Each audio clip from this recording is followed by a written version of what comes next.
to reside here. The City Council historically begins its session with an invocation offered by one of the religious leaders of our community with full appreciation of our shared belief that we are one nation under God. And while the city cannot endorse any particular religion, we respect the religious freedom and freedom of expression of all our citizens to pray as they feel led to pray. This evening's invocation will be given by Councilmember Brown. And after the invocation, Mr. Baker will lead us in the Pledge of Allegiance.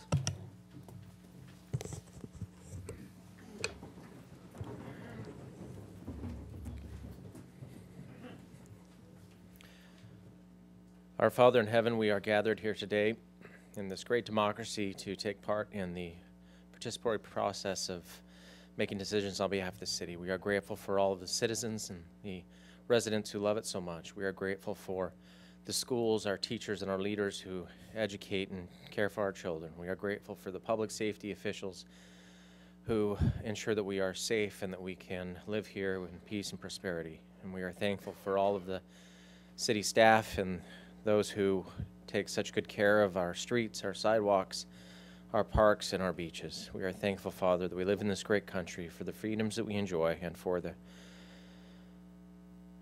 all the wealth that we possess. And we are thankful for the opportunity and for all the sacrifice of all those who went before us to make it so. We ask that thy blessings be upon us, that we will continue to enjoy peace and prosperity, that our children will be cared for, and that in all things, Father, that we will be grateful and that we will recognize that these things come at a cost and that we should be grateful and recognize that. Father, we ask that blessing upon us tonight, that we'll be able to make good decisions, that those who have come to speak and to share their thoughts will be inspired and that they will be calm and be able to present it in the way that they hope. And we ask these things in the name of Jesus Christ. Amen. Please join me in the Pledge of Allegiance. I pledge allegiance to the flag of the United States of America and to the republic for which it stands, one nation, under God, indivisible, with liberty and justice for all.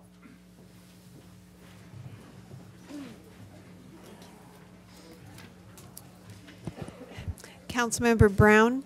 Here. Councilmember Donchak. Present. Councilmember Ward. Here. Mayor Pro Tem Baker. Here. Mayor Ham. Present. First item on the agenda is presentation by graduate students from Cal Poly San Luis Obispo concerning the South El Camino Real project.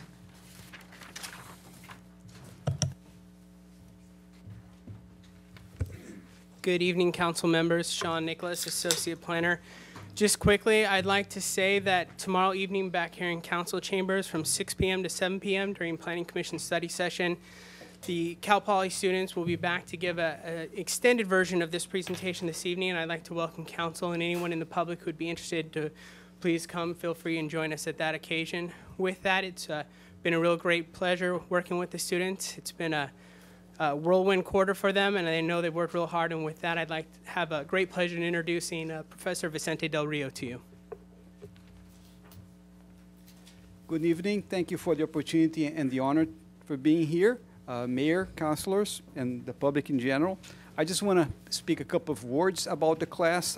My name is Vicente Del Rio. I teach at the City and Regional Planning Department, Cal Poly San Luis Obispo, and this is a first-year master's class. These students come from different disciplines. It's a professional degree, so we have an interesting mix of people coming from history, geography, environmental sciences, landscape architecture, etc. And we are really pleased with the opportunity to contribute to the city. We're grateful to City Planner Jim Patches and to the planner Sean Nicholas. And just to stress that this was a very intense 9-week period of work, and I hope you can join us tomorrow for a lengthy presentation.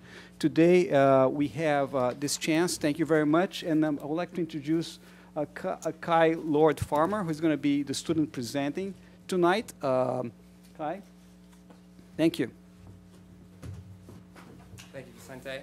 Thank you, City Council and Mayor, for letting us speak tonight. So I'm just going to give a brief overview of the project and the process we've gone through looking at the South El Camino Real corridor at the southern end of the city. So we first looked at an analysis of the site and data collection and community outreach, and then we worked on a design proposal for the project area. We broke into 3 groups looking at the corridor itself, which starts at Avenida Magdalena near the municipal golf course and goes all the way to the end of the county near the Trestles neighborhood parking lot. We also looked at the city overall and did community outreach with members in the community to see what they saw about the site and how they looked at it within the context of the larger city. We also conducted an online survey with 128 respondents about community members' feelings about the corridor in South El Camino Real area. There was a public meeting with Sean Nicholas for community members in the Trestle neighborhood, as well as a project website that we created for public outreach. So some of the feedback that we got was that the area was a little sparse. It was unsafe for bikers. The Trestle's parking lot during the weekends was very busy and overcrowded. It was unsafe for pedestrians and bicyclists in the neighborhood, and there was a lack of grocery stores and amenities for residents in the neighborhood. Asking about some of their ideas, they said better lighting and more parks would be great, a safer way to cross the street and walk along the corridor. Involving children was important for residents and the neighborhood members. They liked the idea of a community garden as well as amenities for surfers coming back from the beach, and more healthier options and a market potentially for residents in the neighborhood. The large majority of respondents to the survey wanted more eateries, restaurants, coffee shops. They liked the idea of a farmer's market, more public spaces, as well as a grocery store. Asking about architectural styles, they preferred the California Mission, the Spanish Village style, which is popular here in the city, and that's important to us in our design proposal. And they also liked the beach modern architectural style. With the public outreach meeting with Sean Nicholas, people were concerned about traffic along the corridor. When the I-5 gets backed up, people use this as a diversion, and that was important to consider. The alleyway next to South El Camino Real was also important as somewhere to maybe look at cleaning up a bit. Aesthetic changes were important for the community as well. Again, food options in the area was important. So taking that all into consideration, we came up with a vision statement for the South El Camino Real neighborhood, which I'll briefly read. The South El Camino Real corridor will serve as the southern gateway to San Clemente and a vibrant mixed-use neighborhood center that fosters community interaction and economic vitality. The street will provide a safe, comfortable, and appealing environment for people walking, biking, driving, or using transit.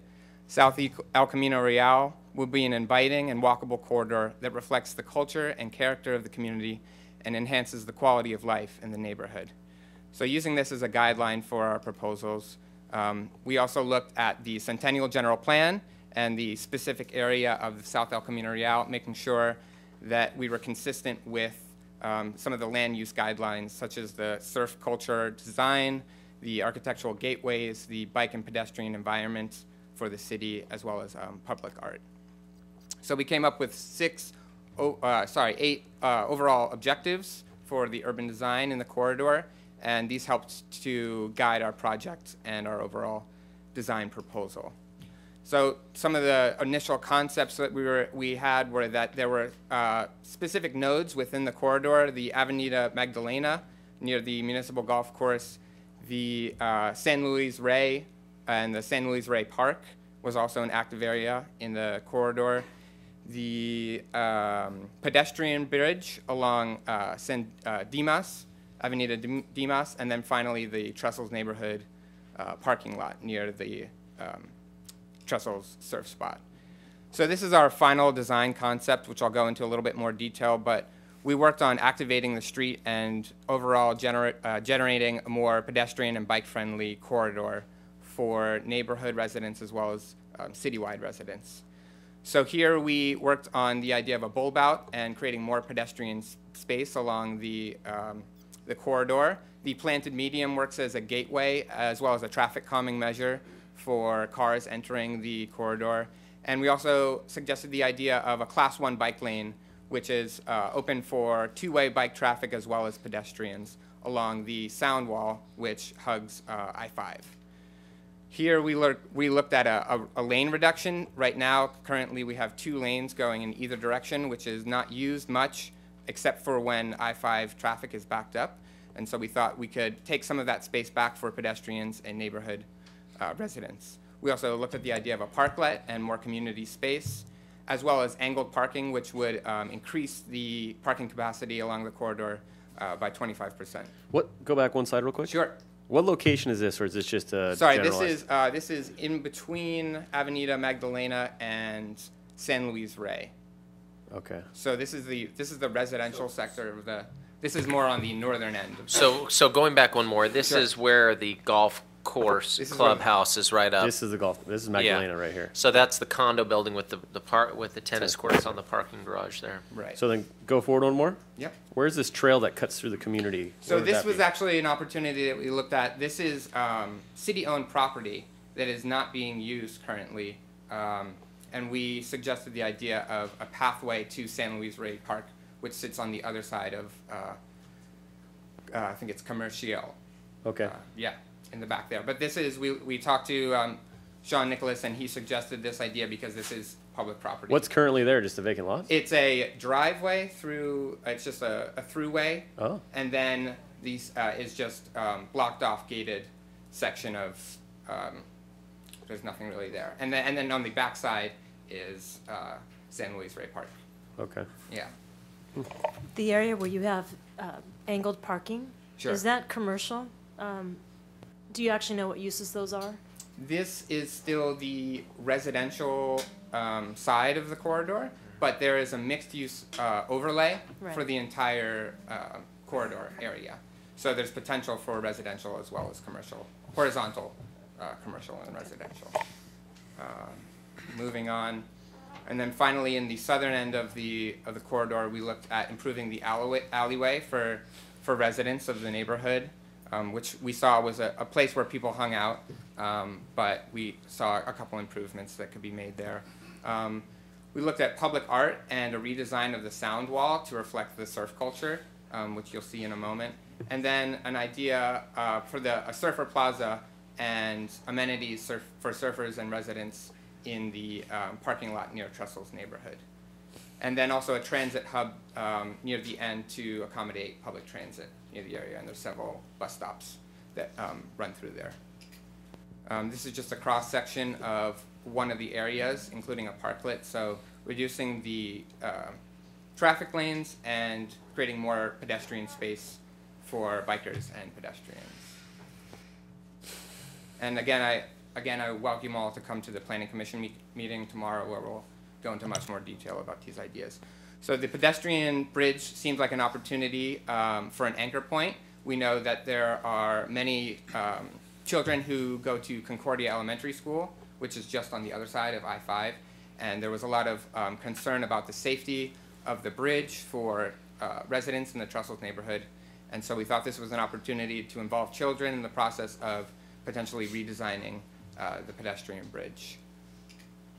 We also wanted to activate the parks, as we spoke of earlier, San Luis Rey Park, and creating more connections between South El Camino Real and San Luis Rey Park, which we saw was used a good deal by residents when we did a site visit. We are also working on design guidelines for the area to promote the surf architecture, surf design idea, but respecting the Spanish village style that is so loved here in San Clemente. I'm curious about the Atomic Ranch style. Yeah, I'm dying to hear about that. Yeah, you know, we are close to San Onofre. It's a little sensitive. A little sensitive there. So could you give us just a quick rundown on Atomic Ranch? Sure. I guess the reference point would be that 50s, late 50s, early 60s style of buildings where you'd see a lot of bright colors, a lot of turquoise with these big signs vertical signs coming up and down. Trying to think of a specific area. Call of Duty has The Jetsons. one, yeah. The Jetsons, kind of. It was Yeah. that like faux 60s. Does it? Yeah, that. No. So these were all just suggestions for architectural styles because within the land use elements in the general plan, they speak about an eclectic architectural style within this area. and they wanted it to be a little bit more diverse than just the Spanish Village style. Thank you. Yeah. These are just some general concepts for the corridor. This is, again, Avenida Magdalena here. We talked about activating the front of the tennis courts for potential commercial use. And this over on the right-hand side is the redesign of the sound wall, which reflects the surf culture, as well as the two-way bike lane and the pedestrian walkway for residents, as well as a gateway welcoming residents and visitors into the project area. SECR, South El Camino Real, which we're hoping may pick up as a kind of phrase that people could activate for the community. This is the community core, so in the background you see the pedestrian bridge, and this is Avenida Dimas, which is right in the middle of the project area. So this was kind of where everyone could come together. We talked about the idea of a community center in the area, which would capitalize on the children who are walking across the bridge. So this would be a space for families and for children in the neighborhood, as well as the city overall. As you can see, the angled parking, which would increase parking capacity, and then also more pedestrian space in the corridor. And then finally, at the end, we have the idea of creating more amenities for surfers and hikers. The hiking spots are very popular on the other side of the parking lot at Camp Pendleton, and increasing the capacity of the transit hub, so promoting public transit use into the project area. And this would also be a place for potential restaurants or cafes for residents. Does this incorporate the state parking lot there too? So we looked at the lines, basically the county lines that are designated right there, and we have two design concepts. Basically, one that incorporates the parking lot in San Diego County, and one that doesn't.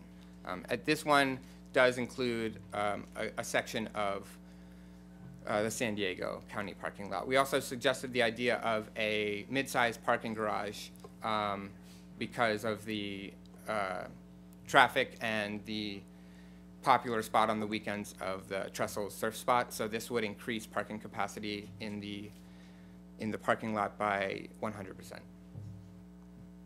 And I believe that is it. And if you guys have any more questions for me, thank you so much for letting us present.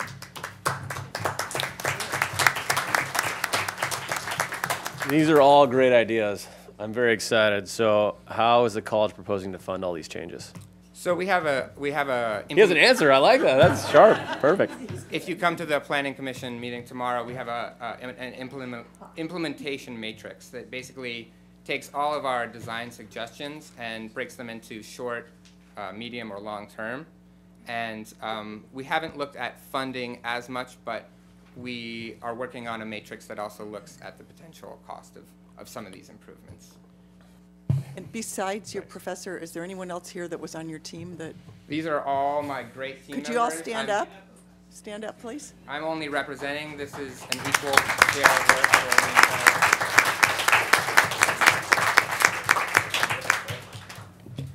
Awesome. I have one question for Professor Del Rio. Did these young people get an A on this project so far, sir?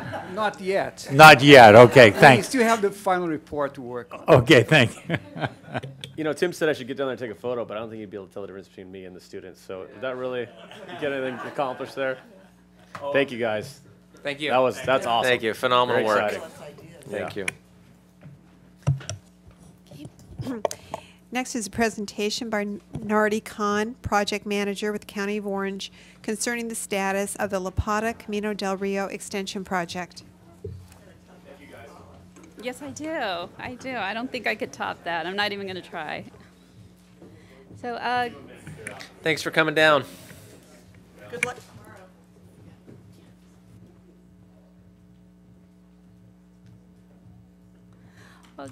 Good evening, council members and members of the public, residents of the city of San Clemente.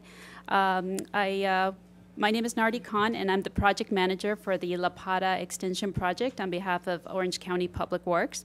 I wanted to start off by thanking the city of San Clemente for their support of our project. Councilmember Donchak was at our groundbreaking, so appreciate that. And then Mayor Tim Brown was also with our opening remarks, so appreciate the city's support of our project. My goal today is to give you an update on the activities of the project and give you a financial overview, since those were the questions that were asked, but I'm happy to answer any other questions you may have on the project.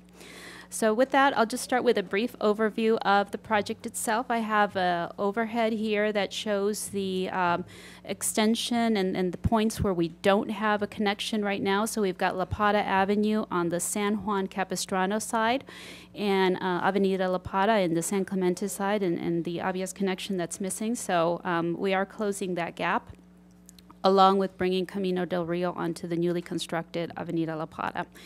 The way we are constructing this project is in phases. So we are starting with what we call Schedule A. This is the part of the project that is currently under construction. And this is about 2.3 miles. Construction only cost on that piece is the dark blue shown on the exhibit there is about $57 million. We started this portion of the project in spring of 2014 with the groundbreaking, and we expect to complete it in fall of 2016. So our current schedule is showing us completing that portion of the project around mid to late August. We still have another rainy season ahead of us, so that could still change slightly, but that is our target date. And then we have the widening, which is the Schedule B. That brings us from Vista, Montana over to pretty close to Ortega Highway, and we're adding a lane in each direction. The notice to proceed for that schedule has not yet been issued, and one of the ideas that we are looking at is we're considering phasing that project a little bit more, perhaps tapering down the work that we're doing in order to maximize the funding that we have to date. Camino del Rio is the other extension that's about a half a mile, and the construction cost on that one alone is about $2 million. So big activities that are being completed, by far it's grading. We have total volume that could fill what we calculate 3 times Lake Mission Viejo. So we've got quite a bit of grading. It's about 15 million cubic yards all in all. We have cuts in the order of 130 feet and fills pretty close to that amount as well at like 123, I think is our tallest fill. We have a very good grading contractor. We're working with Suget Construction, and this picture here shows part of the grading operation. They were very efficient in bringing the equipment in, dropping the material, and picking it up from other locations of the site. There were also some opportunities to bring import in, but some of those didn't quite materialize. Part of earthwork and moving materials around also involved excavation of waste from the 1970s to the 1980s. This was a risk factor for us in building the project. It's not something that we do day to day, and we were concerned about odors and that kind of impact to the public. But we had a really good partner in this with our OC Waste and Recycling, with our landfill folks, and they helped us keep some of those concerns at bay. We had a really good network also of communications with the residents. Other big activity is utility relocations. Overall, SDG&E alone is at a cost of about $4.3 million. The roadway itself is bordered by a network of utility transmission and distribution lines that have had to been relocated. The picture on the right there in particular shows a tower, and I can kind of show it here, that we couldn't quite relocate in time, and we had to wait a few months because of the high peak demand summer months. So we were able to work around it. You can kind of see how the equipment had to circle that area. So that process itself was pretty successful, but these have been challenges that we've been undertaking with the project. Other large component are bridges. We have a total of 4 bridges. 2 of these are basically undercrossings. Those are what are labeled as 2 and 3 on the exhibit here. And those will bring landfill traffic from one side of the Prima landfill to the other. As you can see in the exhibit, pretty much the roadway intersects the landfill, so we need to provide connectivity for traffic. Bridge 1 is our major bridge that is at the landfill entrance, and that one's bringing in traffic also from one side of the landfill to the other. And then I have Bridge 4. I have a few more pictures of these coming up here. Bridge 4 is the multi-use bridge in the San Clemente side. So San Clemente on this exhibit is on the left side, and San Juan Capistrano is off to the right. Excuse me, while you're on that last slide there, talk about what those black dashed and yellow dashed lines are there, would you please? Sure, no problem. The dashed yellow is the city boundary. So unfortunately, the pointer doesn't quite work here, but this line right here is San Clemente. So San Clemente is off here. This is San Juan Capistrano, and everything south of this line here is unincorporated county area. So the road itself is in unincorporated county area and then traverses into the city of San Clemente. And then the black line is the Prima landfill boundary. So this is our landfill boundary right here. Thank you. Mm-hmm. No problem.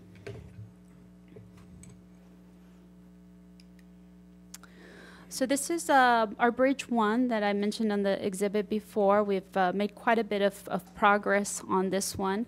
And this is at our landfill entrance, just to bring traffic over. We're expecting to complete this one in October, so we're pretty well into the progress of this bridge.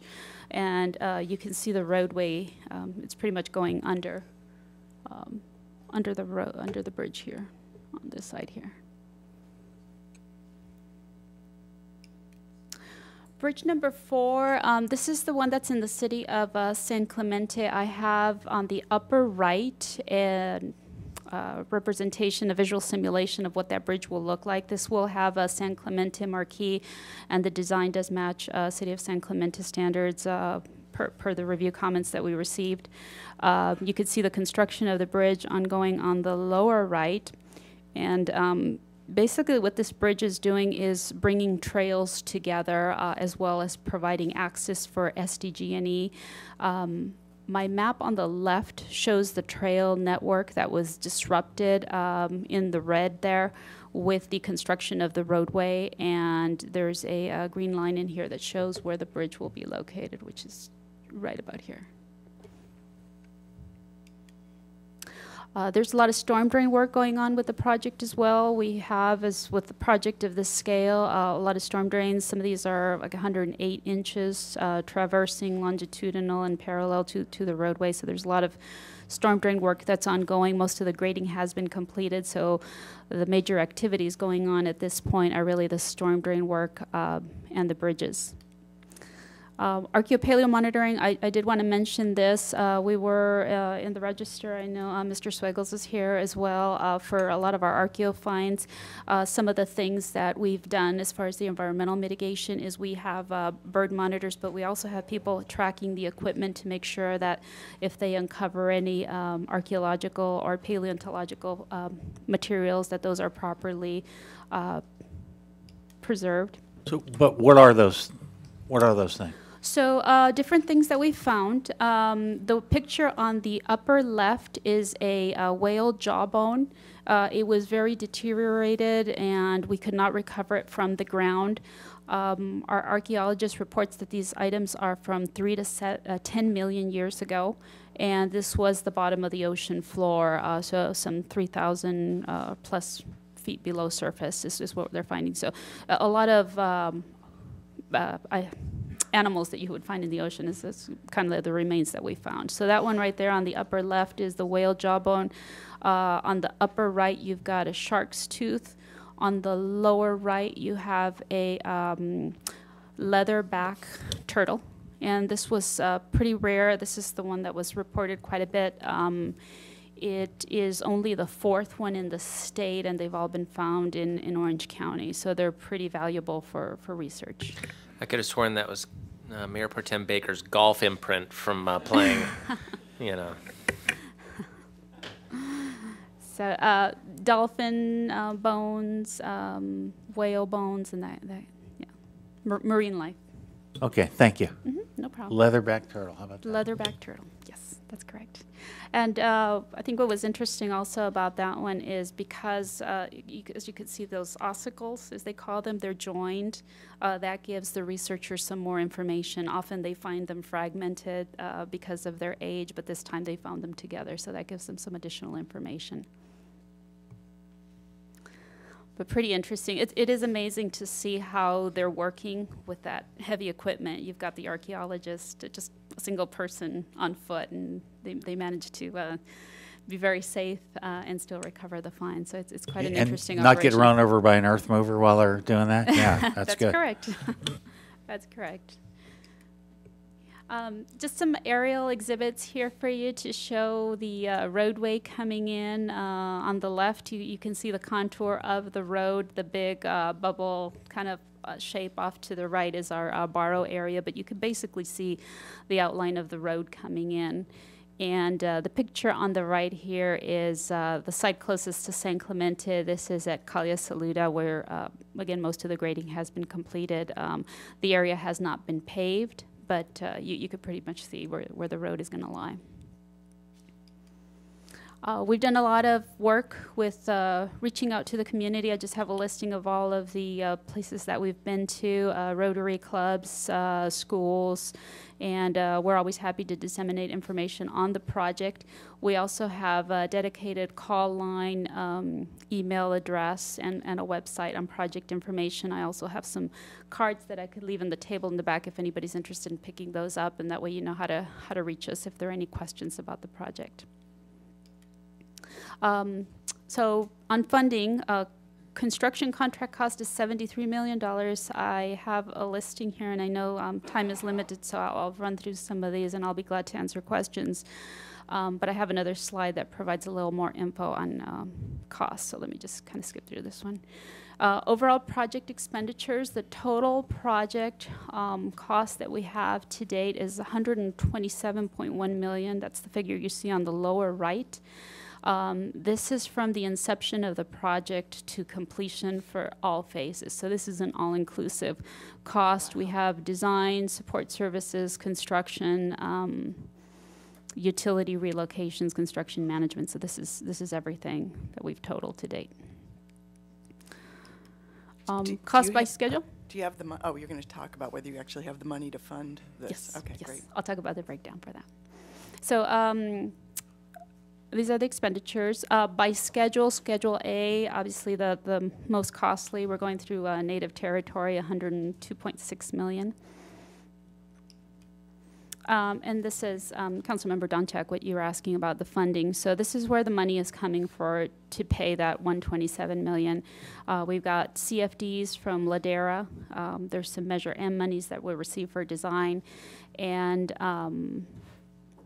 La Pata Road Fee Program, OC Waste and Recycling Contribution, Rancho Mission Viejo funding, and the gas tax. So that covers the full circle of funding. Now, there are three major issues with funding for the project. One of them is the Rancho Mission Viejo funding is expected to come in starting in the year 2019, yet we're building the project today. So the gap has to be covered by gas tax, which is volatile and varying. And then we have the Measure M monies that are shown in the gray on the lower triangle, lower part of the circle. We had a $20.2 million allocation from OCTA, but to date, we only have a commitment of $11.3 million due to some questions that they have on eligible items. So that has decreased some of the funding that we have that has to now be closed by gas tax monies. So on the note of timing of the funding, I prepared this for you here that shows where the expenditures are in the orange and where the revenues are.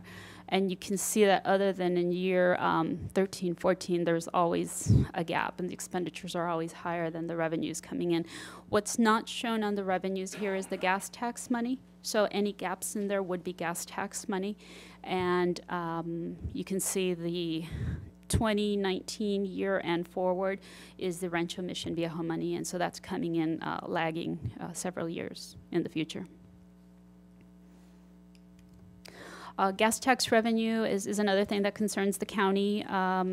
We will fund the project. The question is, what effect will it have on our other programs? And this is one of our concerns. During the last fiscal year, we had a loss in gas tax revenue. We know we will have one in 15-16, and pretty much the years forward, these are projections from financial analysts, but we expect it to be a little bit more bumpy than that flat line that's shown there. So it's just variable for us.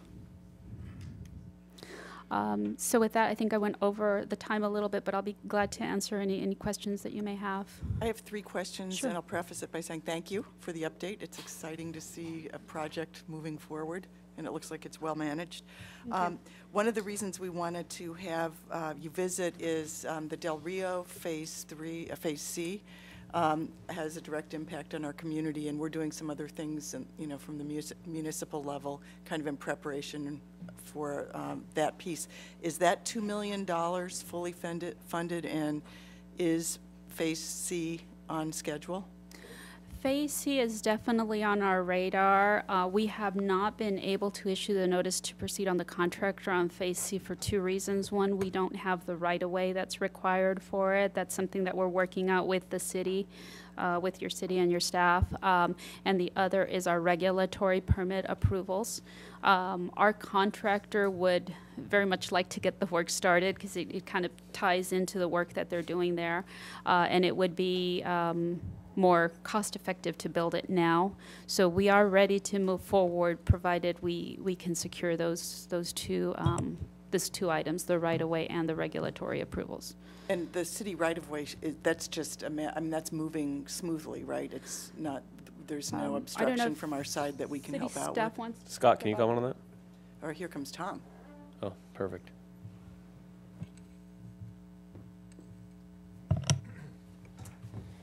Good evening, Mr. Mayor and Council. Tom Vonnegut, Assistant City Engineer. I don't know if I'd use the word smoothly, but it is moving forward. And so we're working under your council's recent direction to secure that.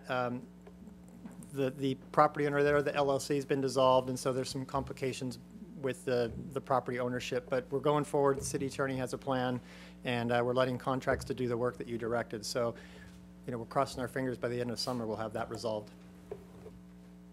Our schedule dovetails with the county's schedule, so it should work out. But the money is in place once the administrative challenges are solved? Yes. Okay. Yes, Then the other question, and I'm going to send you this email. Mr. Ignat, who is out in Talega, has been at public workshops and has been very concerned about the berm that might provide a buffer between the Talega residents and the new project. And so he sent me an email today, and it says, we're not asking for something new as a reaction to seeing the road being constructed.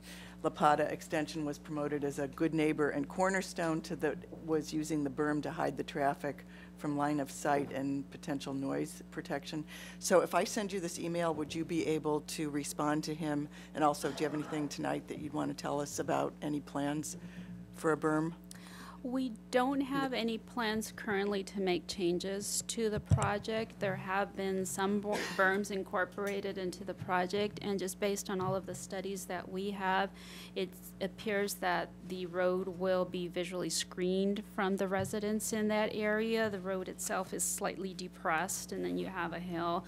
I've driven the area myself, and I have some pictures that I took. As you could kind of see the road coming in, and it doesn't appear to us that there's a visual impact, but certainly we can reassess it once the project is completed, just to confirm if there were any errors in the studies, but we're not finding any reason to add additional berms at this time or make any design changes.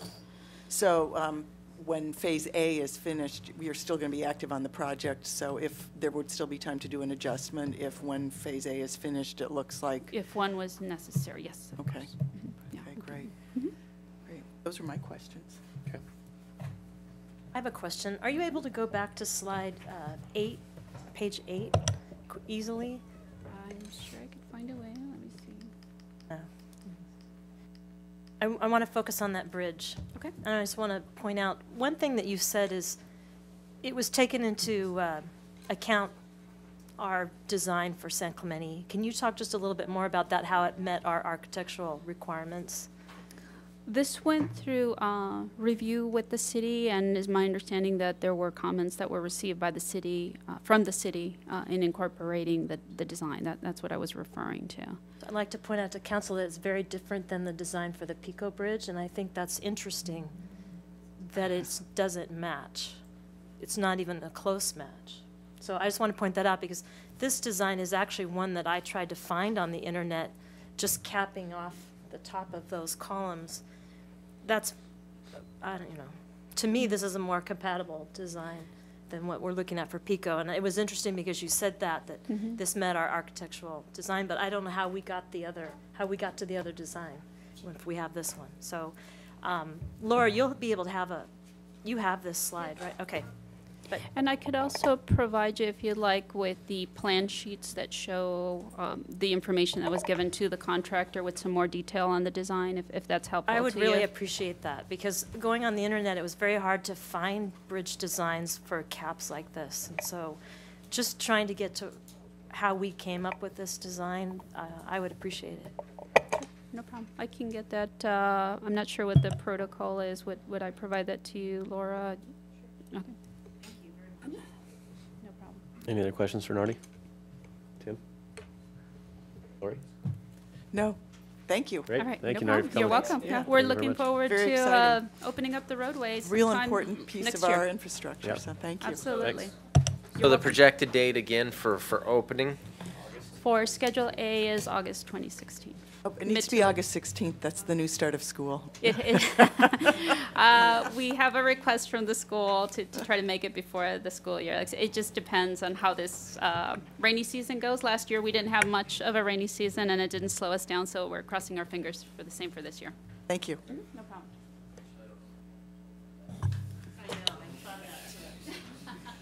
We'll have a beautiful road and no water.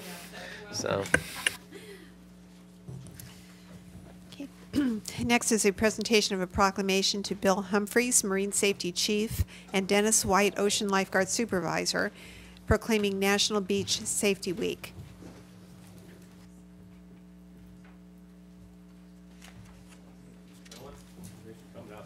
Thank you. So as opposed to me reading the whereases on this, I figured this would be a good opportunity for you to get some PR out there and say exactly what you guys do and what you're going to be focusing on coming into the summer season. Absolutely. So please take a moment.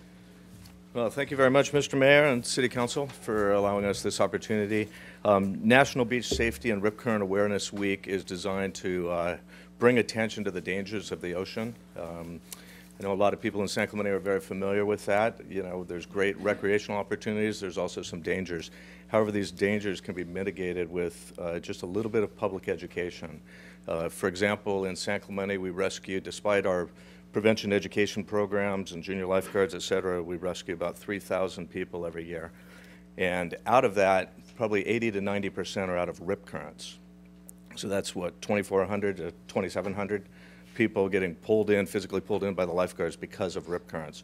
But with a little bit of education, everybody can learn how to safely either self-rescue from a rip current or how to just float and tread water, wave a hand, and wait for assistance. So along with me tonight is Dennis White, one of our lifeguard supervisors. Dennis is in charge of our wonderful junior lifeguard program. He also works with our public outreach program. So he's going to give a few beach and ocean safety tips for everybody. Thank you very much. Thank you, Mayor and council members. To start off, I'd like to say our department is going to be holding an open house at our own lifeguard headquarters. We invite you and your family and all the public of San Clemente to come down to learn about rip currents, ocean safety, and lifeguard operations from our very own lifeguards here in San Clemente. This is for people of all ages. The open house will be Saturday, June 13th from 9 a.m. till 12 p.m. in the afternoon. Secondly, for more information, you could please go to our website, Marine Safety webpage, for some tips. You can also visit the United States Life Saving Association website at usla.org for some great tips, video instruction, and downloadable material to make sure you guys and your family are all safe down at the beach. Finally, some safety tips so you guys can practice right away. Learn to swim. Swim near a lifeguard. Swim with a buddy. Check with a lifeguard before going into the water. Use sunscreen. Never dive head first, and learn rip current safety. So if you guys are ever down at the beach and you feel yourself getting pulled in a current out to sea, what we tell everybody, never panic. Never try to swim straight in. Never fight that current. You always want to swim parallel to shore, to the left or right. And for most of you guys who go down to the beach during the summertime, majority of our swells come from the south and go to the north. So if you ever feel that current pointing out, don't swim in, swim towards Dana Point with that current, and then swim in. So thank you guys very much, council and mayors. Thank you. Thanks, Dennis. Thanks for everything you guys do. Dennis, before you leave, Dennis, I have a question. See that slide up there on TV? Yes. Are there any rip currents on that slide anywhere? That is a great question. If you guys look right where the arrow is on this computer, I don't know if you guys can see that, but about halfway up that computer, that's a great example of a rip current. It's easy to tell with that brown, a little bit more choppier water. That current's going to pull you guys out. So if you ever out in the ocean, out past the surf, and you feel that current pulling you out, and you look around, you see that brown, choppier water, that's not normally a tall tale sign you're in a rip current. So in that case, you'd want to swim parallel to shore and then swim in. Thanks, Dennis. Thank you. See, I paid attention when I was in lifeguard school.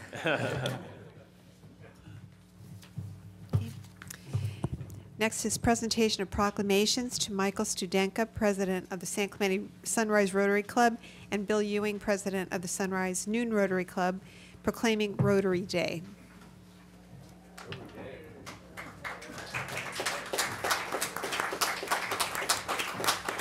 Gentlemen, how are you guys? You guys want to talk a little bit about what the Rotary Club does and how much you guys contribute to the community? Perfect. And I brought Lori up here because she's she knows all that. Exactly. Yeah. Got my Rotary bling on. Yeah. Got one too. Please, gentlemen. Excuse me for getting in front of you here. Yeah. Good evening, members of the council, fellow Rotarian, member of the council. Our event that we're extremely anxious to provide is June 13th, and it's called a meal packing event. What we'll be doing is forming production lines at the Presbyterian Church in the basement area. Be about 100 or 125 people there, and then bags will be sent down the production line, and then people will be loading some food in those bags. And the idea for us is to work with Kids Around the World, a charity here in town, to provide about 12,000 of these bags that will be sealed and then put into containers which will be sent all around the world. So again, 12,000 of these is quite a chore for us, but that's what June 13th, the Rotary Day, is really all about, that and sponsoring new members to our Rotary Association as well. So we're pleased to be part of this community for about 70 years as Rotarians. Are there any Rotarians in the audience, might I ask? Aha! Somehow I knew that. So we're very pleased to be part of this wonderful community for all that time, and service is our is why we're in business, and we run events like we just talked about and other fundraising events. Both the Sunrise Rotary, the folks that get up early, and the folks at the San Clemente Rotary Club, the Noon Club, and raise funds for charitable organizations here in town. There must be 12 or 14 organizations that we're supporting. And we have about 45 members in the Noon Club, I think about 25 or something like that in the Sunrise Club. Not as many people want to get up quite that early in the morning, but we're all dedicated to service. Our motto is service above self, and we're involved in a lot of international activities. We have a big project in Guatemala that we support. We're involved in youth activities, trying to mentor youth and encourage them and provide scholarships for them. We're very heavily involved in community service activities like this meal packing event and other events that link us with the base. And we're also involved in vocational kinds of things where we support our own vocational interests and try to encourage others to to add a bit of sense of quality and excitement to their professions.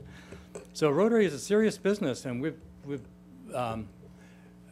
there's about 33,000, I guess, clubs around the world. When an international Rotary gets an idea like eradicating polio, they get serious about something like that, and a worldwide effort takes place. And now I think we're just this close, is the terminology we're using, to eradicating polio in the world. So that, teaming up with the Gates Foundation and the folks who have really helped to provide billions of dollars of funds to go after this terrible illness, and I think we're just about there, and we're very, very proud of that. So does that help you a little bit understand what Rotarians do? Laura, did I leave anything out that would be important? Please. Before I step over there, I just wanted to say thanks for everything you guys do on behalf of the city of San Clemente. And I'm going to turn the microphone over to Laura if you want to say a couple words. Okay.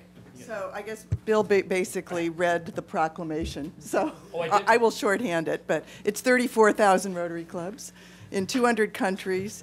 Our city is blessed to have 2 Rotary clubs that have won district and international recognition for programs where our members pledge themselves for service over self.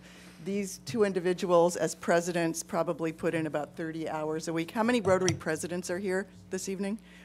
Past Rotary presidents, yeah, it's a calling. So anyway, on behalf of the City Council, because I am in Rotary, I'm delighted to, on behalf of Chris Ham, our mayor, announce that Kids Around the World charity event is Saturday, June 13th, and that it will also be Rotary Day in our city. So take these plaques back to your clubs. Right.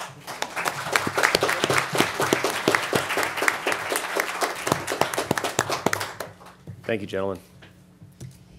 Members of the audience who wish to address council on matters that are within the jurisdiction of the City of San Clemente but not separately listed on the agenda may do so during the oral communications portion of the meeting.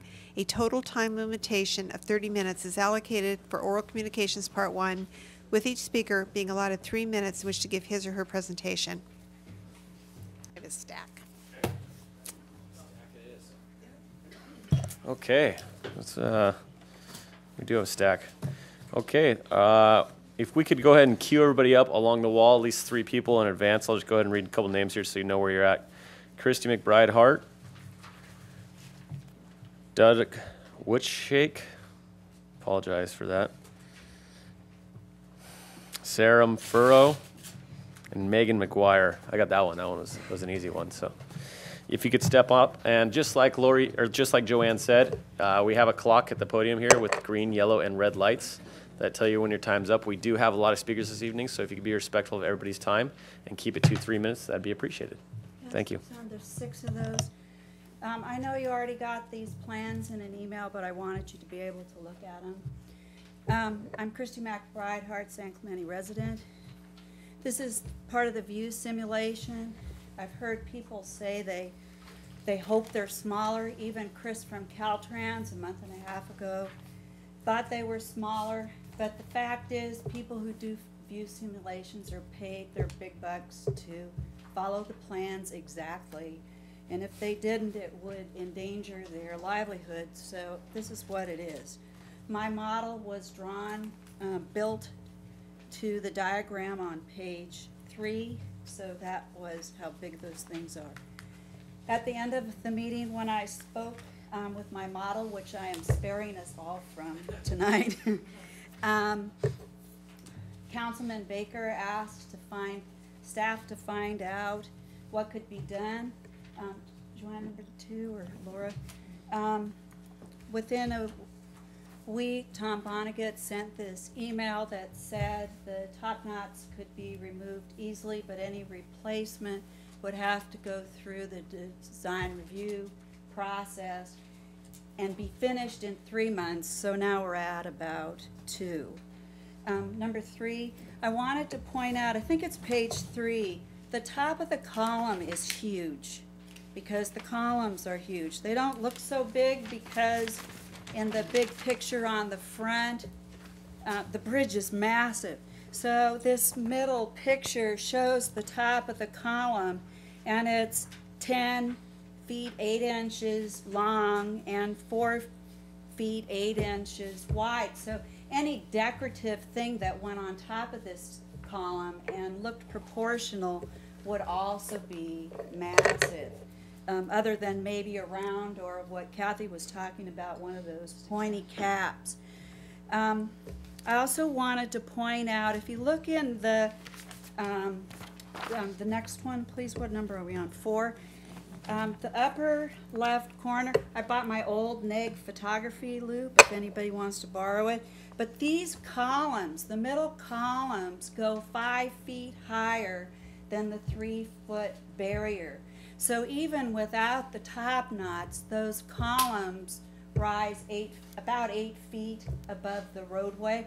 Don't really know bridge anatomy, so I don't know how much of that barrier, if any of it, is below level. So number 5, so there's 3 possibilities that I could see. Number 5, please. With the top knots is on the top, just without the top knots, or if those middle 2 columns were lowered to be the same height as the other 2. I haven't lived in San Clemente since 1977 because it's a snotty, hoity-toity place. Please agendize this item and save us for this bridge designed for Beverly Hills by the sea. Thank you very much. Thank you, Christy. Doug, you're going to tell me how to pronounce your last name, right, Doug? Wichke. Right. Okay. And then Saram Faro. Huh? And then Megan McGuire. Perfect. Okay. Hi, Doug. Hi. Yeah, I live in San Clemente, and I'm here in regards to the issue of the sober living homes that we're having an issue with in the city. I think that it's becoming quite a issue, and that there's quite a few of them here in the city now that that there's an issue that they are unregulated, that no one knows when they're coming or how they get in. We just had a home in our neighborhood on our street that just became basically a halfway house. We found this out after the fact that they are there. We are very concerned because it just changes our whole lifestyle due to the fact that that is there, not knowing who's going to be there, when they're going to be there, how long they're going to be there, and the type of people that are there. You know, we don't have an issue with the fact that, yes, a lot of these people need help, but it's a fact that these things, you don't know, who's there, how they're taken care of in these homes, and there's no regulation for them. And I think that Newport Beach has put some regulations in place, also Costa Mesa. I know that those are both in litigation, but I think that the City of San Clemente really needs to look at putting some kind of regulations or licensing on these, because basically these are for-profit businesses. Corporate, like the house that is on our street, is owned by an LLC, and they paid cash for it, and then they have people in there that are, a van comes in the morning, picks them up, the people that are there take them, the van brings them back, and then there's additional traffic also during the weekend because people do come pick up an individual and takes them, I would assume a parent or whatever, for a visit, and then send them, and they bring them back. So we live in a cul-de-sac, so all of a sudden we have all this traffic, which we've never had before. And also, too, just a concern is that we don't know who's there or why they're there, and it just makes it very difficult for everyone, and it's changed all of our lifestyles on that street. And we think that there's some kind of regulation that needs to be put into place, some kind of licensing to make those people, or so we know who they're there and what they're doing. Also, too, caretakers. We don't even know if the caretakers that are there taking care of those people have the ability to take care of any kind of emergency or anything like that. They just may be someone they hired off the street just to be there to oversee the house. I don't know if they have any medical expertise or training, because a lot of those people are on medications, and you don't know if they're getting their proper medications or anything like that. So we think that we look at council to be able to come together and put some kind of ordinance together to really strengthen and look at regulating these homes. Doug, what street do you live on? Vina Vial. Vina Vial. Okay. Yeah. Thank you very much, sir. Thank you. Sam Farrell. Hey, folks, if we could refrain from clapping after every sober living card, that'd be fantastic. Thank you. Sarah, Megan, and then Kathy Carcady. Sorry. I'm hoping that you said Sanam Favreau. And I said that. That's exactly okay, what I said, that's actually, okay. yes. I'm just, okay.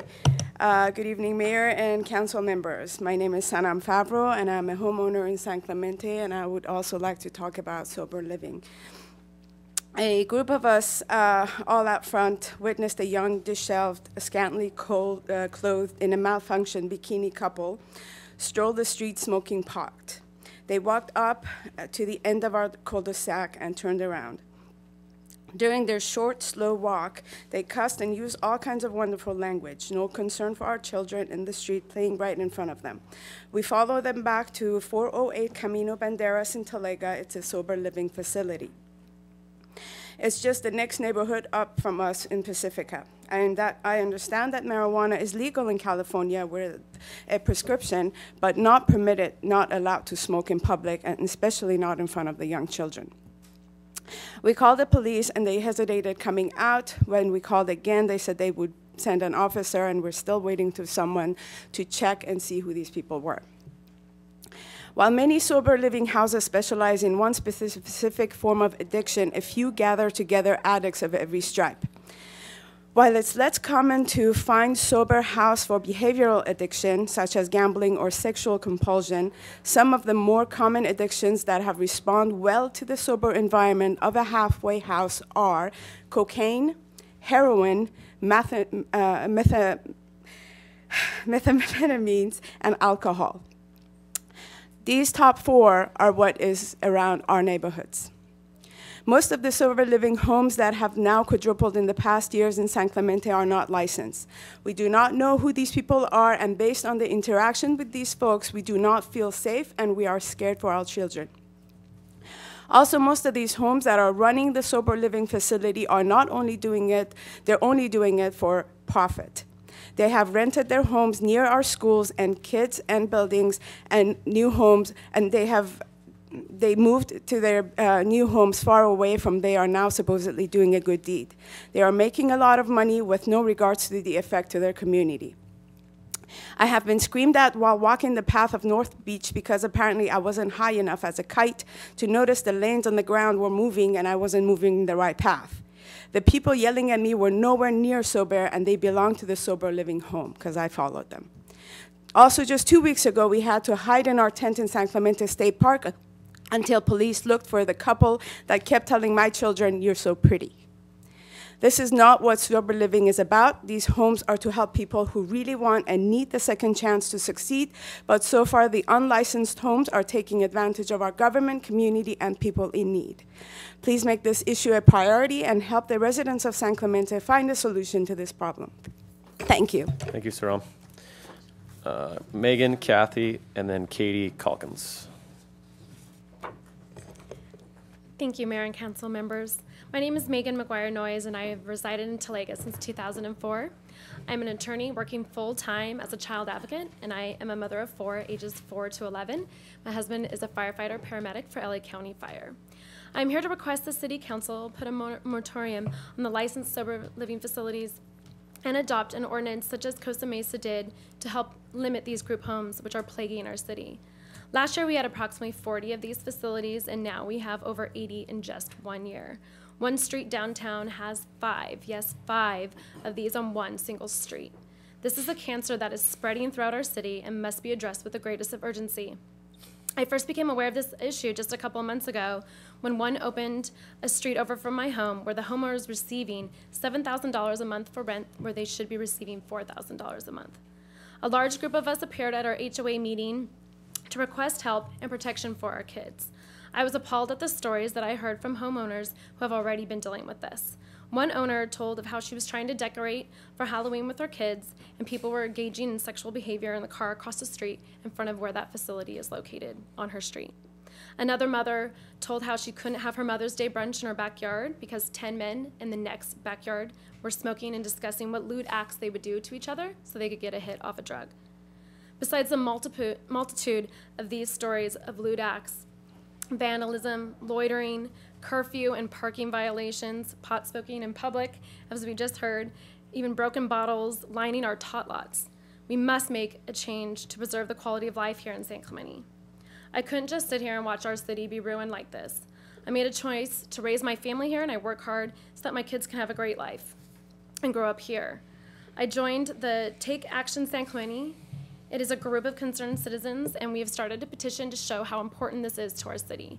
In just a couple of weeks, we have gained over 1,400 signatures and have a website dedicated to getting information out to the residents of San Clemente.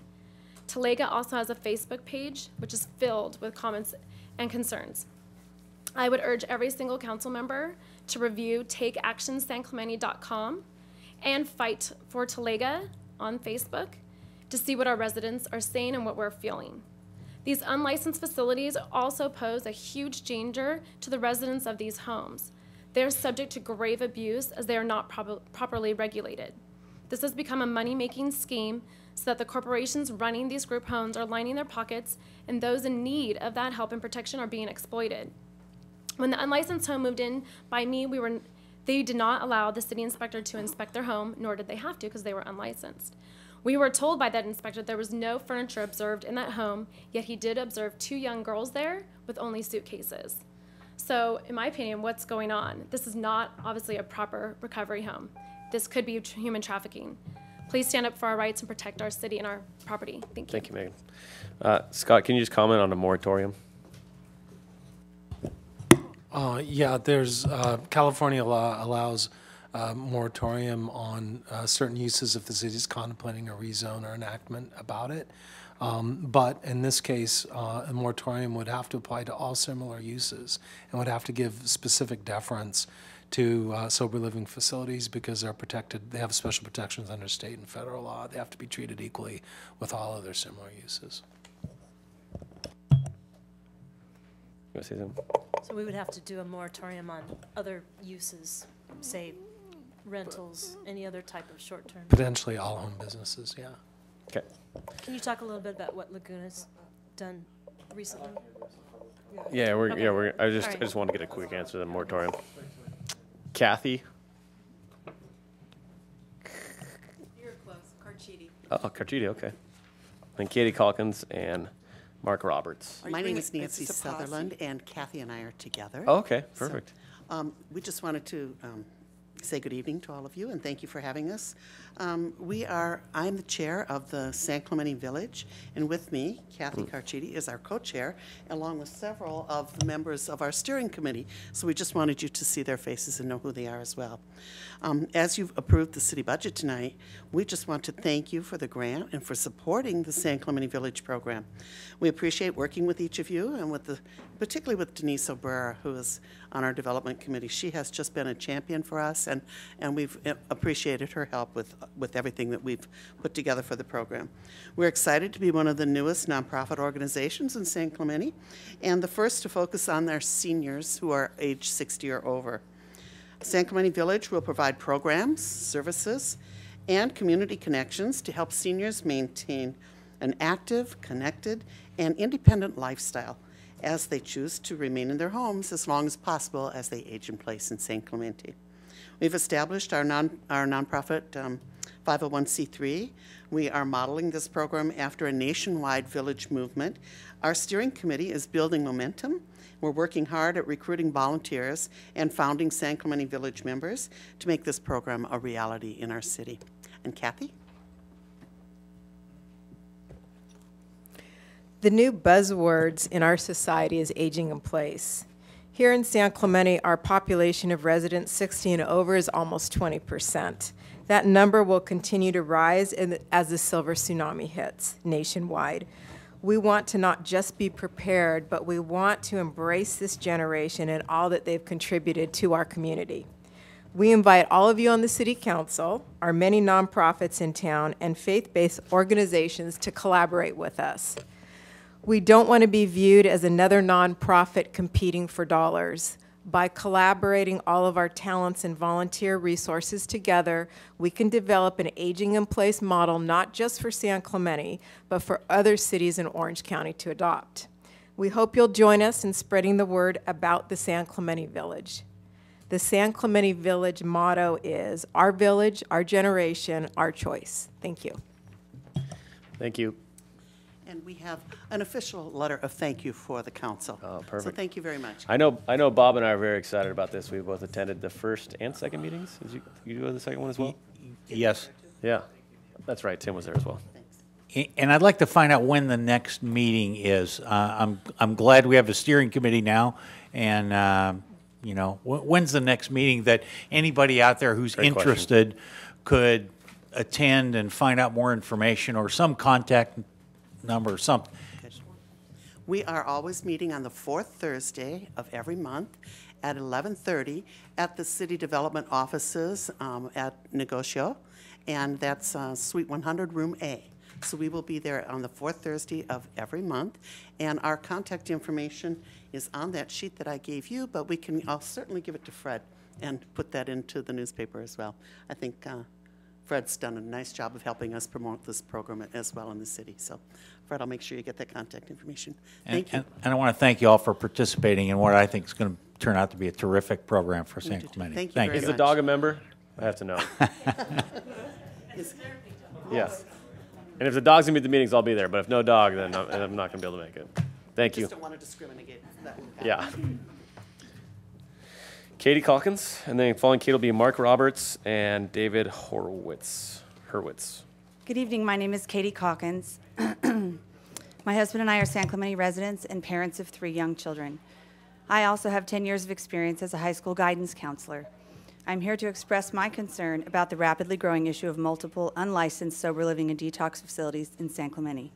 I am not opposed to licensed nonprofit facilities of this nature where administrators, counselors, and care providers are appropriately credentialed and facilities are lawfully regulated, placed, and managed. Unlicensed, for-profit, unregulated residential programs threaten the safety and security of our communities and the value of our homes. I live in the San Rafael development in Talega, and currently there are 3 houses on the market on our double cul-de-sac, and there are also 2 families who rent. And I worry every day that one of these facilities is going to move in on my block, and I'm concerned that I won't have any recourse to do anything about it, and I don't know how I'll protect my children. More importantly, these programs threaten the well-being of our children as the population of drug users and dealers increases, along with the threat of more nonviolent and violent crime. I urge our City Council to take immediate steps towards the adoption of a group home ordinance in the City of San Clemente. Thank you for your time. Thank you very much. Mark, David, and then Jody Cook. I'm also a member of the Take Action San Clemente group, and I'm here about the group homes. And after 32 years in the fire service, I was a fireman, paramedic up in the city of Garden Grove, where I've seen numerous group homes up there, and they are a complete drain on your fire, police, and code enforcement. And I also have seen that I'm here mainly because I see the compromise being had in a residential neighborhood, and people are deathly afraid, like the last lady said, when something goes for rent or for sale, that one of these group homes is going to come in, and they're scared to death. And I would just ask you people, I mean, I don't think any of you would want one of them next to your house. So think of that as if one comes next to your house, it could be tomorrow if for rent sign goes up, for lease, or for sale. And nobody wants this. And our city is being taken from the San Clemente Spanish Village by the Sea to the headquarters of group housing. And it's going nuts. And people are fearful. And people moved here to have a residential neighborhood, and it's being destroyed.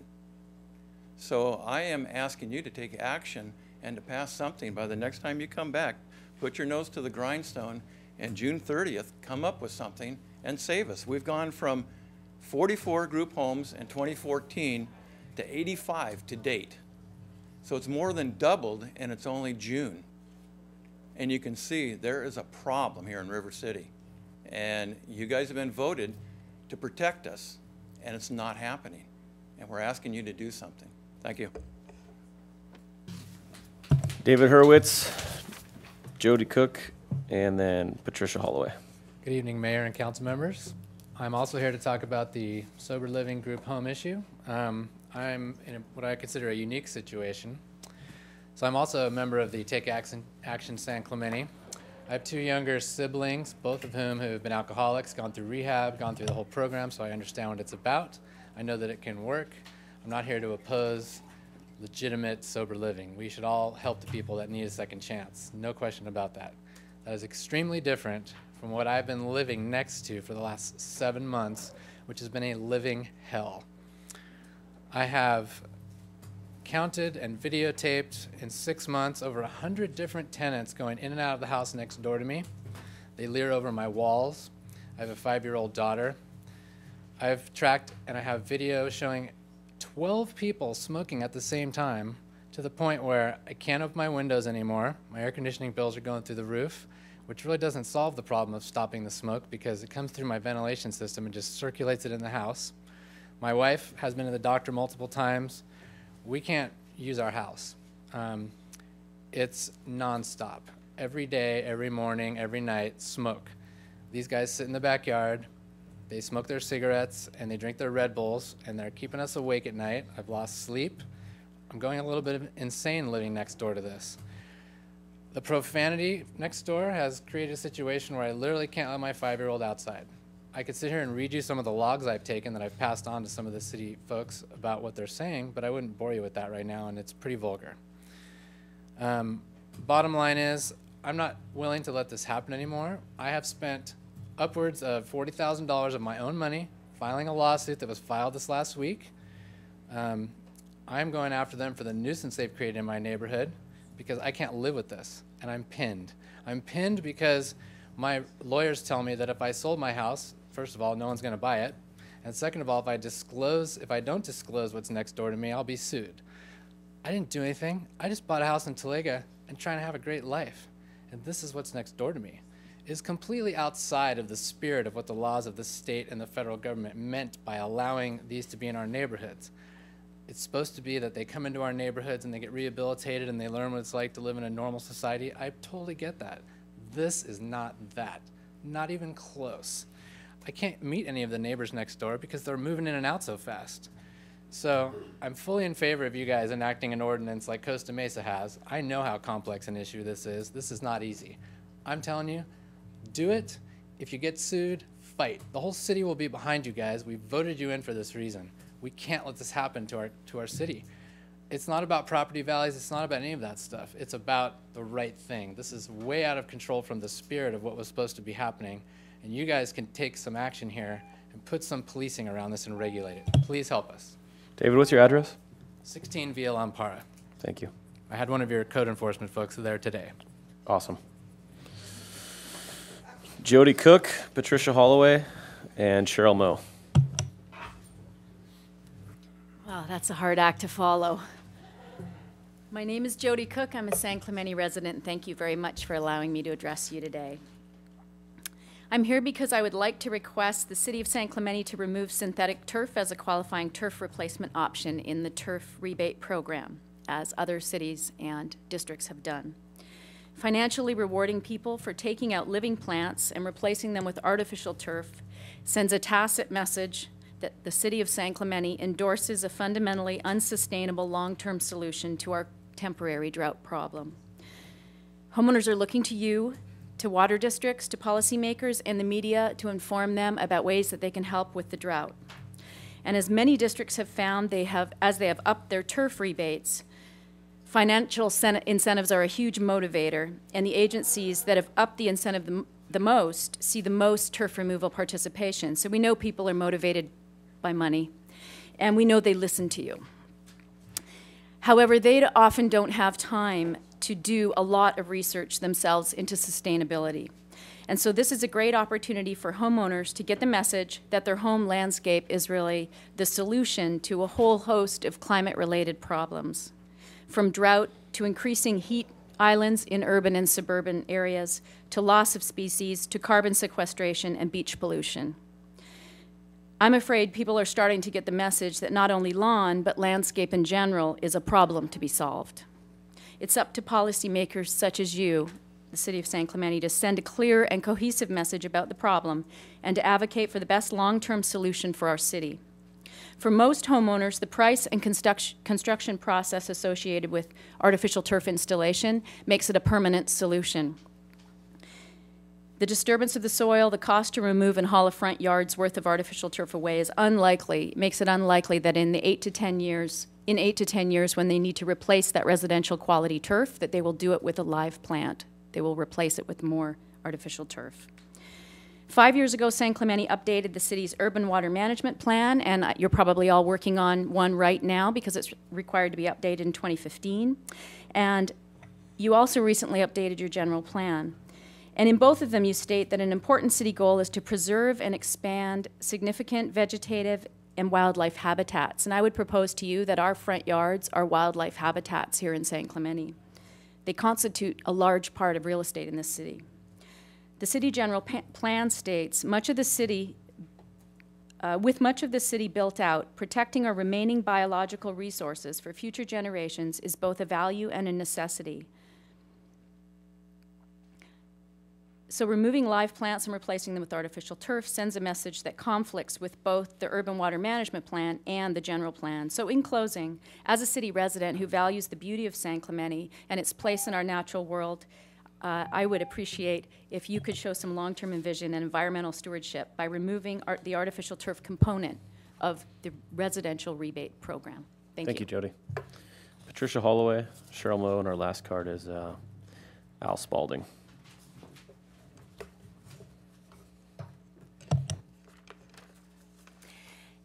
Dear council members, I was recently informed by a resident that a landmark tree on the corner of Cazador Lane and Ola Vista is being removed. Apparently the tree is in the public right-of-way and the adjacent property owner's request to eliminate it was approved by the city. I believe we are losing too many of our mature trees in the public right-of-way and on property undergoing the development review by the city. My understanding of the way the public tree removal process works is this. A resident first submits a request to have a tree cut down. The request is studied by tree maintenance staff and forwarded to the city manager with the recommendation. If the application is approved, then the city or applicant is authorized to destroy the tree.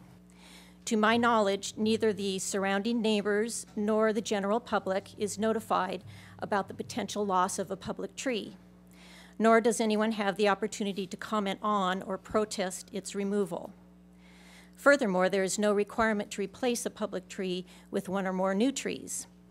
It's also unclear to me who pays for the removal, the taxpayers or the applicant. To rectify the lack of public notification, I'd like to suggest that tree removal requests be placed on the City Council or Planning Commission consent calendar so that members of the public can provide feedback before a final decision is made. Our city's general plan, master landscape plan, sustainability action plan, and climate action plan all call for preserving and expanding our urban forest. On a practical level, this means our city planning, engineering, and park staff must ensure when reviewing private development proposals that existing trees are saved whenever possible, that sufficient space is designated on-site for new trees, and where applicable, street trees are planted in medians, sidewalks, and parkways. For city projects, every effort should be made to protect our green infrastructure and to route sidewalks, utilities, and construction away from trees on our public property.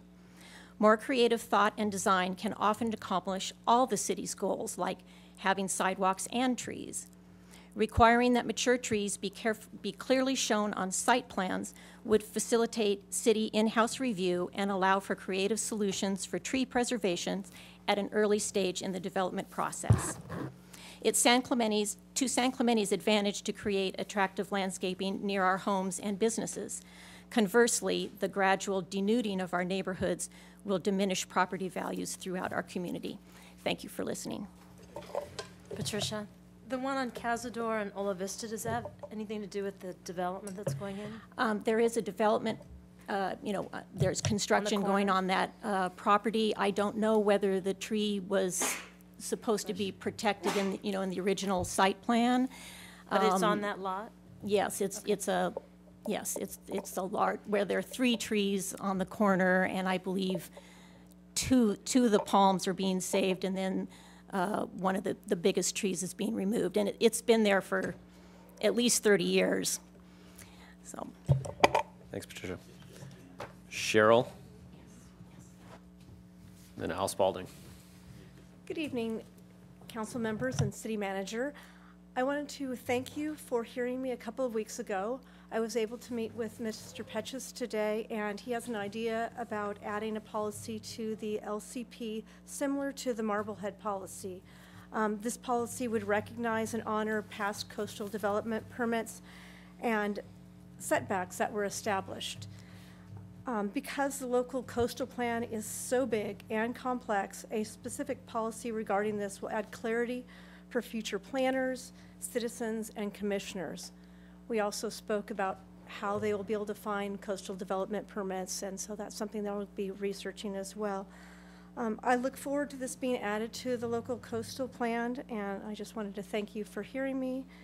And additionally, I would also add to the tree that she was talking about, I'm concerned about the coastal plan and the canyons more as far as canyon corridors, and that development has basically cut off a canyon corridor across the street. So sometimes we might use setbacks to too extreme of a way for property owners, but we're not using them that would really benefit a canyon and the corridor function. So just something to look at in the future. I also want to really support a very high Tier 3 water rate. I think that will help people choose native plans and follow kind of the coastal overlay in all of that area. So you might want to stage that over 3 months. It increases exponentially as you go up, and I would encourage the use of native plants. Cheryl, when you were talking about cutting off that corridor, were you meaning for like wildlife? Coyotes in particularly. There's a corridor down on the Los Molinos Canyon, and I've noticed when a house was redeveloped there, it was developed all the way across, and I happened to drive by, and the poor little coyote's sitting out in the front of the driveway like, where do I go? So it's really a wildlife function that is really important to keep that. Do you know if that's part of our LCP at all? If there's a section in there, I know you've read it. At one point, I don't know, it's so big, I get lost in it. I'll look for it. The other thing I wanted to ask you, when you met with Jim Petches, were you able to identify that one ESHA area that you believe is here by City Hall? Did you tell him about that? The one up by City, it's actually an ESHA, but it's not in the coastal zone. Okay. But it's a really nice resource for the city, and so when it comes to developing it. Could you tell Jim Petches about that? I did. Could you notify him? You did? I did. Okay, thank you. Thanks, Cheryl. Our last card is Al Spalding.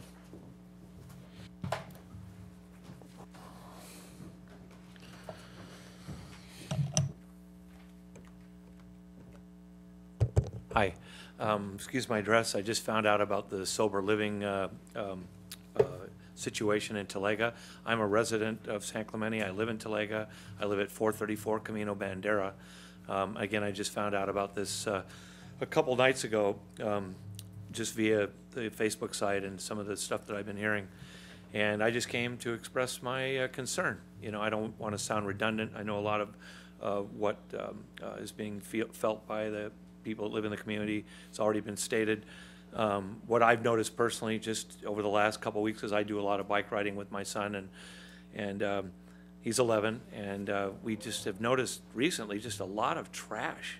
You know, just been thrown out on the street, beer cans, McDonald's wrappers, just stuff that's, you know, I have no idea that it's coming from the sober living home, but I'm just kind of putting 2 + 2 together now.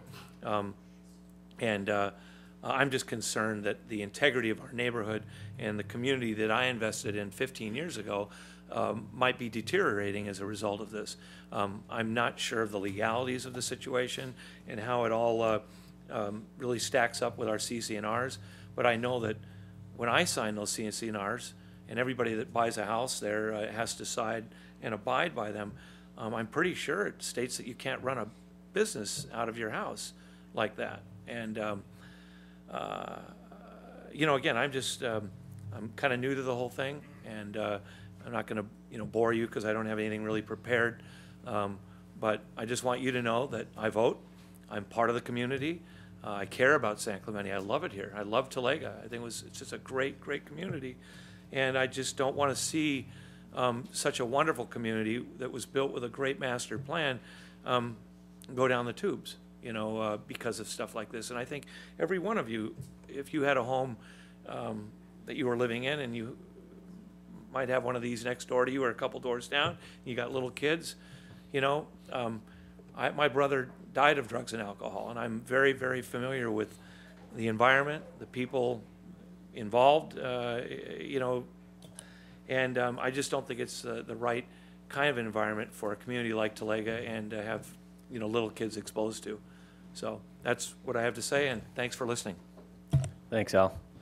Before you say anything, Lori, can folks raise your hand who spoke tonight about sober living homes and who's still here? One person. They're outside.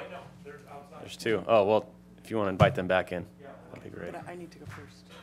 You can say whatever you'd like. While we're waiting for the sober living people to come in, I wanted to be on the record on this issue.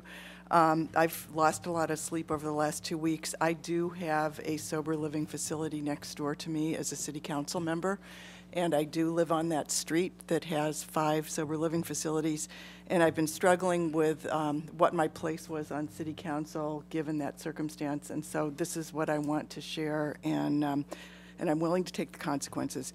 I believe this is an issue of public policy. I believe it is a community concern, and I'm elected to serve the community. If there's an issue that comes to the city council concerning my neighbor's tenants, I will recuse. But in the meantime, I believe this should be a priority, and I'm willing to be an active voice on the issue. And if I'm censured by the Fair Political Practices Committee, which there is a risk of that happening, and I see legal counsel acknowledging that, I'll accept that mark against my record because, as I think it was Mr. Horowitz said, it's not about property values, it's about doing the right thing for our community. So I needed for that to be on the record.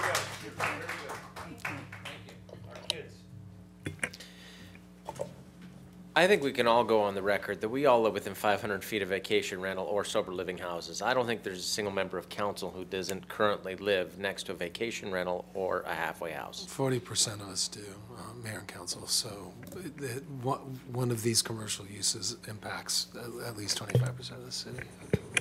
Well, can I say one other thing? While we're talking about that, in Planning Commission, we were going to take up home occupations and look more into that, and we have not done that. And I think as a part of looking into all the other things that are moving into our neighborhoods, businesses and maybe vacation rentals, that maybe we should take a look at all of it as a whole. And I don't know whether we should have a subcommittee I think we need to. I think this is we're exceeding the bounds of this discussion. What we can do, okay. Yeah. Well, I think council member items is a worthy place to bring that up, okay. but I don't. Well, that's what I was going to ask. Is we should bring that up at that point. Let's defer to yeah, the city manager has a comment and response if you want to. Yes, the city is aware of the issue with the sober living homes, and we have been working on the issue quite extensively with staff. Up on the screen there is a slide. We're working with the Orange County Fire Authority to inspect and re-inspect all commercial facilities and residential zones to ensure compliance with fire occupancy and state licensing standards.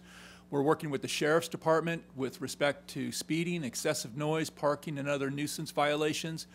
And we're trying to ensure that residential properties are operated safely and without creating a nuisance to other residents. You can call the Code Enforcement Division at 949-366-4705 or send an email to codeenforcement@san-clemente.org, and staff will respond to the different issues out there. And the more that the public can provide us with different issues happening in their neighborhoods with these different residences, the more that we have that we can build on our file. So if you can either call or send emails to those addresses and comment on trash and litter, noise, loud and unruly gatherings, parking issues, fights, disturbance of the peace, urinating, defecating in public, public drunkenness, offensive behavior, obstructing sidewalks, consuming alcohol in public, any building and safety codes you witness.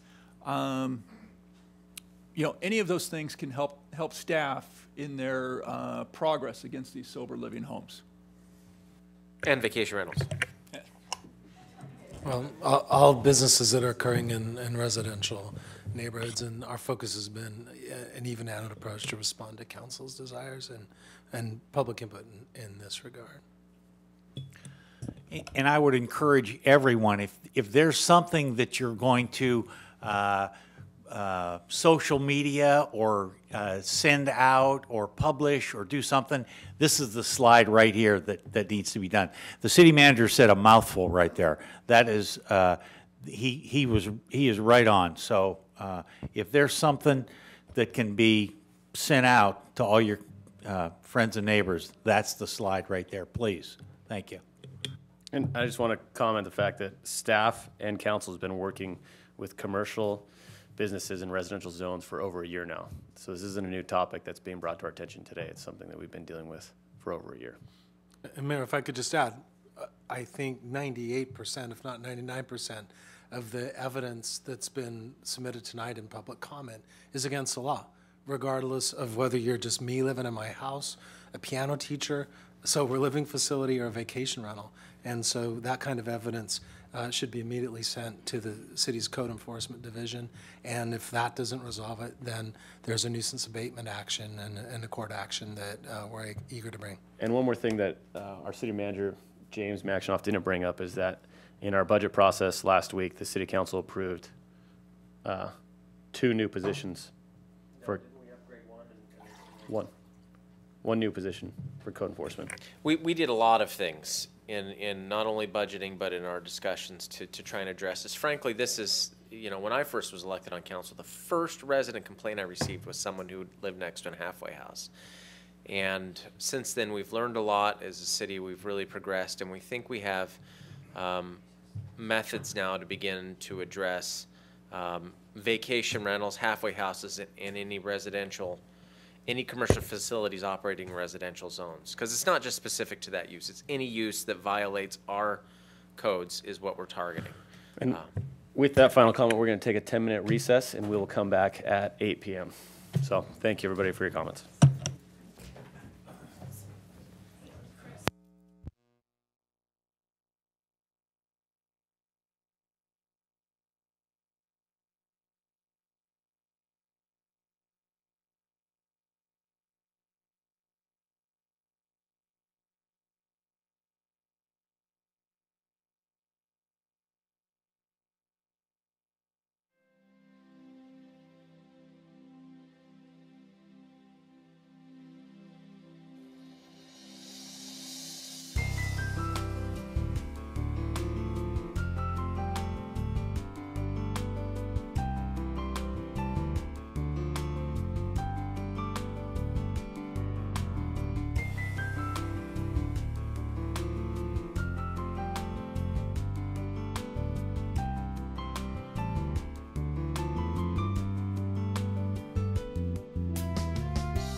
reconvene the meeting.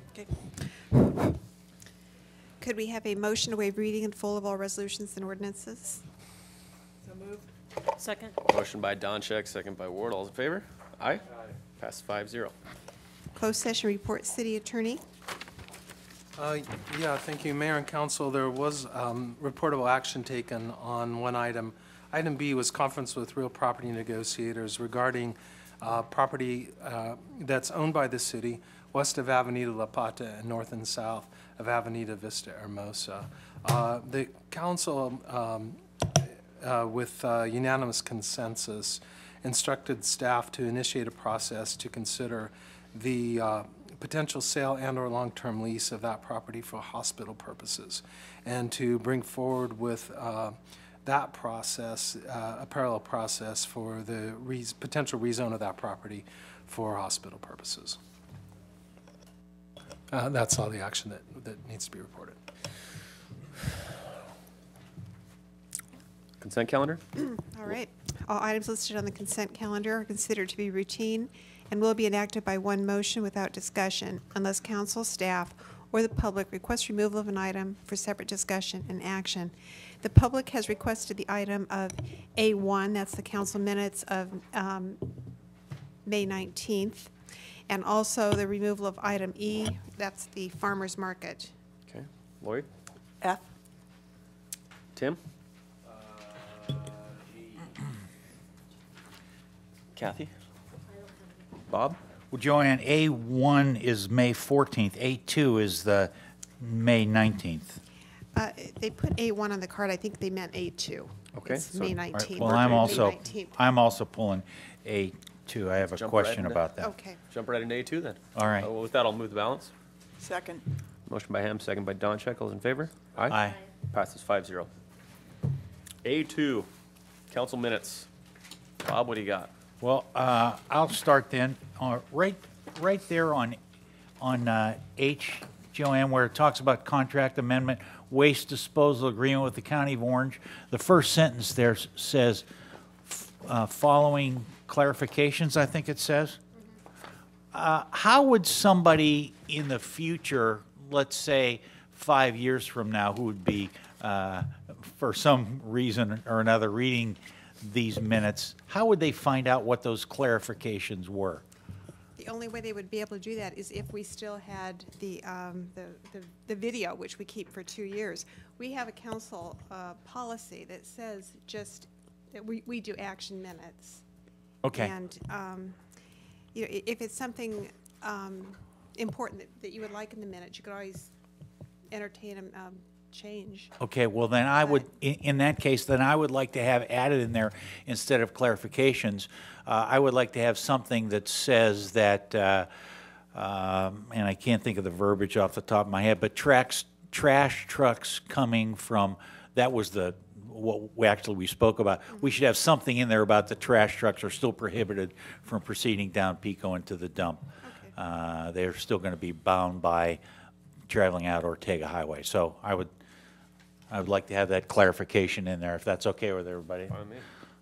And you'll, whatever the verbiage that we spoke about, I'm sure you can do that. Thank you. Yeah. Without, somebody else wants to talk about it. A minute. Okay. Rita De Souza. Oh, she sent farmer's market, I thought. She Says also, meeting minutes. There's probably two, I'm guessing. Sorry? Do you have 2 cards? There we go. Perfect. My name is Rita De Souza. I'm a resident of San Clemente. On the May 19th video, I noted that City Council had not taken stock of what they voted on 18 months ago.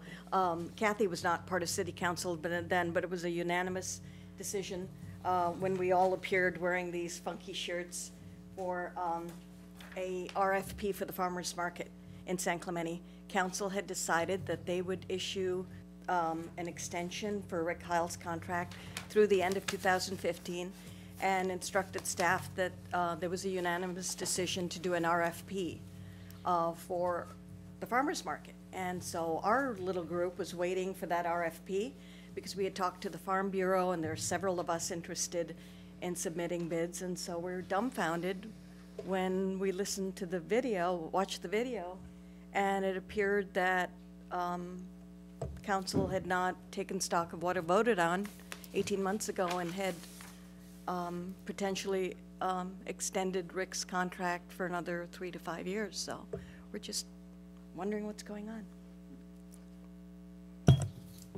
Lori, you want to comment on that? I would actually, it would be appropriate for the city manager Okay. to comment on that, or you as the mayor. As I remember it, we were directed to bring back the issue of the farmer's market for council to discuss.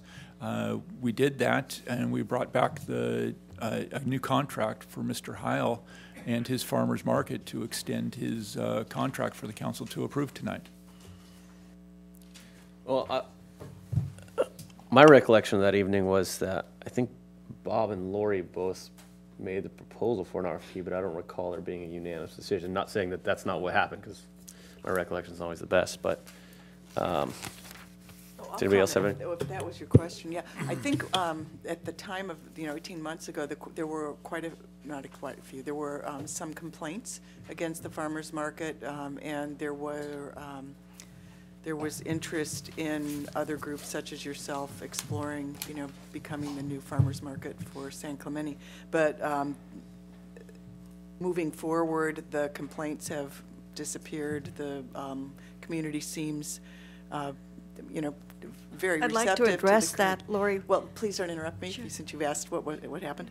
And then there was no indication, written or otherwise, of someone having interest in taking over the concession or being considered for the concession, either that evening or through Beaches, Parks, and Recreation. So that's what I would like to say. Okay. I sent an email. I was in Ohio at the time. I sent an email expressing what I just said, that there was going to be an RFP, and I threw my hat in the ring before the May 19th meeting.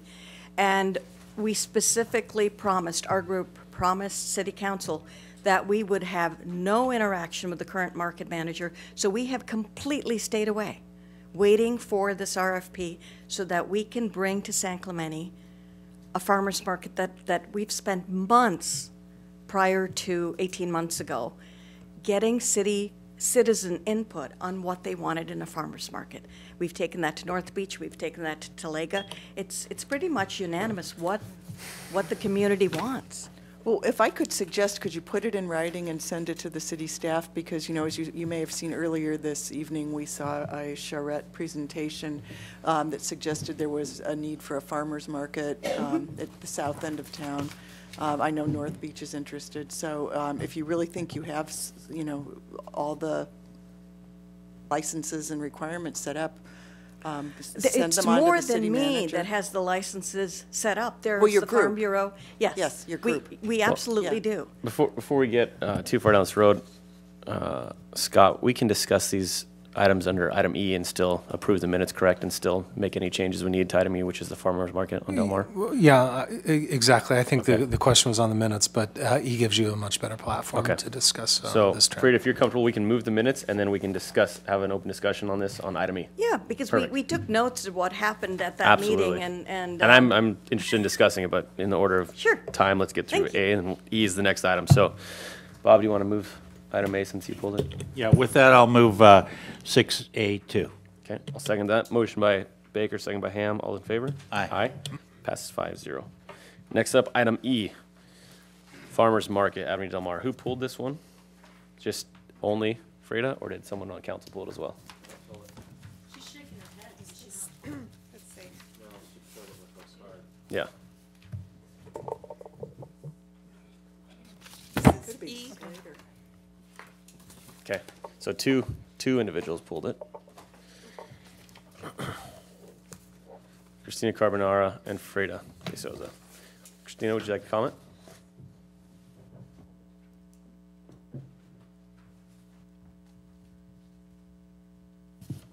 Good evening. How's everyone doing? In regards to the farmers market, before approval, we're just asking, the Downtown Business Association is asking to consider amending section number 4 in its contract in regards to the San Clemente annual car show. We are asking for the farmers market to take place possibly the Saturday before, similar to the Fiesta has in section 7. The growing numbers that we have with the car show are just becoming pretty significant and equivalent to the Fiesta, so we're asking for a little bit better crowd control and safety there. So that's all we're asking for is consideration of that amendment. Okay, all right. That's it, short and sweet. Freda, do you want to comment again, or are you comfortable with? Okay, perfect. Scott, I'm going to look to you for possible solutions on this one. Can we postpone the staff recommendation on this one until we review what we said previously? Because indeed, if we did vote 5-0 to go out to RFP, and now to change our mind on that. But we discussed it, that's why we brought it back. We actually discussed that night whether we wanted it to go in RFP or not, and we decided not to, and to approve an extension. So, and it was noticed, and I did see Frida's letter on that night, but in talking to her in the past, I thought she was more interested in a market for North Beach. That's what all our talks have been about, and Talega. Nothing about taking over the existing market that we've had on Del Mar. Okay, Eric, you're standing there. Just to provide a little bit of clarification, council correspondence at a previous council meeting, a council member raised the issue of bringing it back to the council to deliberate on. So staff did bring it back and presented 2 options to council: to stay the course as the original direction of going out to RFP, or the council, at the will of the council, we could amend the existing contract for a new term. The council gave us direction at that time to amend and come back with a new agreement with some caveats of raising the fee and creating an agreement, not just kind of an MOU type of thing. And so tonight, before you on consent, we have the direction that council gave in terms of bringing back a new agreement with a new term of 3 years with 2 one-year renewal options. So just to clarify that. Okay. And frankly, I think we've got a concessionaire there that does a good job, and we've learned from past experiences that when we have a concessionaire doing something for the city, that it's far better to keep that concessionaire doing what they're doing and continue down that road than to open it up to untested waters. I apologize. My work commitments kept me from this last meeting. I guess the question is, in reviewing this, and I didn't see an answer, but it doesn't seem like it's broken. The farmer's market's not broken, so are we going to fix it? And that's really what it seemed to come down to me was, we have opportunities for other markets in town, which is kind of where I thought the direction was, but ultimately that question seemed to be answered, to me, to satisfaction. Or do you want to comment again or not? Well, I'd like to, there's 2 things I guess we're talking about. One is I would like to encourage Frida and her group to continue talking to the city about, there's potentially, including Target, I think you were interested in them at one point. There's 4 different venues in town that could potentially be places for a farmer's market that are not Del Mar on Sunday morning, so I'd encourage that conversation.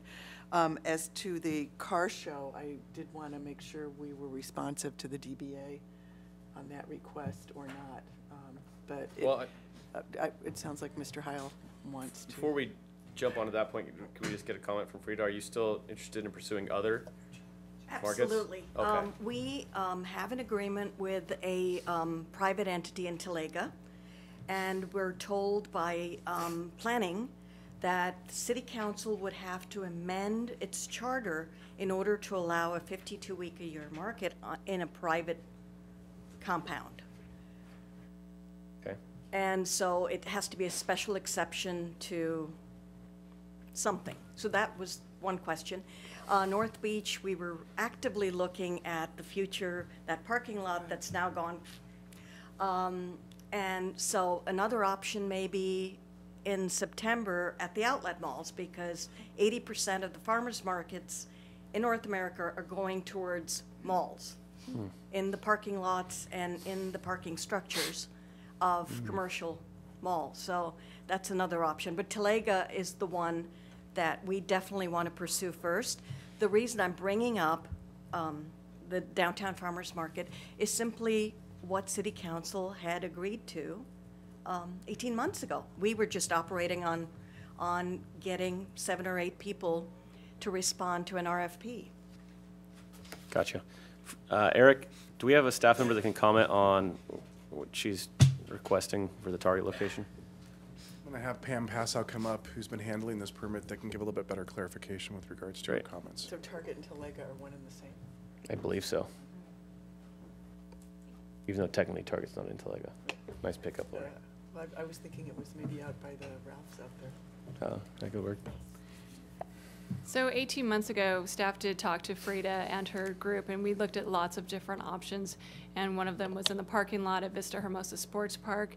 We looked at some of the challenges there, but we did work with her. We also talked about some of the private parking lots that may be an option for her. Sounds like she has done some more research, but we have not had any communication with Frida since council did vote on extending Rick Kyle's contract 18 months ago. So we have not heard anything. Can you comment to the charter comment that she made?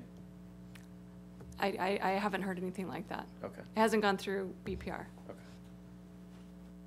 Okay. So Pam, could you circle back with Frida and find out, Sure. get to the bottom of the special charter? Yeah. That might be something in planning, but I can find out from Okay, what great. the holdup is. Thanks, Lori. Rick, do you want to comment on your thoughts on the DBA that Lori posed? I know this is something we've been battling with since I've been on council, so.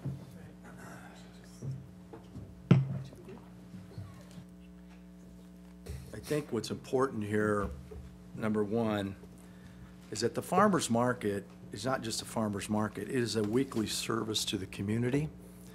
You're looking at 1,000 to 1,500 people on any given Sunday come down there, especially our seniors, for their produce. Now, when the market is closed for the fiesta, that was an established, I repeat, established condition of my permit. I have never come back to this body in 20 years and said, I want the fiesta shut down because we don't want to be closed on that Sunday. We accept what is. The market opened in April of '94. The following year, the DBA decided they wanted to do a car show, the first one. They came to the city, they wanted to do it on Sunday. The city said, no, you have to do it on Saturday, which they did in 1995. The following year, they came back before this body again, wanted to push us off the street, and tried to do that. At that time, I already had my sense, if you will, of the council. 5-0 was not going to have the market shut down. We were already established there first. But I know council did not want to slam the DBA. I understood that thoroughly. Okay, they're part of the town. So I made the suggestion of the compromise to where we share the street, which is what we've continued to do since 1996 successfully. Now, since then, there's been follow-up studies. A very elaborate one was done. The DBA it was a letter sent to the DBA. I have a copy right here, giving them options if they want to expand their event. Number one, they could move back to Saturday if they chose. They could explore the sports park as another one. They could utilize parking lots better on the street, which they have done, and that's great, except this year, for example, they decided they're going to bring in 6 food trucks and put them on Del Mar. I've seen the site plan. Now, 6 food trucks, that's the equivalency of 18 cars. So what I submit to you folks is that they're not utilizing the space they already have to their advantage. And that should not be a fallout or fallback or blowback on the farmer's market. That's just not right. This is the 13th time I've been up here about this over the years, about the DBA issue. They have options on the table. I know the city would work with them if they chose to explore those. Any questions?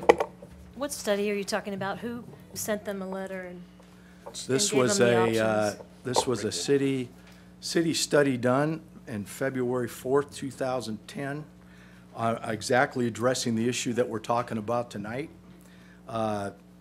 It's readily available. It's in the archives. I have the copy here if you guys would like it. And it lists the things I cited earlier in my comments about their options that they could take. Also, it says specifically that the farmer's market moving off Del Mar on Sunday is not an option. And Traffic reviewed this, the police department reviewed it. There was a committee at that time established called the Logistics Committee to evaluate the request. So this is nothing new. It's been reviewed and reviewed. Rick, before you step down, refresh my memory, every year you have to do this, on exactly what the logistics are down at the bottom. How we set up? Yeah, between Yeah, you okay. and the DB. What I had car show. suggested in '96, and this is what we followed, if you're standing on Delmar where the parking lot entrance is, that's an open area because you need that, number one, that's for emergency. The library parking lot entrance? Yeah, that's emergency access. That's the break between the two events on that side of the street. Then going across the street, we took the upper part of the market, flipped it over, and we start at the entrance to the Kinko's parking lot and then go down to Seville. So we're on both sides of the street there facing in. And I might note as well, on the first year that they did their car show, they didn't even get down to the parking lot entrance with cars. Okay. And what happens in the space between, in the middle of the street then essentially, where you're having the farmer's market? It's just open for the pedestrians. The farmers face in, as well as the cars do, so it's one long, like a, So on that for lack of Sunday- a better word, a midway. On that Sunday, the farmer's market faces in as opposed to facing out. Correct, because the street's closed. Right. So it's safe for pedestrians. Yes, That's why absolutely. you And face then it. it's closed at Seville, okay, manned by our RSVPs, and of course, it's closed on all the side streets all the way up. Yeah. Is there an opportunity where we can shrink the space that the market is in terms of, it doesn't take up the whole width of the street and that shrinks that middle space down? No, because you have to, by code, and this is Carol Gibson. Access? Yeah, emergency access. You have to have 20 feet. Gotcha. So we're real cognizant about that. And then you also have the residences, okay, on the other side. Yeah. And we don't block any driveways of a residency, even though we do a good job of posting a couple days prior with notices on windshields, streets closed, yada, yada, yada. If you try to park your car off the street. But people sometimes don't see that, and so sometimes I'll have to escort them out and then down to Seville. And that's fine. It's carefully done. Rick, how far do the food trucks go down on next to the community center? So if you, on that car show day, you start at the library parking lot. Correct. And where does it end? It ends at Seville. Right, but I mean, because I don't remember actually utilizing that space, that there was a fairly significant gap. Well, on which side of the street? On the community center side of the street. No, it's all the way down to the bus stop. We stop there because the road pitches. There's a pitch at that point, and you can't really safely set up the tarps and the chair and the tables on the street there because of the pitch right there at the bottom. So we stop right there at the bus stop. You can't set up on a pitch of the car show, of the farmer's market. Right, the tables, the balance, you can't do it safely. So we've always just gone right down to the bus stop and stop, and that's been the end point. And you're only looking at maybe 2 or 3 more farmers there anyway, if you went all the way to Seville, from the bus stop to Seville. There's got to be a better way to utilize that space. I remember walking that where it's like, because it went from the car show, farmer's market, and then there was just a huge wide gap at the end of the street. I thought, why are we so crowded this way when there's so much more room on the community center lawn and down the road to work with? Well, the idea of the community center lawn has been suggested before by the city to the DVA to put cars on the lawn. I don't have a problem with that. It's because the restrooms are open. If they chose to do that. Is there not anything going on at the community center during that event? I might be getting it mixed up with the fiesta. Is there nothing going on The at back Seville? side of that road and that whole, it's just empty. It was, pack, farmer's market, and then a ghost town. Well, and Pam, maybe this will be a question for you. Why don't we close Seville, that block of Seville in the community center like we do on the Fiesta on this one day of the year?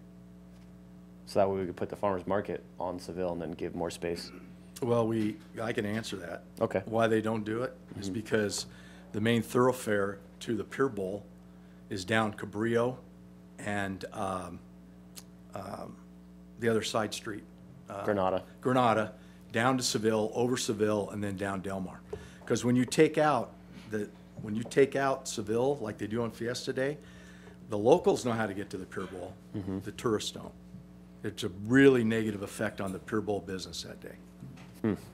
Well, you know, I'm here to serve the locals. So that if you're amicable to that, to setting up on Seville, that section of Seville, it seems like it solves everybody's problem. Really not. I don't think we should be pushed off the street. I really don't, because that will affect all of our business. Now you'd have to have the farmers on the street and not block off. You're saying block Seville? Yeah, that one section. I think that you know what, I'd rather explore moving it down to see, right now it starts at the parking lot of the library. If you moved it down to where the door of the library is, so just down maybe, 100 feet or so, and then pushed on the community center, used a little bit of the slope spaces, I think you could use those effectively. You could create a little bit more room. There's no reason why we have so much, excuse me. I'm sorry, Tim. There's no reason why we have so much wasted space on the other side when it could be used, even if it's on a pitch. There's different ways to utilize that space across the street, other ways. It just felt like we were pushed up against each other, and then nobody's using the space over here. And to bifurcate the show didn't make a lot of sense either. So, you know, I'd rather we look at better space planning using what we have, as opposed to, you know, battle lines. I'm here, you're there. You guys figure it out on either side of it. Listen, at the end of the day, both the DBA and the farmers market, they're community serving. We can figure out a way to make them both work in the same space without compromising performance.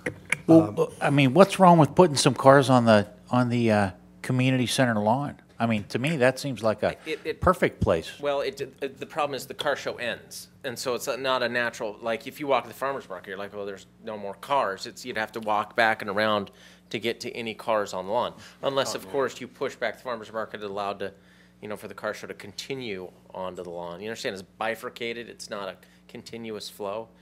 And so, I mean, there's just so much space down on that second block on the lawn that we could potentially use. People are going to go. They're going to be looking for the farmer's market.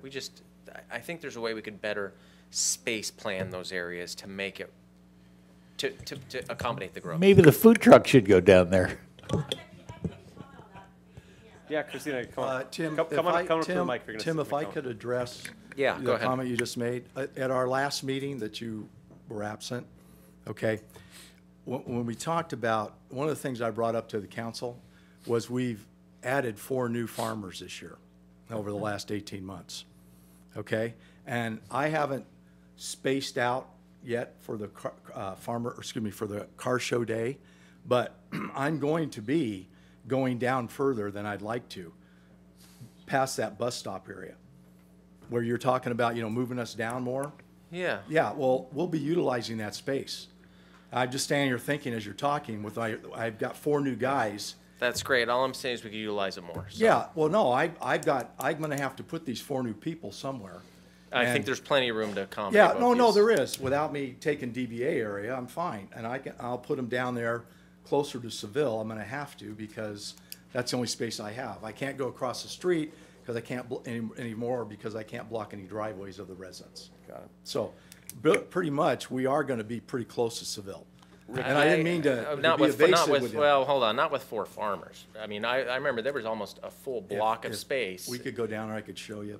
Listen, I saw it last year myself, Rick. I know you did. You know, I saw it myself. I'm not being argumentative. Okay, well, let's be argumentative then, because that's kind of where it's going. Let's not, listen, Rick. There was a ton of space down there. It wasn't being used. It was odd to me that the car show and this were so compressed when there was just so much more to work with. 4 farmers will eat up a lot of that. Okay, well, that's... Is that a fair comment? You can say it all you want. I just, you know, I'll have my own opinion about it. Okay. So, well, I mean, this year you could see it. Well, gentlemen, this is a great riveting conversation. I'd like to hear from Christina, though. I would like to hear from Christina. The grass and the food truck comment. And wrapping on to Seville. One thing before Christina speaks, one thing that we could definitely do from the direction I'm hearing from council is we could work with both parties to make a compromise, to work within the existing footprint so that there's...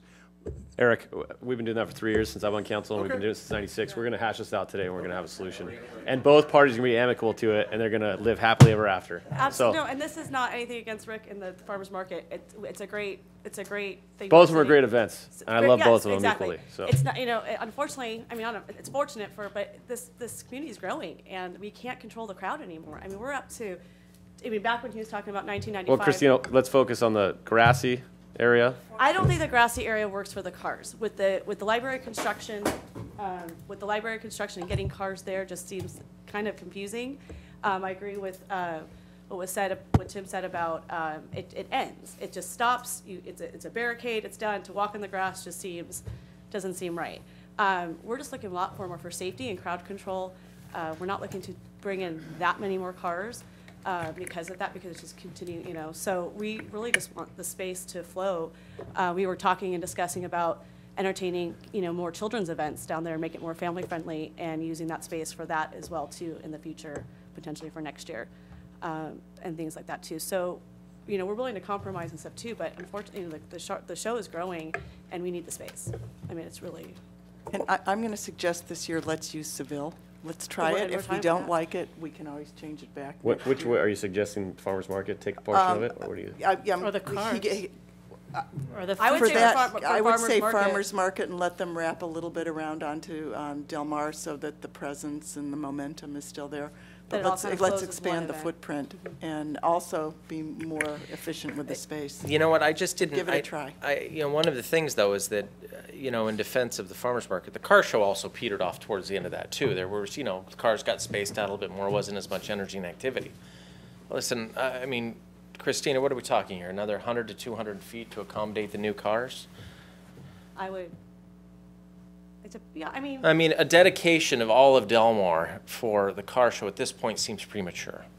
But I would say, I'm definitely I'm not suggesting that. I'm just saying the visual in front of us, wrap it from the community center. Because we've kind of cut off we're kind of sold it out just based on the space that we have, for this year. And so too, it's more, like I said, space and crowd control. In regards to the food trucks, we actually are not we're using FedEx parking lot for a couple of them, and we only have 3, potentially 4, not 6.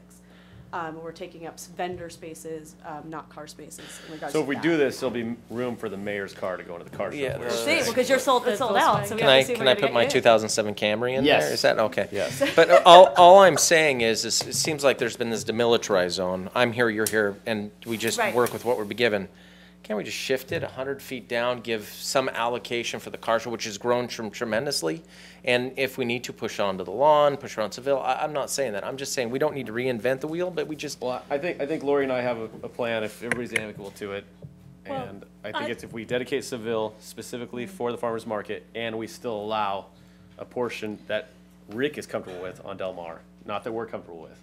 Obviously, it'll be smaller than the current footprint, but. Well, one thing I'd like to bring up, putting the farmers market on Seville, is all the regular people that come every Sunday, even from out of town. How are they going to find how to get there? It seems hard. But one thing I want to point out too, and we haven't talked about it, is the car show is growing. They've added 4 food trucks. Those are quite large, those food trucks. If it is growing, why not have it on Saturday? Why not have it on a different day? I haven't heard why Saturday is not okay. In regards to that, it's a Downtown Business Association event, and so it's our businesses we have to consider. And so the Saturdays were their busiest days. And so closing down the street on a Saturday doesn't benefit our businesses downtown. On a Sunday, it's a little bit more flexible for our business owners. The Fiesta is also on a Sunday? Yeah, Fiesta is Chamber of Commerce, is not us, and so it's on Saturday? Fiesta is on Sunday. Okay, that's what So my thought with Seville is a great location because it doesn't have any ingress or egress for driveways or personal property. And so when we block that off, it's a really easy thing to do. And so. It works well for the Fiesta. Yeah, it works well for the Fiesta. And Rick, I see your concern of wanting to be on Del Mar still, and that's why I think we allocate whichever side you want. Can I go back up? Absolutely, sir. And as much space as you want. And at this point too, being that we're a couple weeks away from the Fiesta, from the car show, I'm not sure how much more we can actually utilize that with his space as much as, we can. We'll definitely want to use it. So we're definitely willing to compromise him coming. I mean, we're not just looking Seville and then just that. No. But come next year, let's, if we try this out, then we can maybe amend this officially to see how it works out. So. We're talking about next year. No, this year for the amendment would be great. To try it. Before it's, for Rick, approval. what's your thoughts, Rick? Well. Oh, sorry. I'm sorry. I just want to say that BPR has already approved the permit as it is standing right now for the car show. So this would be a significant change, and we can make a significant change at this point, but that means that it would have to go through the review process again for 2015. Okay. I'm comfortable with that. Rick, what's your comments on the Seville? What's your concerns? Well, one of the things that you want your market to do is flow. And I hope you can understand that. Yep. I'm talking business now. So you put people around there on Seville, they're gonna get cut off. People will not come around there. I think Tim's idea of trying to take the market all the way down to Seville on the community side of the street, if you will. Mm-hmm. And if that created 3 or 4 more spots for cars, this is good. I'm glad this map is up. Let's see. It's not quite where we would want Doesn't it. go up high enough. Can you make it so it shows a little bit more, Delmar? Yeah, there you go. Yeah, Perfect. I can. So what about this, Rick, before you throw out your idea? Oh, yeah, no, this works. This is Okay. good. Let me just point here with my finger. Tim's talking about, here's Seville, here's Yep. Delmar. Tim's talking about right here. Yeah. This little section here, approximately the bus stop right here. we're talking from last year. Last year, the trucks ended right here. I'm talking utilizing this additional space. Trucks ended where? Right here, right next to the community center. I was walking. Yeah, you guys are talking about the same area. Tim's area is just bigger than yours, All Rick. I'm saying is you just move this down 100 feet, move this down 100 feet. Yeah, and be done well, with no, that. we came down all the way, we're all the way down almost to the bus stop. That's where the fishing area is. That's his last spot. Yeah, I didn't get that same sense of the space. No, last it year. is. Look, Okay, well, I seriously. disagree. So, and we could go down there and look at it, it's fine. But what I'm saying is, if you wanted to put a few more cars here, we utilize this right here for some more farmers. But again, I've got the 4 new guys that I've got to put in place this year. Rick, well, let me throw this out there, and I think we're gonna find a solution. If we just give you the east side of Seville, and then you wrap it around all the way around that corner on Del Mar, and then you keep this still a 200 block of Del Mar wherever you're at, it gives you that flow that you're looking for.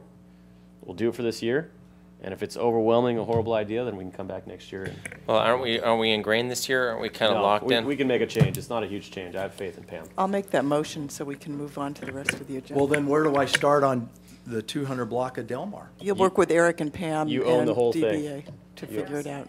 You and the whole thing. So you're gonna wrap around from the east side of Seville. But where all does it- it start on Del Mar? At the very bottom. In front of the community center. I'm not telling them to move them all the way off. In front of the community center. Tim, you're saying I'm still on Del Mar, correct? Right, yeah. So starting here in the grass area, you're gonna wrap around like this, and then come up to the library. Yeah. And then you'll still have whatever space you have over here. So just that. There we go. It's a win-win. Starting, Not at the FedEx parking lot, before that, or prior to that. FedEx is over here, yeah. Okay, so you're saying community So it's center. starting at the edge of the library. The edge of the library. Okay, so There's we, the library, construction all anyway, Seville, is this so- clear? Eric and Pam? Got it. So Seville, and wherever you feel comfortable with, because I know like this gets kind of funky up here, so if you want to start in the grass area, that makes sense. well, okay, Just wrap so it up. then there's another issue, Okay. all right? Now, if you did that, you'll have farmers on this side of Del Mar, starting at Kinko's down. You just have farmers starting at the library, down and around. Now you got cars facing farmers, okay? One of the things with the liability and the insurances, okay, that's why there's always been the break in the events, okay? Rick, you have to work with us on this, okay? I'm not. This is going on and on with reasons why Well, it can't happen. I'm just pointing this out to you. And I think it's a generous solution. I have to, I'm not arguing the solution, I'm just telling you what I have to work with, my policy, my liability. So if that's how you want to do it, I'll go back to my agent and see if I can get a variance for that day. I mean, you guys are the decision makers. Go ahead, Bob. And frankly, this is a bad way to do anything. We're trying to design it on the fly using Google Earth here. I mean, we're done with it. As far as I'm concerned, we ought to be done with it for this year. If you guys want to talk about some changes for next year, let's send it to the folks that know how to do this and how to measure and do all that stuff. And because there's any solution we gin up tonight will not be a solution. I'll make this very clear. Staff is entirely empowered. They understand the parameters we want.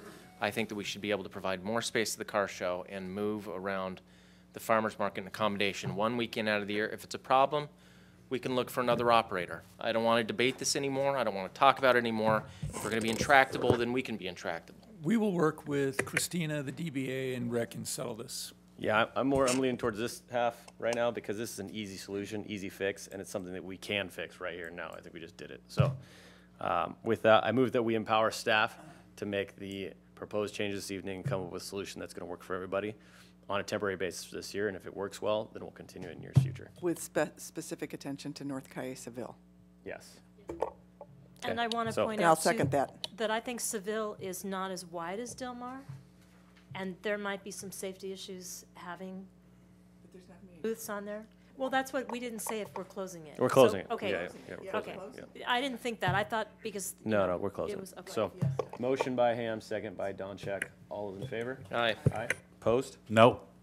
Okay, passes 3-2 with Ward, Baker opposed. So where does this leave me now? I'm work with staff to figure out how to do it this year? Yes. As a trial? As a trial for this year. Is that correct? Yeah. We're all going to work together this year in San Clemente. We're going to sing Kumbaya, and we're going to love each other on Del Mar on the greatest event, because there's 2 events going on one street, and I'm excited about it, both of them. Thank you, folks. Thank you, everybody, for working with us. Okay, with that, we will, so that's item E. So item F. Okay, I pulled F, and it's just a quick thing. On the staff report, it says in the summary that the bill has little impact on the City of San Clemente's fire and paramedic provider, the Orange County Transportation Authority, and I think you mean the Fire Authority. So that was one thing. And then I'm encouraging on our letter to Dr. Richard Pan that the mayor's last name be put there unless he's a good friend of yours. Yeah. That's awesome. So, and with that, I'll move the item. Okay, I'll second it with those proposed changes. Motion by Donchak, second by Ham. All those in favor? Aye. Opposed? Passes 5-0. Item G. Yeah, I pulled this item. You know, I followed this news story pretty closely regarding the ban of the U.S. flag on campus. You know, and I was really grateful that the strong tempo, you know, the tenor of the letter that we're submitting in support of this amendment. You know, I think it's, and we don't talk about national politics here. You know, we're mainly enmeshed in a lot of the details of running city. But, you know, I'd like to, you know, there's a way of thinking now that's starting to permeate some of our younger generations that, you know, we should apologize for who we are as a country, as being an imperialist power, a hegemon, that we, you know, should apologize for the United States of America and people who deride our place in the world and our influence. And, you know, I would just point out that there's a universal truth is in that, you know, this world is a lot better having the United States in it. We've done a lot of good. We've got some past sins and picadillos, but for the most part, the United States has been a shining light of liberty to the world. And I think we should be unapologetic in that. And I'm really grateful that we're supporting this. I think the United States of America has been a force for tremendous good. The flag is a symbol of that. And for public university, which accepts dollars from the United States government to say that the symbol of our nation is not an appropriate or welcome aspect of it, is absolutely 100% the wrong way to proceed. And, you know, our flag reminds us that we've got a proud history of democratic tradition and liberty. And frankly, there are a lot of people who played with blood and sacrifice for that, and we should 100% always support the flying of our flag proudly and not be apologizing for that in any sense. So I'm really grateful for this letter. I'm grateful for the support of this and for the council standing behind this, because there are some things that are always crystal clear, and this should be one of them. So, well said, Mr. Brown, and I will second that, because that is the greatest symbol of freedom that the world has ever seen right there. Motion by Brown, second by Baker. All those in favor? Aye. Pass 5-0. Okay. Mayor, I'm sorry, just before you move off consent, back to F, we understood your motion to include approval of the agreement with a modified section 4.1 that delegates to staff the change. Okay, thank you. Thanks for confirming that. With that, we'll move on to item 7A. Do we have any speaker cards on that, Joanne? I know, but I still got to ask if we have anybody who wants to speak on it. No? No, Okay. that is U-Haul. Okay. Do you want us to continue that? Yeah, I'll move that we continue this public hearing to June 16th, 2015. Motion by Ham, second by Ward. All in favor? Aye. Aye. Passes 5-0. Next item is public hearing relative to the proposed City of San Clemente fiscal year 2016 budget. Judy, before you give a presentation, let's, do we have any cards? We'll hear from the public. We had an opportunity to go over this pretty substantially last week, and Yes. it was actually videotaped and recorded, so if anybody from the public would like to see it, they have an opportunity to do so. So with that, we have 2 cards. The first one is the DBA. The second one's Ricardo Nickel.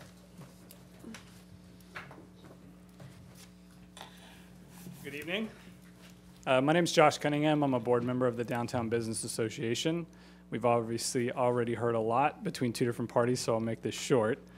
I just recently joined the DBA. I'm a member here in the city, and I know that we receive a portion of the funds from the city budget for our group. And I know there's been some confusion this year, at least there was with me. I take responsibility. Apparently there was a budget meeting that we missed that I found out about tonight. That's no excuse, but one of the things I wanted to do is just make myself available to the council and just say, look, there's a little bit of confusion between the fact that we receive funds and where those funds go, what our group does, how we help the community. One thing I'd like to propose is just sit down with anyone here and say, look, here's what we spend our money on, some of the maintenance that we do downtown, some of the events that we do put on, including the car show, the glitz, and some of the other stuff that goes on. So I just want to make myself available as a new member to that and a new member to the council. I don't know a lot of the riffs or some of the things that seem to have gone on, and I want to make myself available as just yet another guy that's just trying to beautify and glorify downtown. I like being a member of the group. I like our association, and I feel like we can start afresh in a way with the council as well and just say, look, you allocate us a certain amount of funds. Those funds go to stuff. We'd like to be open and transparent with our books. And then that way, if in the future we can show that there is a need for additional funding, at least you're aware of where it's all going, and it's not just a hypothetical money you throw at a group. So that's all. I'll keep it short, but in the future, I make myself available. Sorry for missing some budget meeting that I wasn't aware of, but we're here and we do have needs as well. So. James, what is the best way for the DBA to know about the next year's budget meeting? Contact Eric in the springtime for the budget. Eric's the big guy over there. Tall guy. Yeah. I've met Eric. Yeah, okay. We've shared many a donut. So I'll share with you, I think. Wow. Wow. 8 a.m. donuts. If you're going to deny it here, it's going to be public. I have served this man coffee. How many donuts? That's the question. So I'll share with you the sentiment of years past with council is that there's been a direction that we're moving towards, which is A, accountability of the funds that we're allocating to the DBA, and B, if there's a necessity to have a change in those funds, we need to see it during the budgeting process, not on the night when we're going to adopt the budget. Yeah, that makes sense. So that's why I'm not up here with a slideshow again. Yeah. So in the future, next year specifically, I hope that the DBA will come at that time and we can have that discussion. That will happen. So I can guarantee, as long as I'm still around. Thank you, sir. All right, guys. Thank you. Ricardo?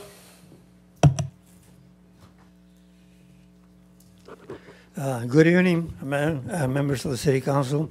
Ricardo Nickel, San Clemente. I would like to know why you want to pull the development improvement funds earmarked for the North Beach El Camino Real parking lot after what happened at the California Coastal Commission's hearing May 13th in Santa Barbara. At that hearing, as they appeared ready to again reject the plan proposed by the city of San Clemente, the commissioners instead gave the city an unusual and favorable option. They gave the city of San Clemente virtual assurance that if the city would give in-concept approval to the alternative 3 plan presented at the hearing by San Clemente residents and resubmitted as the city's plan, the commission would approve the project. Talk about snatching victory from the jaws of defeat. This project has been in the works for over 2 years. Tens of thousands of San Clemente and California taxpayers' dollars have been spent on design consultants, technical and engineering studies, city and state staff's time, and multiple San Clemente City Council and California Coastal Commission's public hearings. Also, public-spirited residents have contributed their own time and resources to provide constructive and valid criticism and ideas. But now, seeming to ignore all the time and effort it has taken to get to this all-important milestone in the entitlement process, you are proposing to pull the funds earmarked for the project without you, as the City Council, having even looked at the alternative 3 plan the California Coastal Commissioners said they would approve. Please do not pull the funds for this project. Please approve it and resubmit it to the Coastal Commission, where the very same people authorized to grant the permit have given assurances that they will grant it. This is a very good project to start the revitalization of North Beach. Let's not mismanage the opportunity.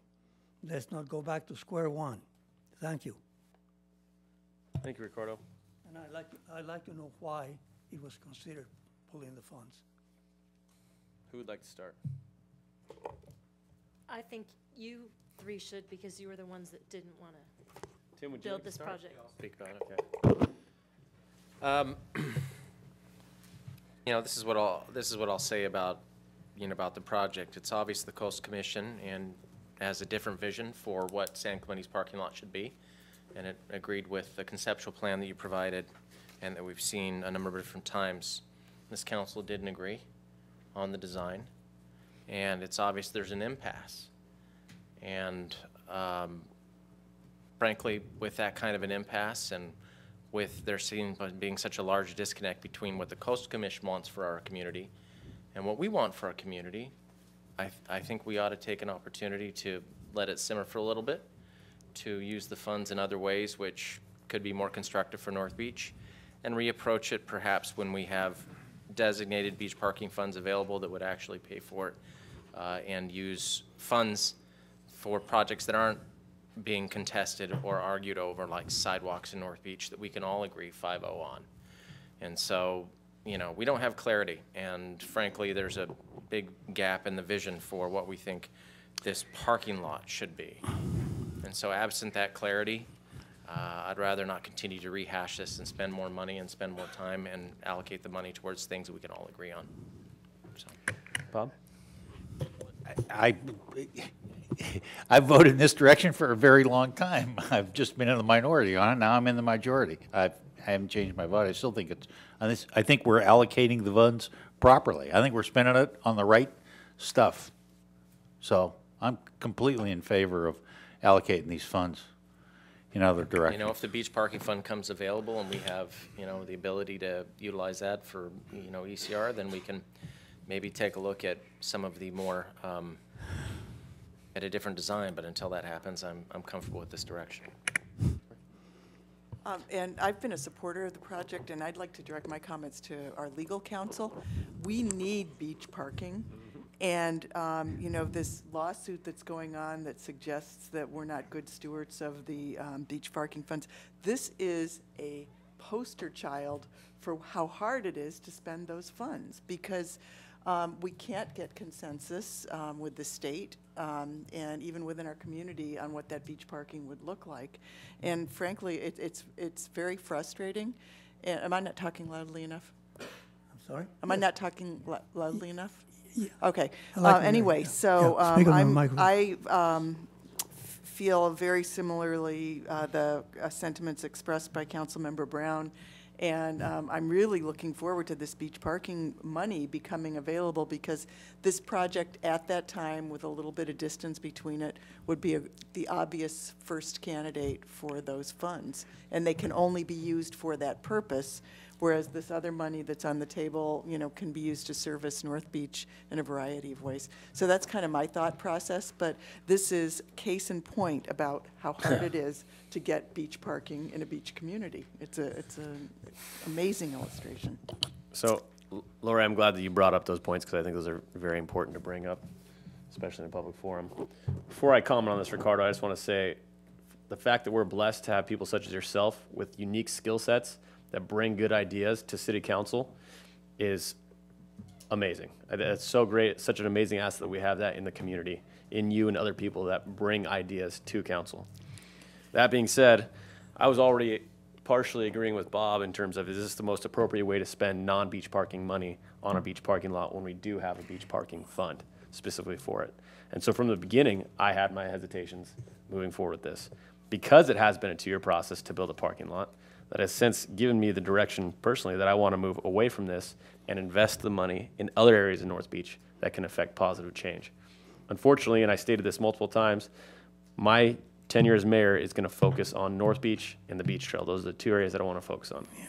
And unfortunately, past practice has been to focus on what I call the 3 lots, the Miramar Theater, the Ole Hanson Beach Club, and the casino, and calling that North Beach. Well, I see North Beach as much larger than that, and so I think we can allocate those funds much better. Now, specifically about the lot, if you want to talk about it, you know, we talked ad nauseum about this, Ricardo, and I perceive you to be a very good listener. And when I look at this, I see many issues on this that we discussed multiple times on the dais, personally, multiple meetings that we discussed we weren't going to do for this parking lot. And the fact that you brought this to Coastal Commission was rather shocking to me. The bicycle parking, we discussed adding bicycle parking at the entrance to the trail, which is going to be the most utilized asset in this area. The handicap spaces, we also discussed putting those at key points throughout the area where people would actually use the handicap parking, i.e. the Ole Hanson Beach Club, the entrance to the beach trail, and close to the Metrolink train station. The electrical vehicle station, we decided as a council we didn't want to do that. And so from my perspective, for you to bring this to Coastal Commission and say this is a better version of things that we discussed as a community, as a council, doesn't make sense to me. So for all those reasons, that's why I'm not supporting moving forward with this. What you have said is not true, because at least Councilman Baker said, although he's not in favor of doing well, the he was whole opposed thing, with the entire time. he So said that anything it was says a much better plan. It's not my plan. We had 20, a whole bunch of professionals, planners, landscape architects and architects look at these things, and they wrote a letter to you. They wrote a letter to the Coastal Commission, tell them what they thought of the city plan. The city plan is a bad plan. It's just, I'm a professional, all the professionals, I didn't rely on just what I was thinking. I went to other professionals. They concurred with me as a group and individually. The president of the American Society of Landscape Architects in San Diego looked at these plans and he said, it's not only better, the city's plan is bad. It's a bad plan. So, you know, don't tell me about consensus of the community being away from the. If you put those 2 plans up to the community to take a look at it and vote on it, it would be no contest. I think the Coastal Commission and a number of architects who aren't residents of our town can have as many opinions as they want, but ultimately, this council, staff, we made a decision to move forward, it got voted down, so we'll just go back to the drawing boards and reapproach it in a year. I say we move on. There you go. Okay, well, thank you. I think you're making, wasting a lot of time, I think, money, and I think you have these borders on mismanagement of the city's resources. Thank you, Ricardo. And I'm very concerned about that. Okay. Judy? Thank you, sir.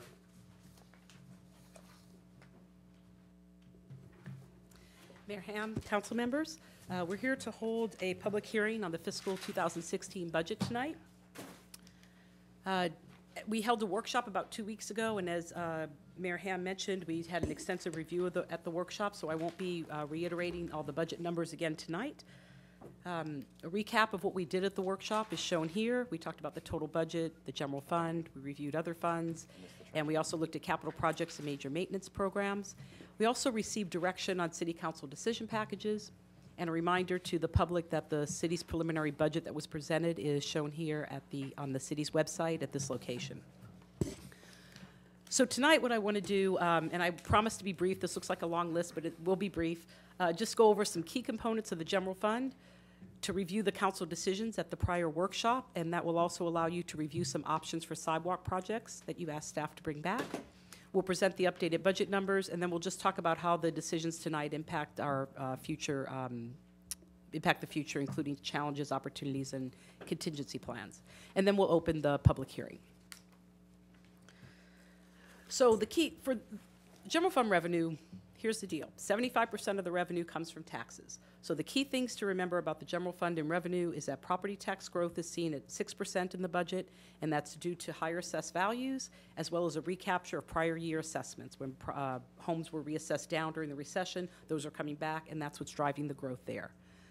Sales tax is growing by 13%, and the majority of that is driven by the Marblehead retail outlets. As we all know, they're scheduled to open in the fall of this coming year, and that's what's driving our sales growth.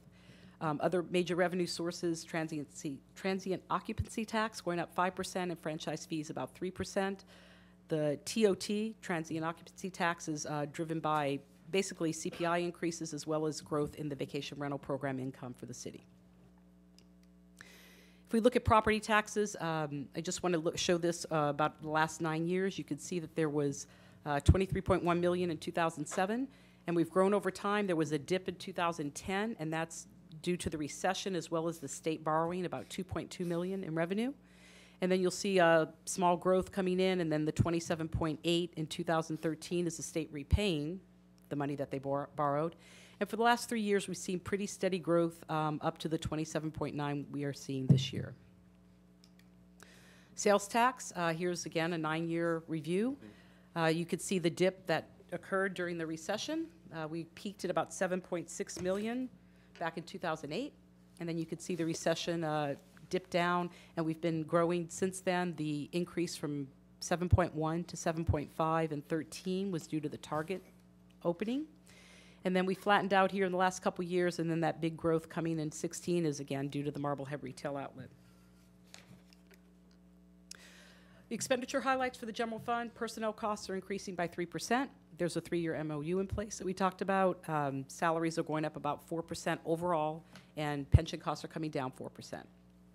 The other large item in our expenditure is our public safety contracts.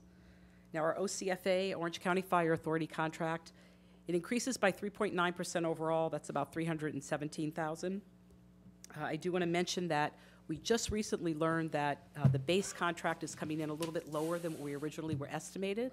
But we also just recently learned that there's been some staffing challenges with our seasonal ambulance. So it's about a $60,000 increase or decrease in the base contract, but we're not recommending reducing anything in the budget at this point so that we can address any of the seasonal challenges with the staffing. Judy, while we're on that topic, with the recent changes in transport services in the county, can we have staff seek alternative service models for the city? For the ambulance services? Yes, we can bring that back to you. Thanks. Wait, while we're on that subject, Chris, let's be, we need to be a little bit more specific and talk about exactly what that means. You want to expand on that a little bit, or city manager, or Judy, maybe just give us 1 minute about what you're talking about there. Yeah, so with recent changes by OCEMS to ambulance service areas and contracts going on around us, it's going to change our backup ambulance response. And so we need to have staff take a look at potential options for that going forward. Okay, thank you. That's because that is a big deal. The backup ambulance response changes in those procedures are going to affect us. So I'm glad you brought that up, and I'm glad we're going to look at that. So we'll take a look at that and then bring it back to council as a separate item, perhaps a couple months. The other large increase, the Orange County Sheriff's Department contract. Overall, that's increasing 2.6%. Originally, it was at about a 5.6% increase, and then we defunded 2 positions, as we talked about at our workshop. That's 1 motorcycle deputy and 1 crime prevention specialist, and that brought the increase down to that 2.6% overall. 2 other components of expenditures that I want to make sure that we highlight. The Vista Hermosa Sports Park, for the last 3 years, those costs have been covered by a subsidy, a reserve subsidy that council put away from the sale of Target land. That subsidy is expiring now, and so those costs will now no longer be supported by the subsidy and need to be picked up through other revenue sources. The other thing is the Marblehead infrastructure. As we all know, new parks and trails and lighting, while a good thing, are coming to the city. They also come with maintenance costs, and so those will need to be funded, and they're being funded in the 16 budget, the maintenance of those items as they come on board. So Judy, is that finance director speak when you say the subsidy is expiring? Meaning we Yes. spent it all? We spent it all, but, okay. but we meant to spend it all. It went as Exactly. planned, as council planned, but it is, we don't have any more of it left Thank you. in regular speak. So now I want to review the decision items from from the workshop. So the council was presented with these decision items for the operating fund. They were all approved, save for the last one for the building division, on-call emergency staffing, and council gave some other direction in terms of alternatives for staff to pursue. I want to mention there's 3 positions here, 2 co-compliance, and I know there was talk about this earlier in the meeting, so there are 2 co-compliance positions coming back on, as well as an administrator for our Lucity system. The co-compliance positions, while they're full-time, what's being recommended at this time is limited term positions for a 4-year period. And that wasn't discussed before, so I just wanted to make sure I mentioned that. And I also want to mention that all of these are not new positions to the budget. They're positions that have been frozen and that we're unfreezing. So we're not adding to the count. We're just taking positions that have been dormant for a while and bringing them back in because of the additional workload. The one-time items that were presented to council are shown here. The first 2 were not approved by council, but the remainder were and have been incorporated into the new budget numbers I'll be giving to you. And then finally, for our other funds, this is the other side of that Lucity administrator position that we're unfreezing and bringing back. There's a limited term water specialist that was approved as well. This is coming from the utility fund, not the general fund. And then there's some one-time costs for some other funds that are shown here as well. That council approved all of these. At the workshop, there were actually a couple of other changes with mostly related to CIP. I'm sorry, Jude. I'm Yes. sorry to interrupt you.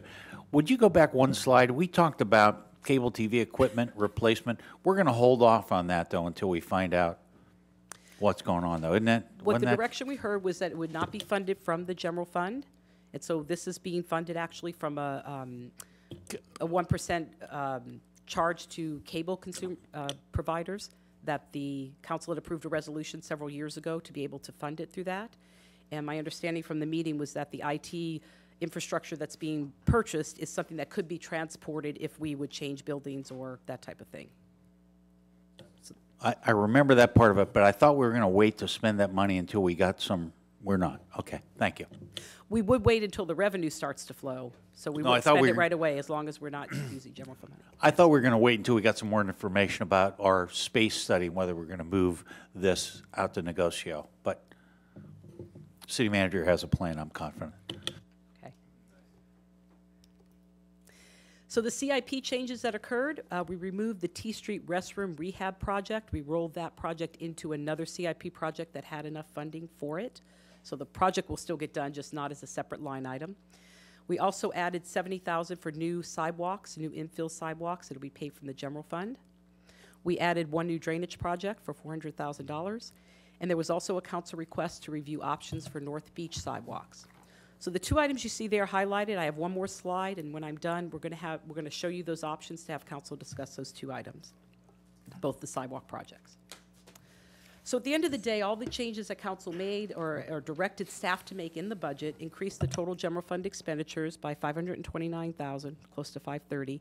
One-time costs went up $360, operating up by $169, and that also resulted in the operating reserve increasing by $15,000. So after we talk about the sidewalks here, I'll come back and just tell you what the total new numbers are for the budget. Bring Tom Bonnegat up to talk about the sidewalks. Thank you, Judy.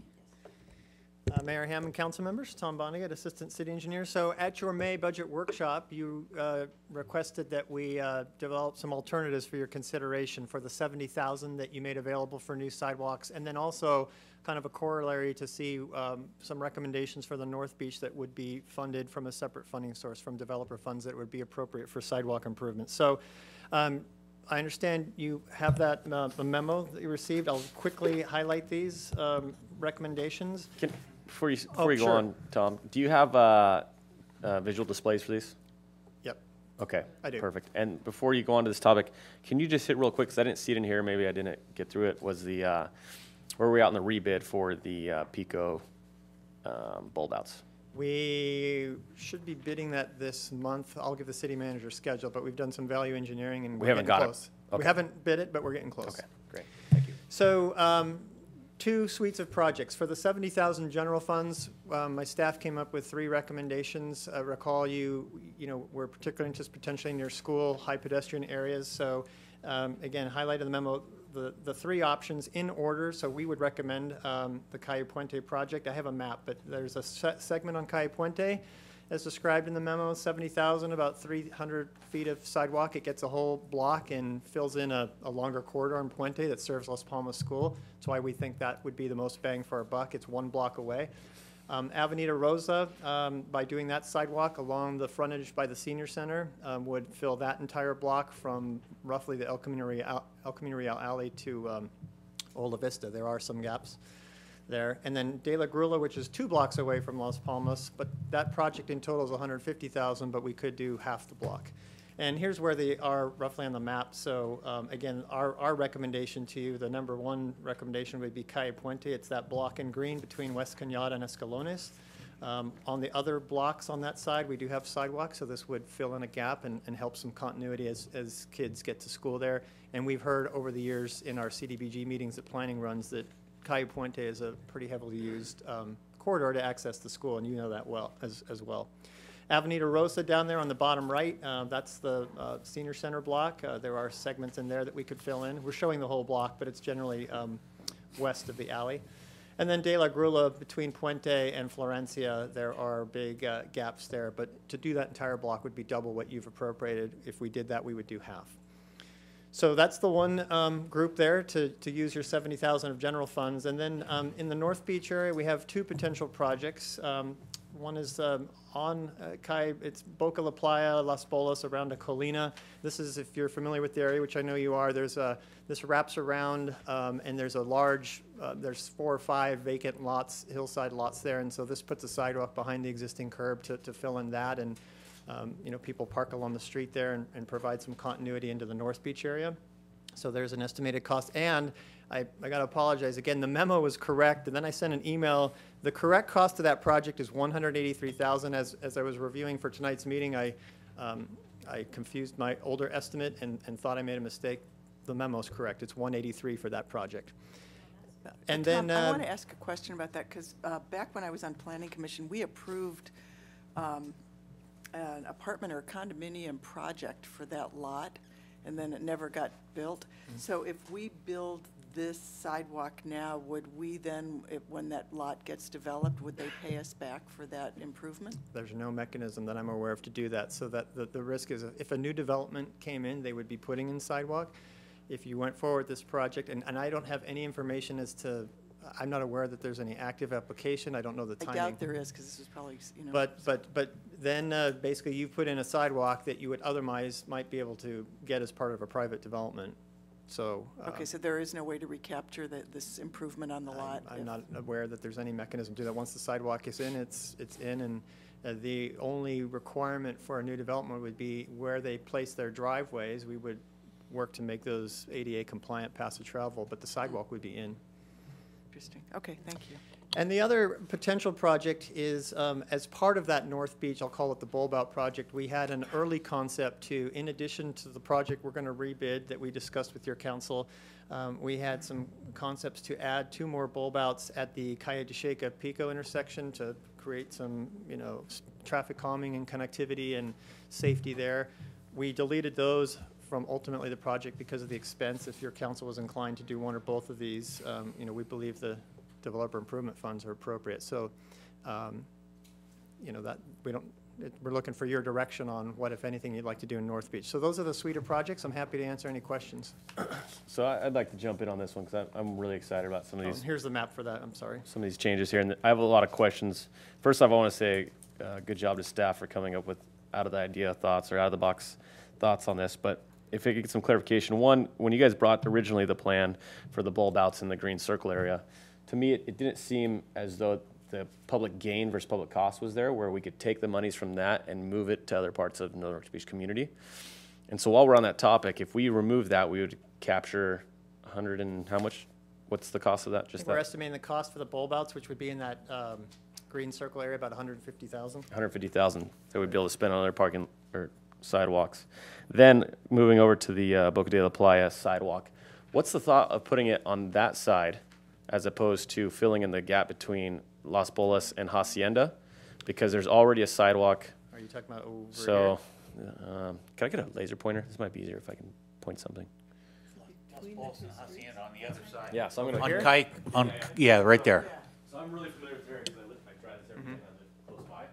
So currently there's sidewalk here and here that everybody utilizes. There's no sidewalk here and there's sidewalk here. So if you're going to, say, the new cafe here in North Beach and you're parking in this area, you have sidewalk here, you have sidewalk here, and then there's no sidewalk here, and the sidewalk starts here. So in my mind, it seems it makes sense if we put a sidewalk here, and we took the money that we'd spend here in directing pedestrians how to get around this traffic. It's not a circle, what's it called, a traffic calming measure, I guess. Yeah, Because traffic right now circle. There's really confusion on where the pedestrian fits in that situation. So if we could use the money here to do some paintings or some markings, A, to show drivers that there is pedestrians in that area, and B, to show pedestrians where they're supposed to operate around there. And then take this sidewalk, and now we have a continuous sidewalk if we just add this little section.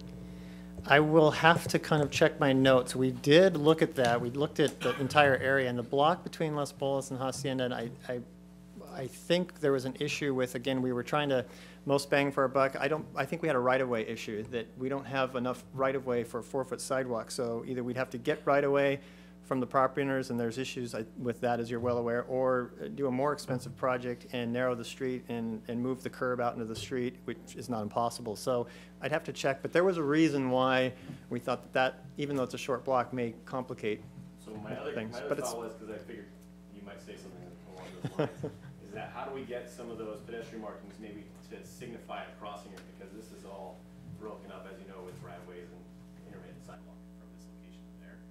Or maybe some pedestrian crossing at this location, so that way there is some continuity in the sidewalk. Well, if it's your council direction, we can look at it, but then that basically what seems like you're asking is, should we put more crosswalks? And that's, or am I not understanding correctly? Not marked crosswalks, but basically just the. Some warnings that. What's the stripes when it's just the thick stripes that we put in? Is that a marked crosswalk, I guess? Is that technically a marked crosswalk? Right, that's a crosswalk. It's a continental crosswalk. You don't require to put in lighting every time you put one of those in though, because we have those throughout the community without lighting. No. Just and then the when we have a markings. crosswalk policy, we, look to, and it would be probably doubtful that we meet the criteria for a crosswalk here. But Okay. if your council wants to look into that, we certainly can put that on the radar. Okay. So we can't do that, but we can still eliminate the bulb outs and use that for maybe a different project. Right, and we just are coming up, I don't have a particular recommendation. We gave you 2 ideas to try and quickly come back to your council per your request, so you can. Well, I have an idea for the bulb outs, so if we can go to the other map real quick, Tom. The one I had before? Sure. Can you get me back? Yeah, can't do it with the mouse. Oh, I can, I guess. I like she makes it look easy, right? Yeah. So my other thought was, and this is close to my home as well, is Calle Puente, this addition we're doing here. Is there a reason we're not continuing 1 block further to the south, so that way we'd have continuous sidewalk? And then I thought with the bulb out money that we're not going to do at over off Pico, we could do bulb outs. I know that's just proposed right now, Bob. I got you. Bulb outs at Canada, because that's a rather large crossing, and there's tons of kids crossing that every day. So let me just, I guess we should be careful about the pots of money we're talking about here. Now, these projects are general fund, and I'm not, De La Grula, I don't know if this is close enough, it counts in the North Beach area, but the 2 other projects we were talking about, the vision we had there for you to get would be with North Beach improvement funds, and I'm sure there's some geographic restriction as to how far we go, and I don't know that Calle Puente going down there is, we'd have to look into. I just don't know what the geographic boundary is. So that may be the restriction on the use of those funds, that it's got to be in North Beach proper, whatever that definition is. Well, I hope we're not doing just the 3 properties I mentioned earlier, right? We do have more expanded view of North Beach than just those 3 properties. Well, we were just looking in the North Beach area where there were sidewalk opportunities to fill in gaps. I mean, we could come back to with an even more thorough one, but those look like the first 2 that popped out, because we do have sidewalk on a lot of those other streets, except where we might be right-of-way constrained. And so we were trying to go with something that we could easily accomplish.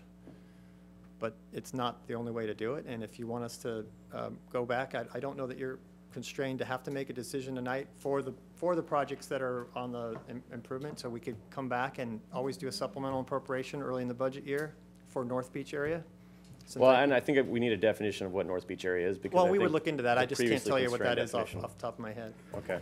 And I think we're going to get consensus for at least a few of these projects this evening, right? I mean, Let's see. I've thrown a lot of stuff at the wall. Yeah. We've been waiting. Well, frankly, I mean, I'm in favor of all of them. So, but I think it's a wonderful idea to do a little more investigation here in the North Beach and pick out some spots that you're exactly. Some of the gap closing stuff really I think is crucial in North Beach, and if we can take some more looks at that, I think that'd be time well spent before we designate a project. Your point about Puente is right on, Chris. We need one more block there, and that's, to me, if that's staff's number one project. I like all three of these projects, but if we can find some more money in the budget to do, if we decide on Puente, we should do 2 blocks of Puente.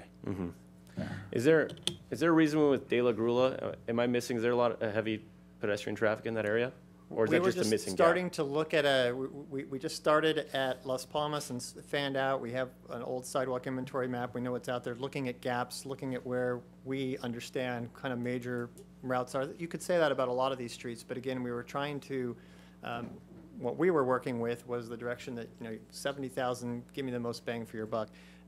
We have a lot of other streets that were the subject of previous grant applications we could do, but, we'd still only get a partial block, so we were trying to maximize connectivity, if you will. But as you're dead on, there are a number of streets here we could still add sidewalk. Yeah. There's a lot of need there, but, right now it looks like we're working with a somewhat limited budget, so we're trying to maximize The that. De La Grula isn't part of the North Beach funds, though. It's separate. Our proposal would be, unless we find out that that's within the area, would be a general fund project unless we determine what the and then we'll look into that too as we go into North Beach. We'll work with city attorney and others to figure out what is the definition of North Beach boundary. Okay. I need to ask a question. Tom, the Boca de la Playa going around the corner there, that area where we don't have sidewalk, and Lori talked about that old project. Isn't that area was identified by the North Beach Association working with Tom Frank? I think that was one of the areas where they really needed to get people off the street because they're walking around those cars. So it's not true that we don't have any studies on North Beach. I think this was identified as a really big project that needed. Oh, to be done. I like that project. Absolutely. Okay. Yeah, yeah. No, All right. I'm supporting that No, I agree one. with you on the other one. The but it bulb out sounded was like the we one. were- The bulb out was the one I don't see supporting. I mean, it just seemed like it was an add-on that threw it at the end of the last project, and I think there's better opportunity in North Beach. We just wanted to give it to you as an option to know that that was a concept, Yeah. if you're interested in doing that. But if you were only going to choose one or something, I think you'd get a lot more value out of doing that sidewalk that we just discussed around the corner. I know, I go out in the street too, and Yeah. all the cars coming around the corners. Runners and So everybody. I'd be leaning towards that one. Yeah. To try to do the best we can for North Beach. As far as the other one for the 70,000, I think he said it, we were just trying to figure out where 70,000 could do the best use. And he thinks it's Puente. Maybe in the future we could get another block. The Puente one for me is huge because I see the kids going there every day, twice a day. And so if there's an opportunity where we can make that intersection safer as well, and so the bulb out money, I know that's North Beach money, but maybe the De La Grula money that's not North Beach money we can utilize because, We can find more money. We'll find more money in the budget. So Okay. City manager will find more money. We don't have to. Okay. Yeah, we don't have to. Well, let's agree on the projects we agree on. Okay. Let's get. Okay. So let's start with the first one with the Boca de la Playa. Does anybody have any concern with this section here? Okay, Lori? I mean, I wish we could get the money back for it. Yeah. I wish there was a way that we could lean that property. Because Could I- the project that I'm recalling was incredibly ambitious and not. I don't think at it's all- ever going to happen. Yeah. Yeah. But I wish there was That's a quite the way hill. to, but yeah, I walk around there all the time. It's Yeah. important to clean that up. Yeah. I just wanted to I'm make. for everything. I wanted to make one comment to council, just to clarify. So the three $70,000 projects, Council asked us to come back with one, and that's what we incorporated into the budget numbers, and that leaves us with an operating position of about 220,000, not a large operating position. So I just want to make sure it's not choosing all of them. The idea was to choose one. Now, if council wants to choose all of them, that will impact the operating position and will bring us down to quite a low amount of balance in that fund. Choose one from the 5? One from the 3. The first 3 are for the 70,000 for the general fund. And then The other 2 for North Beach, there's been no funding included yet in the budget. We can include it. It's coming from the developer funds, but I just wanted to clarify, you were kind of saying, well, let's take the money for that and put it somewhere else. There is no funding yet, or no budget yet. Well, help me clarify, Judy. I thought we took the funding from the proposed North Beach parking lot and said that now we won't use those funds. The funds are freed up, but they haven't been allocated to any project yet. So there's But we have the 800 ability some this odd evening thousand. to allocate it to. Yes. Okay. So the North Beach is Perfect. 2 different projects. So first off, I think I'm going to echo Lori's sentiment and say let's move forward with the Puente. One question before we go any further. Is there any way to do in lieu funding if some project is built there for sidewalks? We can look at that. What you would do is set up a reimbursement district in advance where the city's fronting the money and then has some sort of assessment that for a development that comes later that has to repay the city. And it's a question of cost benefit of putting it together and how much we'd recoup. But we can certainly look at that. It just has to be done before the appropriation. That location has lots of problems too. Done before what, Scott? It just has to happen before you make the appropriation. You have to manifest your intent to recover it from subsequent development. But we can work with Tom and the city manager on whether that's a possibility. Okay. Please do that then, because that's a lot of, a big concession for that property. Okay, so we have consensus that the Puente is the one we're going to go with from this slide? Yeah. Okay, there we go. No opposition. So with the next one, do we have consensus that we want to allocate the funds from the parking lot to the Boca de la Playa sidewalk, not the bulb outs? Does anybody have any concern with that? If they want. Okay. I realize we can do both. I think there's an opportunity for better projects as opposed to bulb outs with other options. We're already doing bulb outs at the other corner, and so it's already going to create the effect that we want in that area to do 4, essentially. I think there's much more opportunity in North Beach. Okay. How about with the North Beach projects? We hold off. We'll take your comments. We'll look at a greater definition of what the North Beach area is and look at some other projects to bring back, and we'll bring it back to you at the first meeting of July to consider as an appropriation for the North Beach area with that money. Are you saying not do the sidewalk on Boca de la Playa? We'll hold off on that right now too. We'll bring it all back to you in one swell food. It's late. You know. Well, Yeah, reasonable. Remember, I have Bob? concerns with that. I mean, I agree we have to really be careful with these developer funds because we have a lot that I think is going to happen in North Beach, and I think we only have very small pots of money. But this one has been identified as a major problem with people in the intersection. This is a good one. So I don't know that I want to wait on this one. I was think just it's gonna have to thinking be they'll done. give us a chance to take a look at the city attorney's idea for the assessment district and get that going at the same time before we bring these projects back to you. Why can't we do a city policy that if we ever, because of public safety, anywhere in the city, that we deem that there has to be a sidewalk there, anyone that comes in later and puts a house in, why can't we get that sidewalk money from them? Well, that's what he's going to do. No, but he's talking about assessment district just for this area. It's a reimbursement district. So you would show that development coming down the pike is going to benefit from infrastructure that the city fronts. And so we just have to look about. For any property though, or specifically for this property? Well, property that benefits from any improvement that you're doing. So you could do it as an area of the city or as a neighborhood or as a block by block project, and we can just explore. You have to show that there's a correlation between the impact of the development and their share of it. But as long as you have that set up. I think it's a clever idea for, listen, we're dealing in San Clemente now. All of Southwest San Clemente has reached a really high point in terms of real estate values. Projects coming online, for example, the 4 condo projects on Ola Vista. They're building sidewalk. Yeah, they're building a sidewalk there. Now, if the city had taken the approach before building that sidewalk, we would, I guess we didn't win there. So maybe we should look at on our sidewalk building projects, if we're building it in places which will have a development at some point, that may have a remodel at some point where that would be part of what they want to do, we should look at these districts, you know. I think that's a very fair approach, because in the end, we'll all do well. You know, they'll do well by having this there, and frankly, I don't know, I'd be interested in more detail about how the reimbursement worked, et cetera, but I think it's a great idea. So with that, there's consensus, we're going to move forward to this project. No, we're going to wait. We're going to take the city manager's recommendation. We're going to wait, look at them all Can't make a on decision a whole. without I'm sure having this is going to be on the first page, but let's let the city attorney and the city manager come up with some ideas here. Good. We'll come back I to like you it. on the first meeting of July with projects, a report on the assessments, We still moving forward reimbursement with district. Puente? And we're going to move forward with Puente. Okay, there we go. Good. 2 blocks of Puente. 2 blocks? 2 blocks.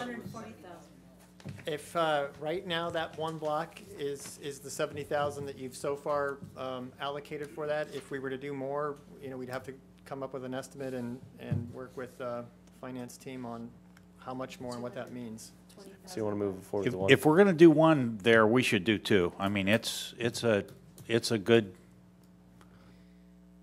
well, let's tonight say we're going to do Puente, and we'll wait for more recommendations from Mr. Bonigan. How's that? There we go. I And like with that, I move that we direct staff to prepare resolutions approving the city budget for fiscal year 2016 for consideration at the council meeting of June 16th, 2015. Before you second that, I just found a speaker card. Don, would you like to speak, or are you comfortable with what we just discussed? There's one thing I want to mention. Okay. Sorry, Don. Wait, hold on a second. Can I get a second? I'll second that. Okay, great. Okay. As you all know, I was chairman on that committee that did the study for the MBCA. The only thing I really want to point out is right about in here is a house with no sidewalk in front of it. And it is the most dangerous spot in all of North Beach. You remember when I took the pictures and I showed that couple standing in the street? I put them there. I said that they weren't staged, just that one, because there was no parked car, and I wanted you to see that people walking there are fully in the middle of that lane, and it could be solved by painting a sidewalk out into the blacktop until you can build one, but also if you could do that, just one house worth of sidewalks. One house, you could probably save a life. Remember, there were 2 people hit in this section of North Beach last year. They could have been dead. Thank you. Tom, can you talk about that one patch of sidewalk? Because that's one of my issues too, and I didn't know how do we approach a property owner to say, look, we're going to be doing this project. Could we come in and do this and you pay your share? Well, that patch of project is part of this, or that patch of missing sidewalk is part of this project. I know exactly where that is. And, oh, it is? And we would take care of that. Okay, and that's wonderful. So we would deal with that is with this huge. project. Okay, so now that whole corner. It's a small segment, It is, but it's an and important so- link, and we would take care of that with this project. Okay, and then there's another thing right there, our city attorney, that we should be looking at that property owner to get some of this money back, because they have not put in the sidewalk. Well, I think that's what We don't have anything? unless they do a remodel. Triggered by a remodel. And I think it'll be part of the study. The only thing I thought that might be interesting is that they have a big garden or hillside there, and that maybe they've been wanting to put in a wall or something, and if we did that, maybe they would do that and get that off there. Okay. With that, we'll close the public hearing, and there was a motion by Donchek, second by Ham. All those in favor? Aye. Opposed? Passes 5-0. Thank you, staff. Fantastic job in this budget year, just once again. If I can say one thing really quick, Of course, I'm sorry. We'll take this PowerPoint and create handouts to give to the council through council briefings. A couple of things that we had later in the PowerPoint with regards to Councilmember Brown, talking about if something doesn't happen, give me worst case scenario, which is in the presentation. But again, we'll give it to you as a handout and you can review, and we can answer any questions at council briefings if the council has. And the other takeaway is just our operating position and our unassigned fund balance over the next 6 years. We really have to keep on it because we're going into the negative with our forecast with CIPs. And so a lot of our quarterly reports and those things that we come back to council with, we're going to continue to hammer that with the council to let them know decisions today could affect the future. So we just wanted to give that disclaimer, but I appreciate your approval and I appreciate staff's work. Thank you. Thank you, Eric. So we'll move on to water rates. Do we have any cards on this, Joanne? No. No? No. Okay, so with that, we'll open the public hearing and close the public hearing. And, hey, hold on. Hi, Mr. Rendina. How are you, sir? Good evening, Mr. Mayor, City Council members. My name is Tom Rendina. I'm the Business Services Officer. Here tonight to present recommendations for the modifications of water rates. Do we have the one slide that goes over the specific changes we're going to have, and can we go to that one and just talk about those yes. changes? Okay. See if we can make that And if full we have any screen. questions from council, we can address those. And Very good. move on. This is a summary. We're recommending a 4% rate increase for potable water. That's across fixed and tiered rates. A 5% increase for non-potable water. And the elimination of some language for the low-income subsidy, which expires on July 31st. And so we're just removing that language from the ordinance. Great report, Tom. Any questions for Tom? Yeah, I have a couple of questions. Tom, we had some issues in San Juan Capistrano with water rates, and they were not found to be equitable. Are we 100% certain that we have taken care of that, and all the suggestions by the court were incorporated into your modification of water rates? We are making every attempt to comply with Prop 218, and to the best of our knowledge, we do. I suppose anybody can challenge anything. We've worked very closely with consultants at Reftelis, and Sanjay Gower is here tonight with us and can answer questions as well. I might also ask if the city attorney wants to chime in here as well. We're getting that. Did we get any? Well, let me go to where I'd like the city attorney to chime in, because we've gotten some suggestions from folks that say we're in a drought, we should charge people X number of dollars, pick a very large number for water rates now, and that will discourage their use. We can't do that, though.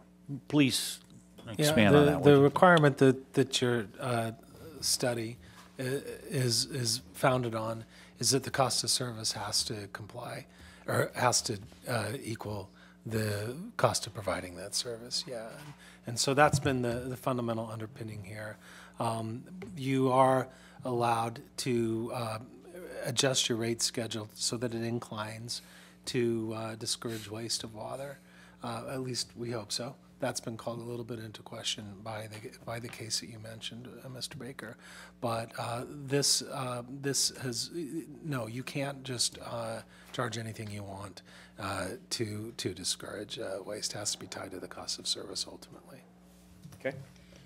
But for some reason you can it cause fines to happen. You can charge penalties for. And does that penalty money, where does that go then? Because that upsets the whole model if it's only. It's a good question. It has to be a fine or a penalty. It can be folded back into your operations, but. But then that is in violation of the notion that you're only paying for what you're doing. Except for penalties, right? Penalties are called out as an exception in Prop 218. We're not a court this evening, Lori. We're not going to address that topic. Do you have any questions for staff? In fact, we are, but not on this agenda item. Okay, perfect. Fantastic.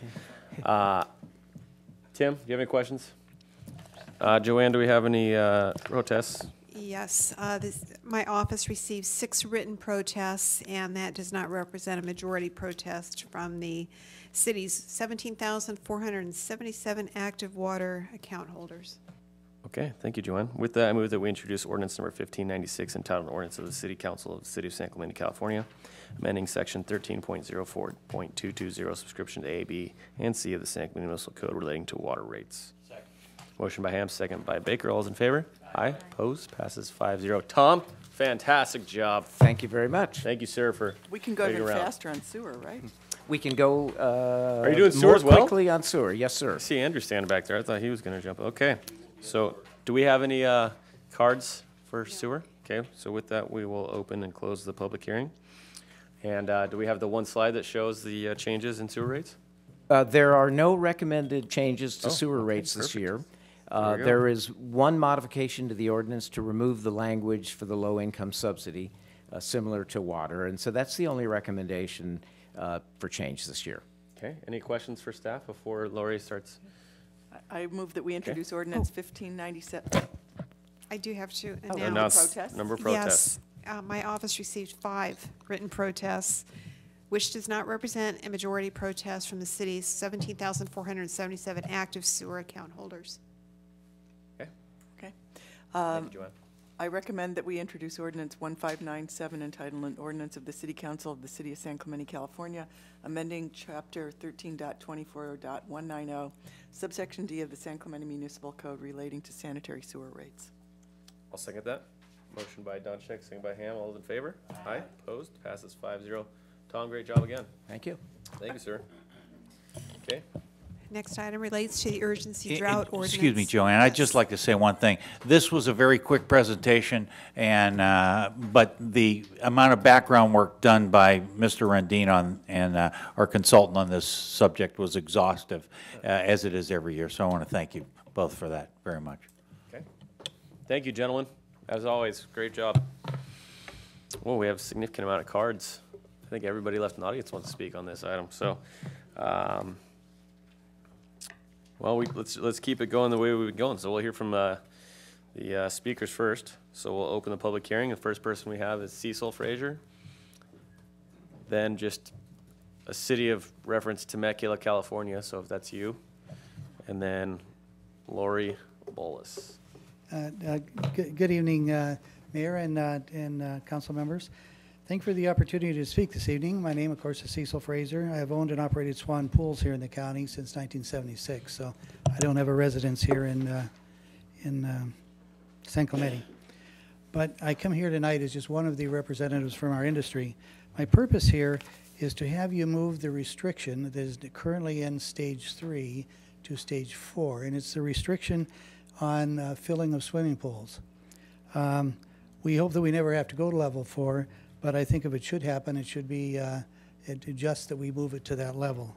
And our reasoning for the proposed change is as follows. Pools and their associated decking are one of the more friendly users of water.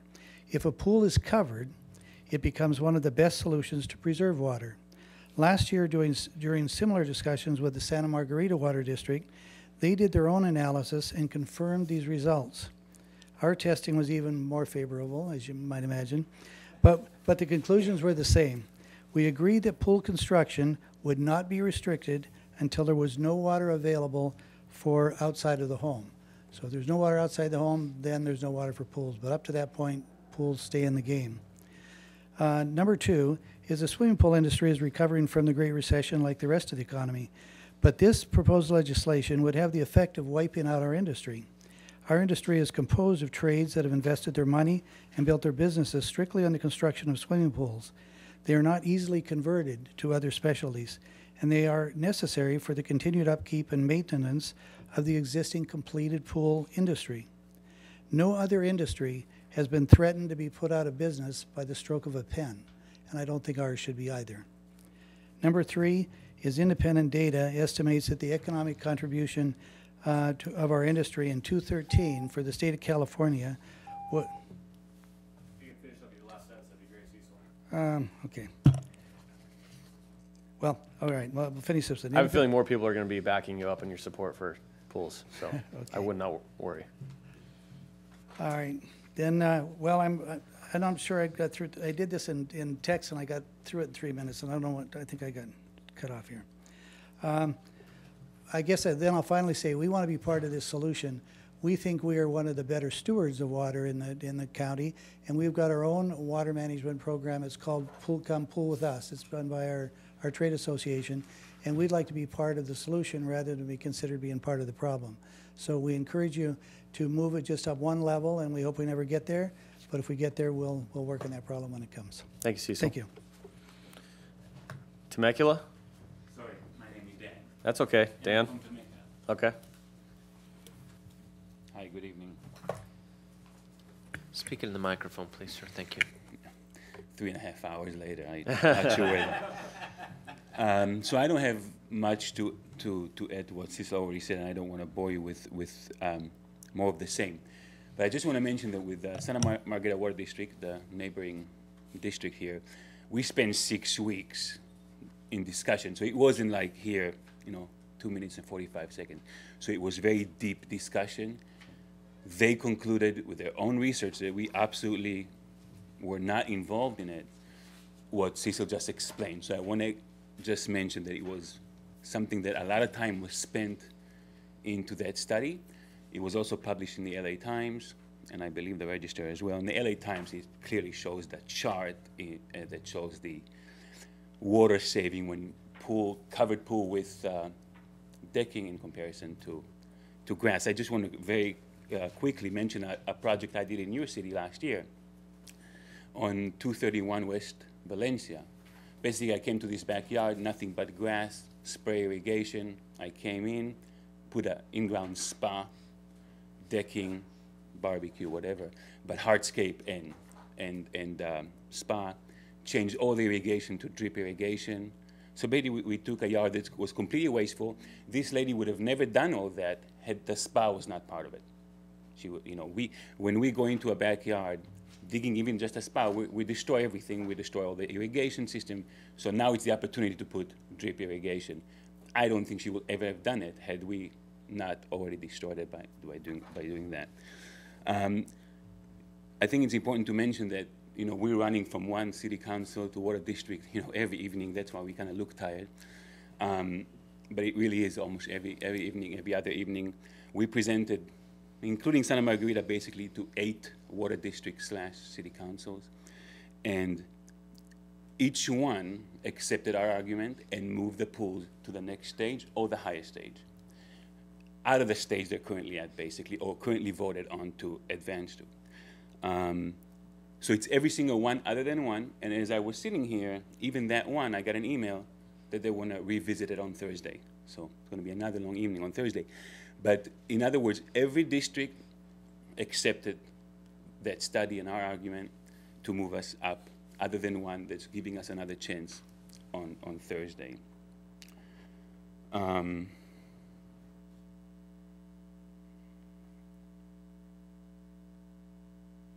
think I'm done. Okay. Thanks, Dan from Temecula. Yeah. Thanks for waiting around. Lori, Boyles? Nope. Okay. Jeff Harris? Okay. And then Mark Feinstein and Don Slater again. Did Don leave too? No, Don Slater's. That's your address, Don, on there? That's the address of the building. Okay. Gotcha. I thought I'd throw that in for. Okay. Good evening. Jeff? Just starting. Okay, good evening. Jeff Harris, San Clemente resident since 1988. I've got a plan here that is based on the idea that it's grossly unfair and discriminatory to tell people what days to water outdoors, when the emphasis should be on the total gallons of water used per person per month and not on how or when it is used. I hope you'll take this into consideration before issuing any final edicts on how to implement this water reduction and so forth. So I have letters which I've written, and I'd like to pass them out to all of you, a copy of it, if you want to look at it later on, if this makes any sense to you. Number 1, have all San Clemente residential customers, by the way, they said before about the rates, you can't charge make-up rates for water, but it doesn't say anything about limiting the amount of water that you allow people to have. So have all San Clemente residential customers who receive a monthly water bill sign a sworn statement subject to penalty of perjury as to how many adults and children are living in their household, showing the ages, and based on that decide the total gallons of water to allot to that household per month. It could be, for example, 50 gallons per adult, 20 gallons for children, up to a certain determined age. Since the total amount of gallons used is shown on on your monthly water billing. It's easy and it's inexpensive would be to get this calculated and to include it on the next month's billing amount and adding any penalties to it. If necessary, the utility company could take a cut of the penalty, so it wouldn't cost the city anything to do this. As for businesses, have them fill out a sworn and truthful statement substantiating the amount of water necessary for their business, and then make a judgment as to how much water they should be allotted per month. Since most of us here in San Clemente want to save water, I believe that there will be a very high degree of compliance to a program such as this, and that there will be a minimal cost in setting up the computer's billing program, as I've already said, to do it. So one thing is for sure is that by telling people what days to water outdoors, it won't reduce their water use if they take 20-minute showers indoors. I do, however, agree that it's a good idea to prohibit outdoor watering between the hours of 9 a.m. and 6 p.m. And so that was my idea, and I hope that, I don't know, look at it. Thank you, Mr. Harris. Okay. Mark Feinstein. Actually, it's Feldstein. That's okay, no problem. I am Mark Feldstein. I'm a CFO and a sales manager of a pool remodeling company. And I'm going to say a few things that we've already heard, but I think they're worth repeating. The pool and spa industry understands the drastic situation that we're in with the drought, and we know that every industry is going to feel some pain because of this, but we don't feel that we should be singled out, especially when it's not being based on facts. The pool and spas and the surrounding decks use 50% less water over time than traditional lawn does. Once filled, a pool, decking, and a cover are about as water efficient as drought-resistant landscaping. These are facts that I ask that the council fact-check me. I know that it's self-serving for me to be saying these things, but it's all true. Even a new pool, which needs to be filled, will use approximately 3,000 gallons less in the first year than a traditional lawn would use in the same time. Pool and spa decks and the hardscape that surrounds it often replace most, if not all, of a backyard's landscaping, further reducing water needs. And during construction, which can last between 3 to 5 months, pools and spas require no water, and neither does lawn that it's replacing. So that's water savings that's not often taken into account. We should be looking at sod on new construction, which is encouraging more water use, especially over time.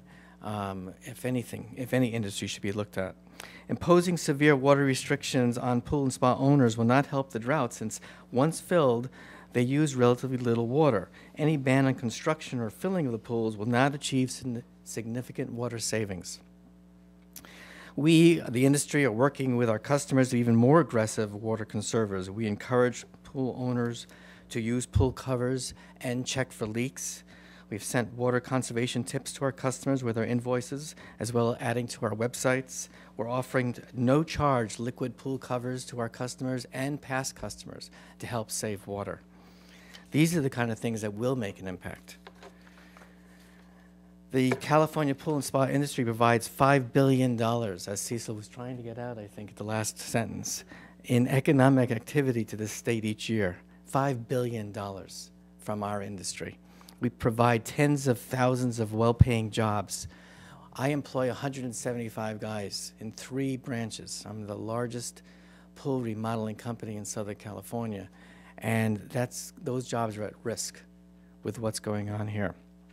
My business, like so many others in the pool and spa industry, took a big hit during the recession. Severe water restrictions on pool builders and our customers could be the final straw for many companies. Any restrictions on pool construction or filling would cost local governments millions of dollars on lost building permits and taxes. Thank you, Mark. Thank you very much. Don? 156 Escalones? I'm sorry? 156 Escalones? Yeah. Great. Is there any way to enlarge that? Wonderful, wonderful. There's a situation here that's been here for a long time. It's an inequitable sharing of Tier 1. A house or an apartment is a home that houses a family or one person or two people. There's plenty of homes in San Clemente that house one and two people, as well as there's plenty of apartments, but there's also plenty of apartments that house full families. Your Tier 1 provides 6 units of water per apartment. Your Tier 1 provides 9 units of water per house. Some reason, and that's all for interior use, as I was informed by Thomas Rendina on a recent phone call. Tier 1's for interior use. Your system says the people in the house get to flush their toilets more and take longer showers than the people in the apartments. There's really something bordering discriminatory on that. And this is an example. These I did just strictly for the fines. These are the levels of when the fines will kick in. On your left side you have, and this is for the $7 fine. The left two are winter on the blue, green is on the summer. The other one, next one is for, that's for regular single-family homes. The next one's single-family homes with large lots. They're allowed 15 before they start to get fined, 20 before they, in the summer. They can use 20 without being fined.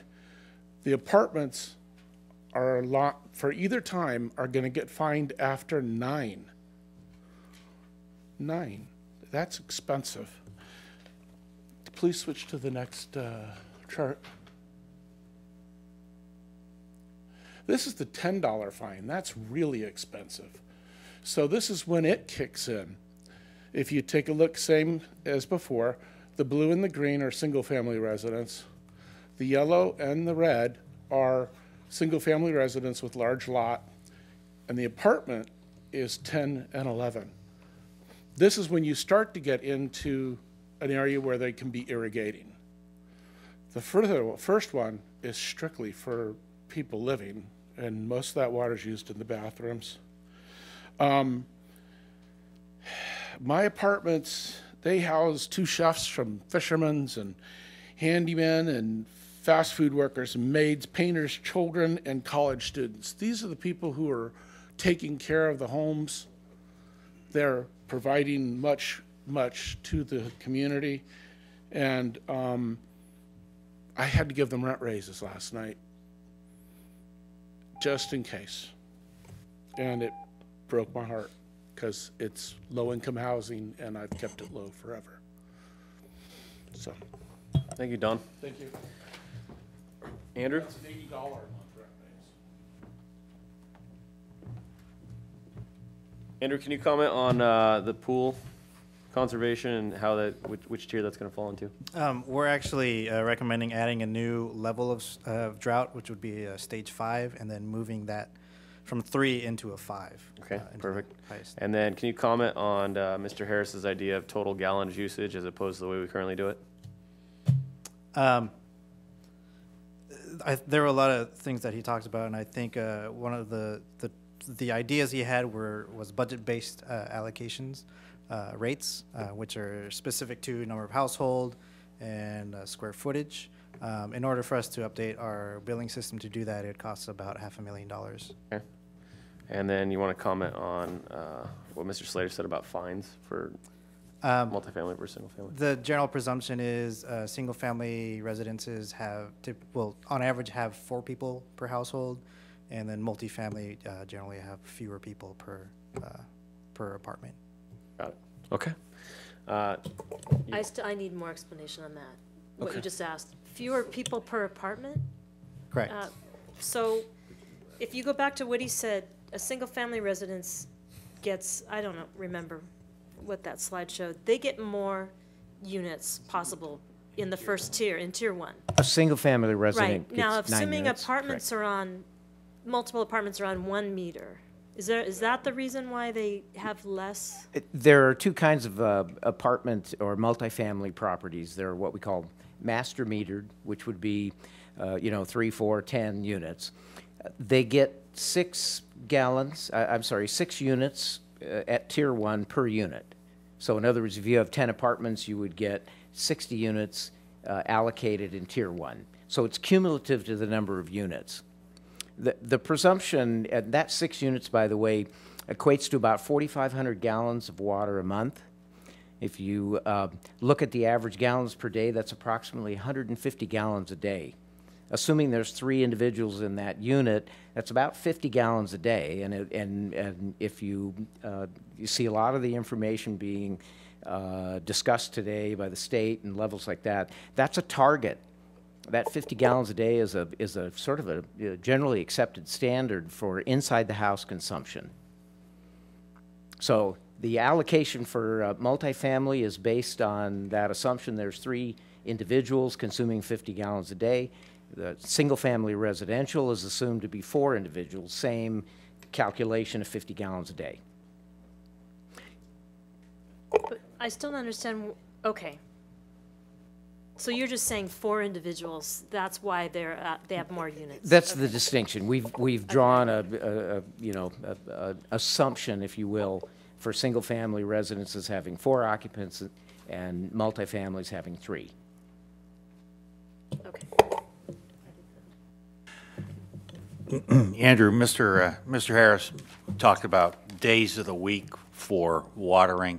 Correct. Did that come from the state of California? The state is requiring a days a week prohibition for watering. So this is not something that the city of San Clemente said, we're doing this. This came from the state of California. So that's, I see Mr. Harris left. But anyway, Mr. Harris, if you're watching us at home, this came from the state, not. We actually initially didn't even have days per week restrictions, but we put them in because of the state requirement. I do have a question. We need to get to your presentation and go through it. But on these days of the week, I was talking to somebody in Huntington Beach, and to make it easy, we have, I think there's 4 days of the week. It's like 2 days for the odd numbers and 2 days for the even numbers as we move into level 3. And so they if I understood it correctly, they consolidated it just to 2 days for everybody. So you don't have to worry if you're odd or even, and then who's ever going to be out there, kind of enforcing, doesn't have, has basically half the burden. Is there something about the way the water flows through the system that makes that a bad idea? Yes, we want to spread out the flows through the system. That's why you want to have different days per week. Okay, so there is a back office reason for doing that. Okay. All right, let's get to it. Well, you guys know me, Andrew Kanzler, Water Conservation Analyst for the city. I'll just run through the beginning slides real quick, and we'll get to the meat of it. The governor declared a drought April 1st, requires 25% reduction, mandatory.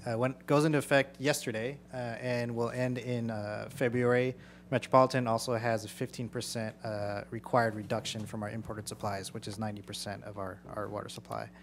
Here's a timeline. We last came to council on April 7th. This was in response to previous drought declaration by the State Water Resource Control Board. So we're coming back in response to the governor's 25%. We are required, San Clemente, to reduce 24%. It varies from city to city, from 8% to 36%. Ours was found to be, we have to reduce by 24%. Instead of 25%, it's actually 24% for San Clemente specifically. Otherwise, we face a $10,000 a day penalty. There'll also be some changes to the Model Water Efficient Landscape Ordinance, which planning is working on. Now, Andrew, it's an important point to make there, and I hope maybe you'll make it later, but every water agency providing water in the state of California falls on that chart somewhere. Yes. With some reduction. There are a number in Orange County that actually have that 36% requirement reduction, and some in 8%. Seal Beach is the only one in Orange County that only has to reduce 8%. Thank you. And so here are some of the recommended changes that we have for San Clemente. We want to add a new level 5, and then move no outdoor water use, the complete prohibition of outdoor water use to from level 4 to level 5. And then also the no filling and refilling of pools from level 3 to level 5. Also add to level 4, no irrigation from November 1 to April 30th. Previously, there was no irrigation allowed at all on level 4, so we just want to prohibit it between the cooler months. Also move from level 3 to level 4 the restriction of will serve letters for construction, and the no filling and refilling of fountains. And also in addition of penalties for level 3, and these are the penalties and penalty rates that we're going to be looking at.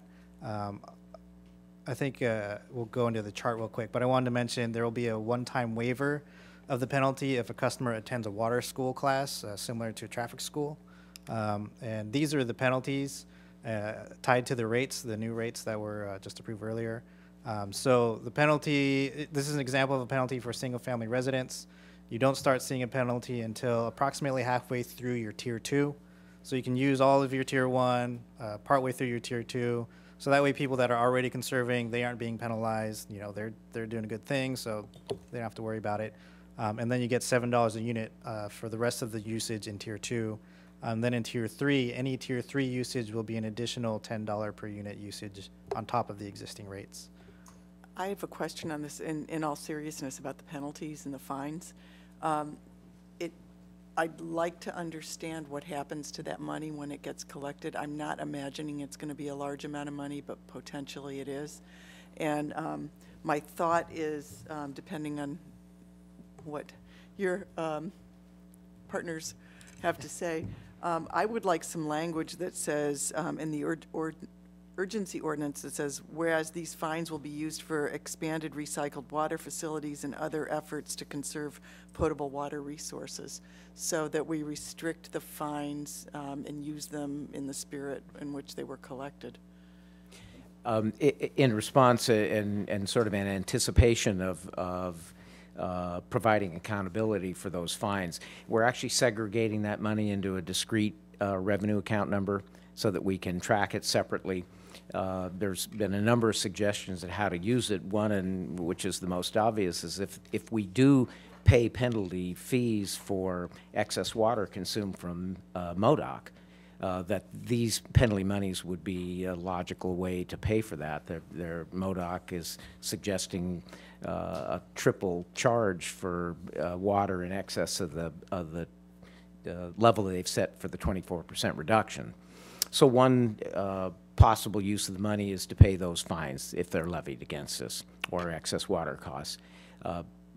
Promoting conservation programs is another possibility, and there's a couple of other ideas, but we are going to track the money separately, and so that we can see how much is accumulated and put it to best use that council directs. So if we wanted to add to the ordinance, whereas these fines will be restricted and be used for any penalties the city faces as a result of the water shortage, and any surplus fines could be used for expanded recycled water facilities and other efforts to conserve potable water resources. Can we add that? Because fines are terrible, and at least the community can understand that we're going to use the fines to remedy the problem, rather than using it to do something else. And I believe we can put any kind of language in that you're comfortable with. There are fines that the state may impose on the city for not achieving the reductions that they've mandated. Right, so whatever that correct language There's should be, that's also the possibility of paying more for potable water. Similar to beach parking fund, I'd hate to handcuff ourselves from a wider usage, and so maybe we could have just water conservation efforts kind of as a catch-all thrown in there in case we end up with some money in there and things turn around. We should be able to employ it in tearing out turf and putting in drought-tolerant plants or something that, you know, sure, that works could for me. support that energy. Although the reason I was dwelling so much on the recycled water facilities is I'm really proud of the progress the city's made in that effort. I think we're kind of distinctive in that way, and would really like to see that. And that also benefits everybody, because did you see the price difference between using reclaimed water versus potable water? So anyway, but yeah, I'm fine with that. But I would like it in the ordinance that our intentions for the fines. I got a question for the city attorney before we put that anywhere. But isn't this part of the stuff that was found to be not legal? I did kill it, but yeah, right. That's why I'm so keen on getting this nailed down. The San Juan Capistrano rate schedule didn't include penalties like these. This is a new idea that is driven by the state's imposition of penalties and the state's position that they're exempt from Proposition 218. So this is a new layer on your base rate is what's been measured against the San Juan Capistrano decision. Is this court tested? This method? No. It's what the state's justification and the state water board's justification for assuming that these are not subject to Prop 218 is taken directly from Prop 218, where fines and penalties are exempt. So there may be litigation about this. We assume that what you've done is within the safe spot of that's carved out for fees and penalties. But you can't take fees and penalties. I wouldn't recommend that you take them and use them to fund recreational programs, because that would definitely be an issue. And so that's why I want to put some scaffolding on how this money is going to be used, All of these funds are going to be restricted to the water fund, no matter how they're derived. I think that one of the practices, though, we've typically had in our budgeting is we don't handcuff funds. You know, remember we talked about developer fees coming in. We have allocated towards this project or this item. And I remember from just a general discussion, we didn't handcuff any fees. It went into general fund to be applied. I mean, this is different, though, because this says, what we are saying is make the violation of any ordinance enacted by its city council subject to a civil administrative fine or penalty. And so all I'm asking for is language that goes, and whereas these fines will be restricted, whatever you say is right. I think dedicated towards water conservation. Restriction, that was their language, that was staff's language. Yeah, dedicated might be a little bit softer way to say it. I think we understand the direction that these monies are to be used for conservation purposes. Whereas these fines are dedicated to efforts to conserve water resources? Just a point of order, Mayor, if this is going in the ordinance, then the city clerk needs to know verbatim where it's going and what it says. So if you wouldn't mind pointing us to where you're editing, and then we'll follow along. Okay, so I'm on page 7E7, and this would be a new third whereas.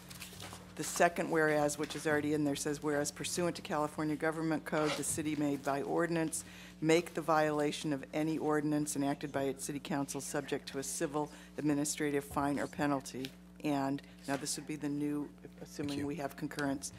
And whereas these fines are dedicated to conserve water resources, semicolon, and then off you go. And pay any fines incurred by the city of San Clemente's excessive water use. What are the fines spoken about by Met? The fines for Met range, well, we currently pay about $920 an acre foot, and Met's fines would go up to about $3,000 an acre foot for anything that we use above our allocation. I would recommend potentially, I don't know when you're thinking water resources, if you're thinking new supply sources as well, if that's part of that. You're thinking conservation, and potentially a new supply source for the city as well.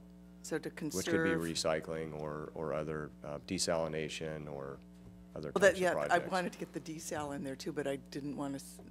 Okay, so there's two thoughts coming out here. So Mayor and Council, would it go? I'm sorry. Do you want to put it together? I have whereas these fines shall be dedicated to conservation of water resources and to pay any fines levied against the city for water use above the city's allocation. Read the part about what says after conserve? Dedicated to water conservation, to conservation of water resources. Okay, so dedicated to the conservation and identification of new water supply resources? Or maybe it's or instead of and? Simple as best. Could just be to water conservation, and I think that would cover. Would that cover potential new supply sources? Because I think that's an important point, because that, Water conservation and development of water resources. you good with that? Good. All right. Everybody knows where that goes? Do you want to read it again? Yeah, sure. Whereas those fines shall be dedicated to water conservation and development of water resources, and to pay any fines levied against the city for water use above the city's allocation. Thank you. Thank you.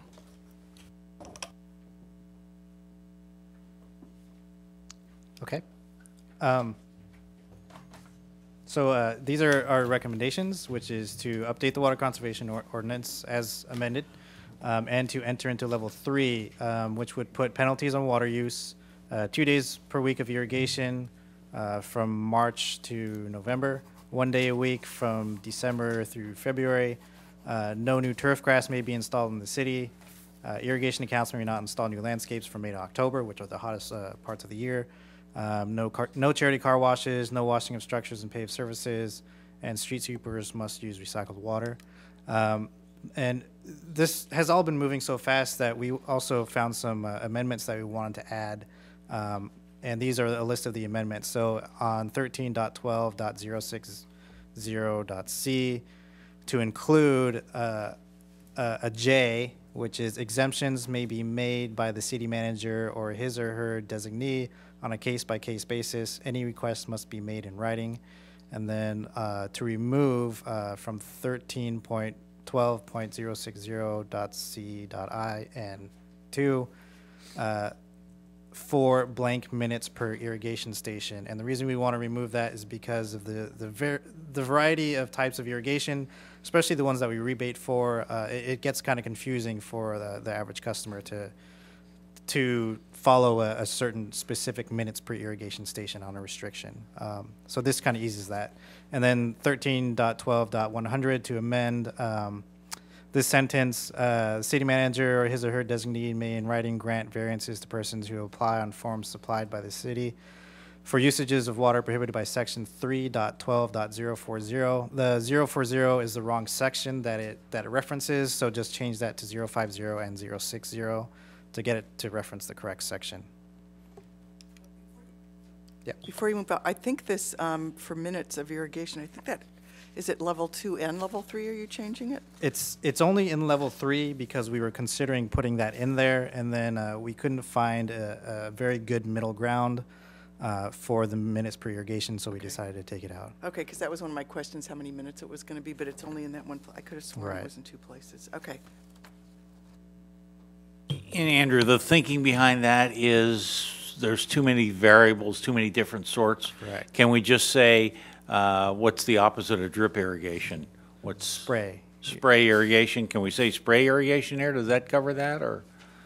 Well, there are 2 types of spray irrigation. There's efficient sprinkler nozzle spray irrigation. Which, Okay, yeah. I heard enough. Okay. Yeah, thank you. No, do go on. Thank you. That's why. Do you have any pictures of the various spray nozzles that are? Okay, I did find it. Okay, so you have it on page 7E20, little dot 1, or little I and 2. And then Yeah. you have it on page 7E27, 1 and 2.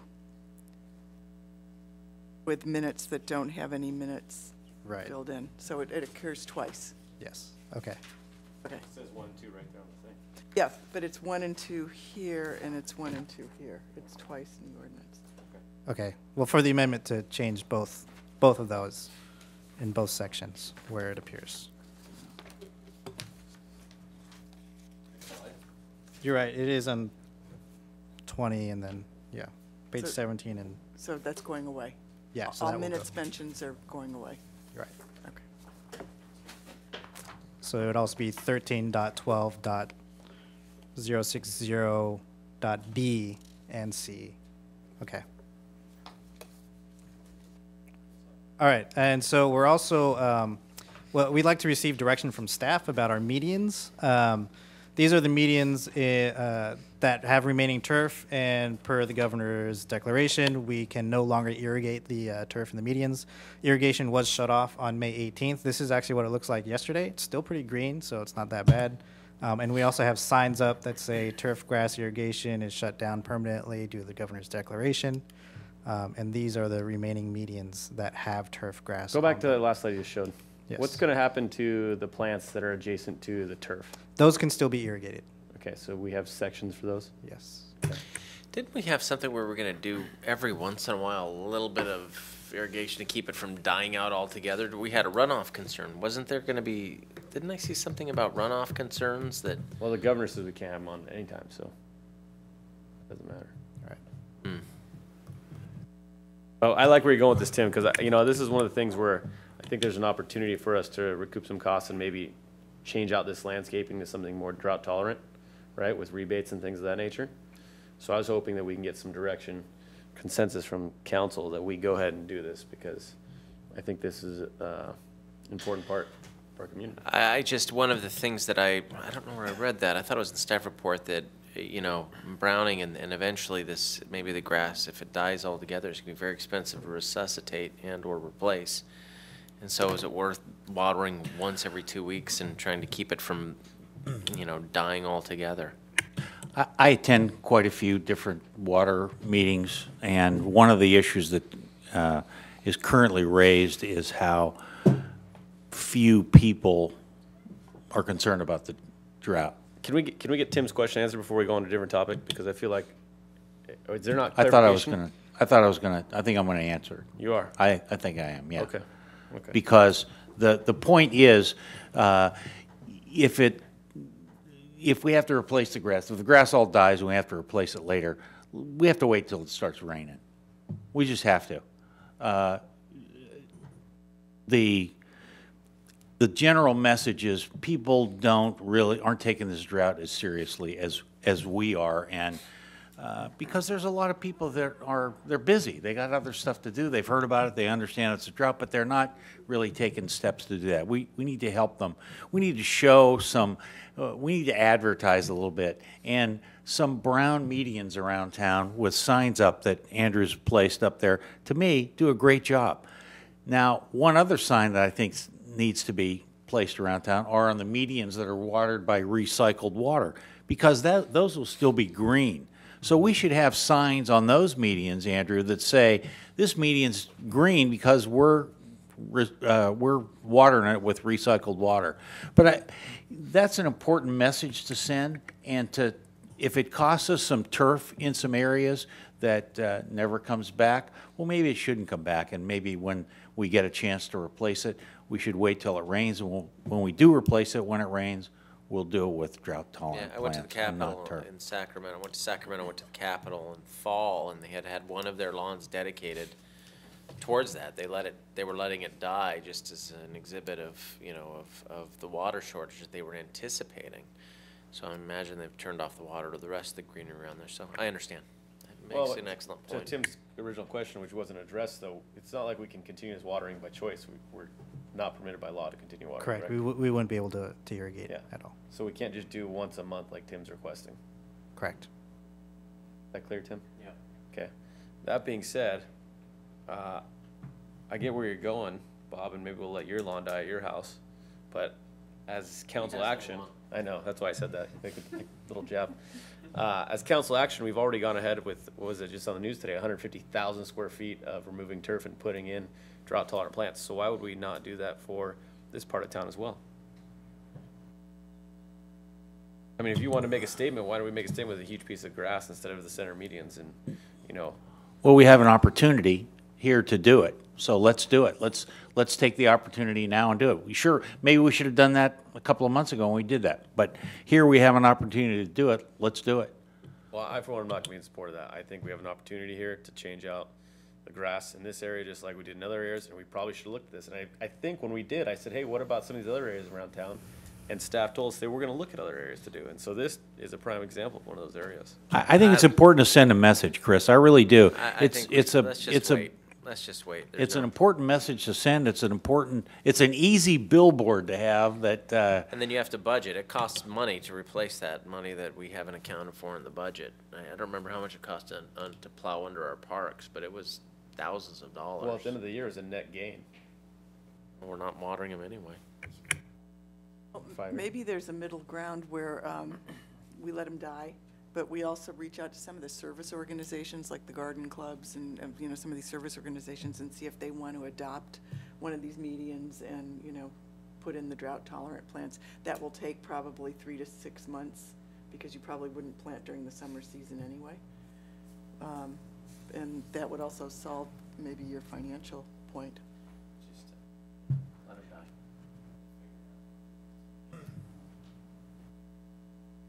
I'm not going to support making a stand here with the center medians with let it die, but obviously the rest of the council is. So. No, I agree with you. I think that There's an opportunity to do it somewhere else, and I don't think this is the appropriate way to do it. Wasn't there programs that paid for us to change out the landscaping in the park? There's grants. There's a lot. I know, of but creative isn't that why we did incentives it? Because we got paid to do it. Exactly. So maybe as something comes along, we could do that. Well, it's already here, so, but we need to have council direction for that, and that's what Andrew's looking for this evening. This is a tremendous opportunity to send the drought message out. This is serious. We have to cut back by 24%. This is gigantic, or our water rates are going to go through the roof. We have an opportunity here to send a message to tell the citizens of San Clemente, hey, we, the city council, this is serious. Our medians are dying because we're not allowed to water them. This is a big deal. This is a great opportunity to get the message out. Well, Bob, I agree. It's a great opportunity to moving forward from now to infinity to have drought-tolerant water, less water requirement center medians for the rest of the community's lifespan. Not just say, oh, let's let the grass die today, and then this winter when we get lots of rain, let's put grass back in, because we don't need grass. No, in center medians.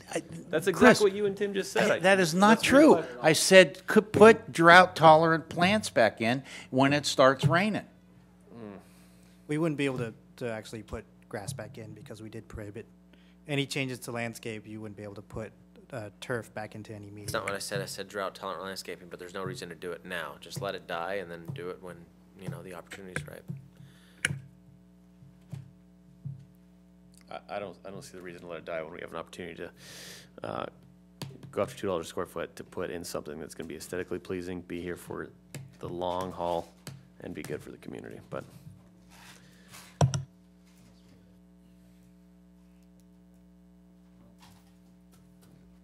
the one issue is Kathy, we you're the can't, split under vote on this this. What do you proposed think? ordinance, we cannot plant until November anyway. there's a. So there's going to be a several month period before Anyway, we could yeah. plant anything there. Because you're the the tiebreaker here, because I also agree that there's an opportunity here to move into drought tolerant planting. And now knowing it's not going to be until November, that serves really well. Well, let me ask So the 6 months of summer, it's going to be, so we direct staff to do it. get ready for it so that when November comes around, we're good to go. When did they make their assessment?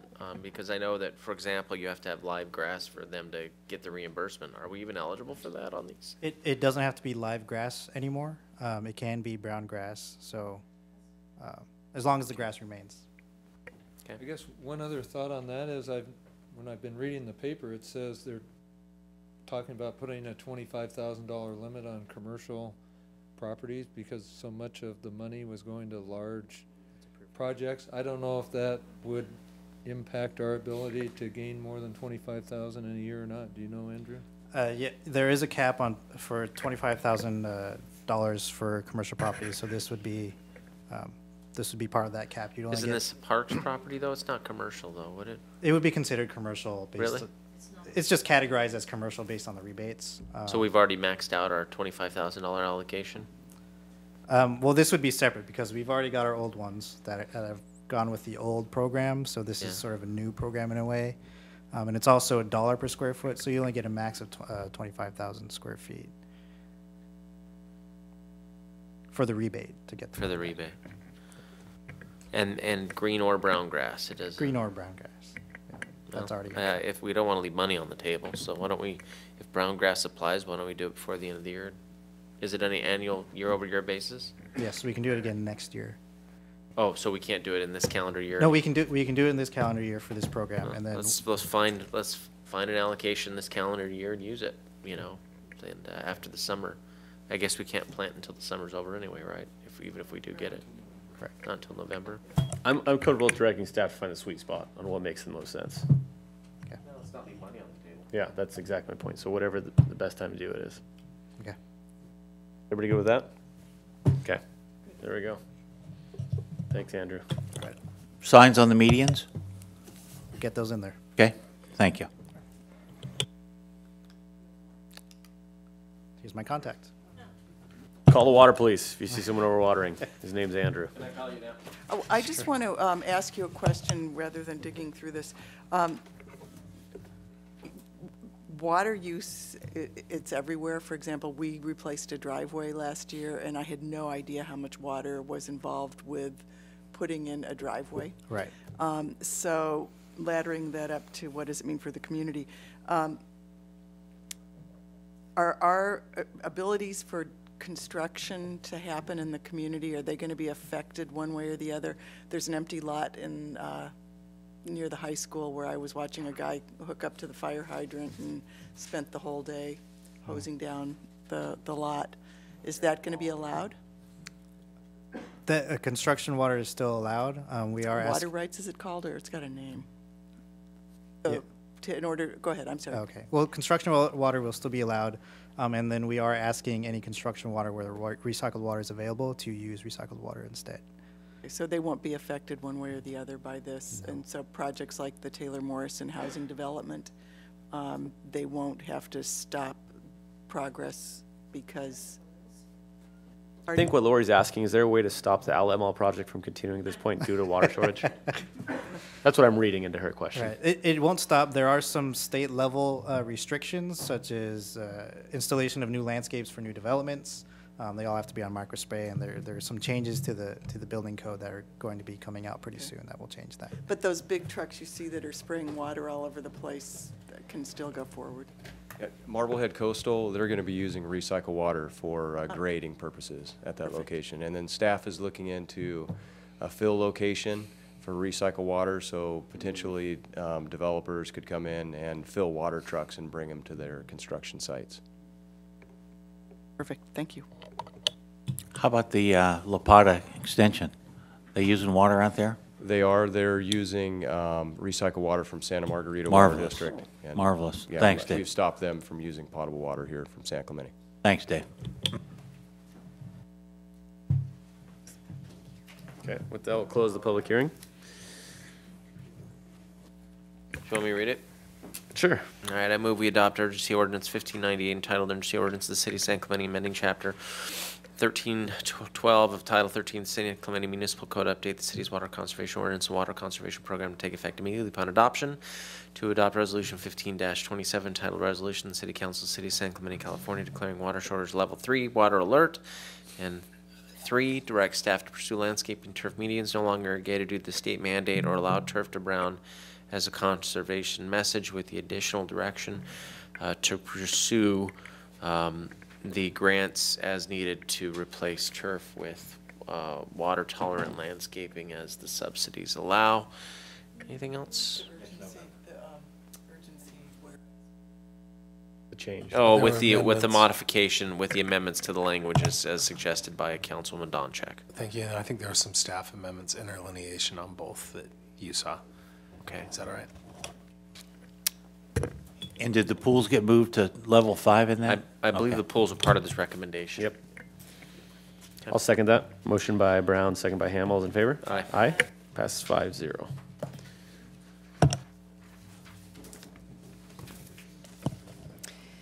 Next is a report from the Public Works Director or City Engineer regarding approval of an agreement with SDG&E for LED streetlight conversion. Oh, Tom, do one of your really fast presentations. Okay, I can do that. Mayor Ham, members of the City Council, Tom Vonnegut, Assistant Thanks, City Tom. Engineer. Have a good evening. All right, I would move that. No, I kid. That's terrible. So the item before you is to request your formal direction to begin a phased approach. Excuse me, Tom, before you start, I have one more question for Mr. Riebensdorf before he and Mr. Kanzler maybe before he leaves. Very short one, sorry about that. But if we're going to send messages, we've got a nice lawn at the community center. Is there any opportunity to let a spot of that go brown? I'm thinking specifically like right below the Christmas tree on the corner of Seville and Del Mar. Is there a chance to let some of that go brown just for advertising purposes? I'd want to talk to Randy Little to see what the irrigation is like in that area. And could we look into that maybe just as another opportunity for a sign there? Sure. Is that okay with the city council? Is that all right? Is that okay? Is that all right, Ken? Bob is always coming with good ideas.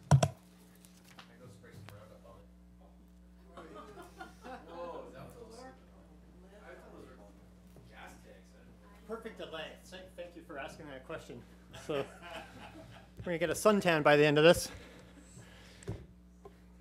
We good to go? No. So Mayor Ham and council members, the item before you is to request your formal direction and approval to proceed with a program to begin converting our city streetlights from high pressure sodium, which is the light. It's going to warm up. It takes a few minutes to get to full orange, which is the light to your left, to LED, which is the light to your right there. So this display that you're looking at here, I'm doing this in lieu of a presentation, just going to use these props. The light on the left is a typical high pressure sodium street light that you see around town. You would see this particular one, it's a 200 watt deal on our city arterials. That's the equivalent LED light to the right, the actual model that we're proposing to move forward with. I'll mention, as I did in the report and highlight that I'm recommending use of SDG&E's what they call on-bill financing program. It's essentially a zero interest loan. I think long-term and overall it's the best way for the city to go because there's no financing costs. The only downside is because of the funding caps, we can only do so many streetlights at a time under that program. But I do think a phased approach might be prudent, as I mentioned in the report, just for the community. This is kind of a dramatic shift. There have been some concerns with the different color of the light, and with the ambient background, you don't really see the high pressure sodium. But the LED, they do have a whiter light. It's actually not as bright as the high pressure sodium, but it looks brighter because it's a different color wavelength. This will get the community accustomed to it. It provides a better quality light, actually. It's more uniform. It's dark skies compliant. There's no light stray above the fixture. It has many advantages. I mentioned a lot in the report. And then we can do a phased rollout, kind of tease out any issues as we go forward. I have details about the proposed program, how it would work. About a $250,000 project, $50,000, $45,000 rebate from SDG&E, roughly $200,000 loan. This proposal is packaged, and what I'm asking your direction and approval to do is kind of have a bridge loan from the facilities maintenance reserve so that I have the funding ready to go out and do a public bidding for this. And then after the project, within a few months, we get the rebate from SDG&E so that we replenish the fund and can use that for other projects. And then over the next 4 years, it's a relatively short payback. We pay back zero interest through our utility bill. We'll still pay the same rate until the lights are paid off, and then all of a sudden you'll start realizing that $40,000 annual savings, and that's only for about 25% of our streetlight system. So when we're all done with this, we're going to save 40,000 times 5 or times 4 in electricity costs. So I'll end there and answer any detailed questions you have. How's that? Tom, explain to me what's going on at the corner of Pico and La Pata.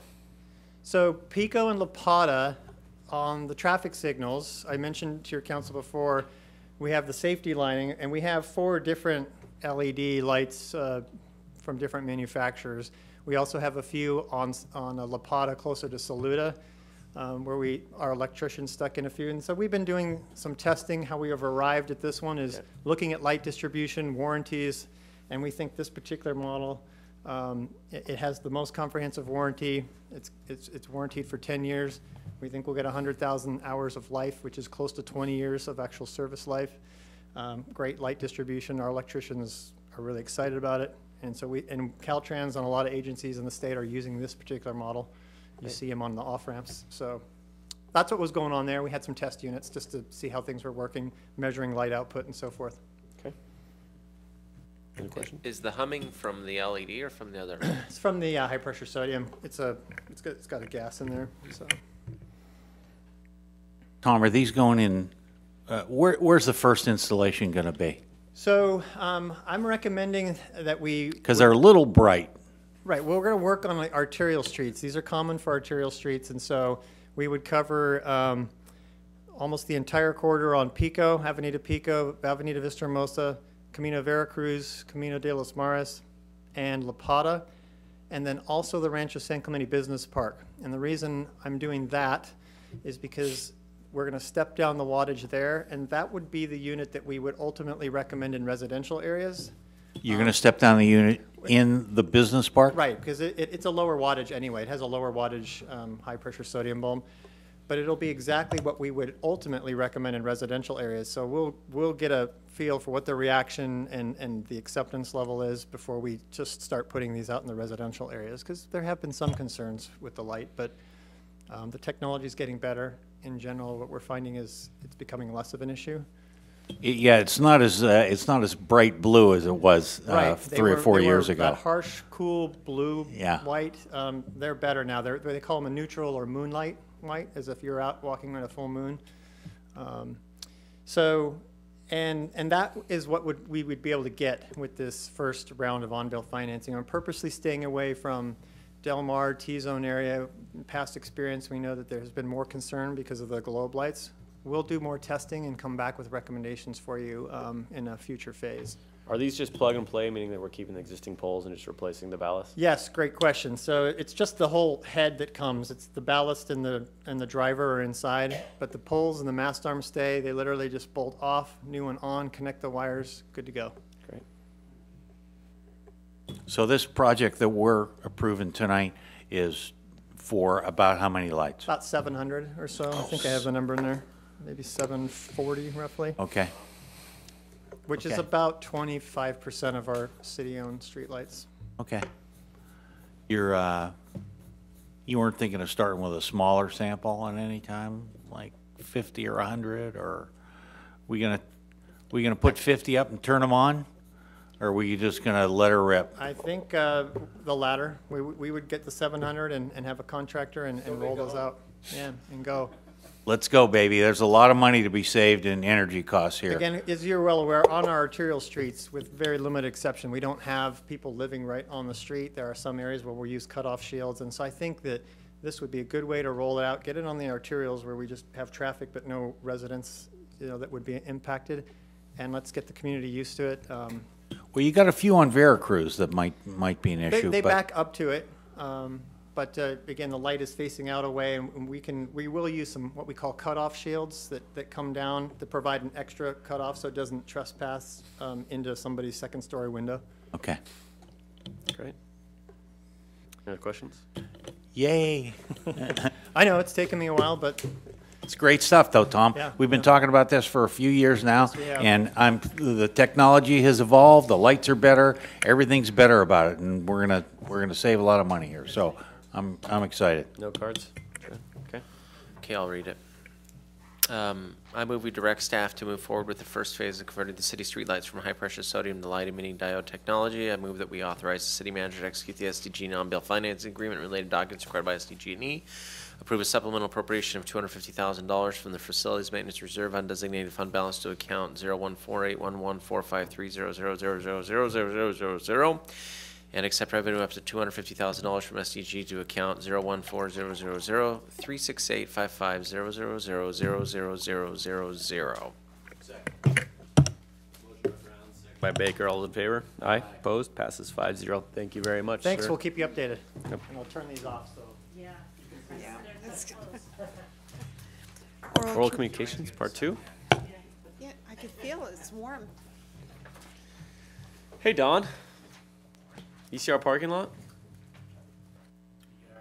I just wanted to express my sense of loss on the parking lot. There was a lot of hope and time that went into building it to make it useful for many purposes. And I think that a very great job was done and I think we've all been undercut and throats slit on this situation.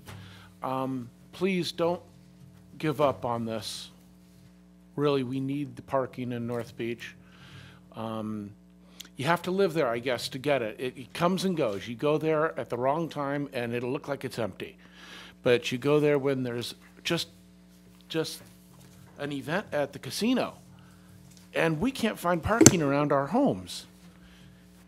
Maybe in the meantime you could take away the meters and stop charging for parking except for along the face of the beach, and then people will park where they belong instead of parking in our community, and that might be a way that we can be less impacted by all of the new venues coming open and stuff.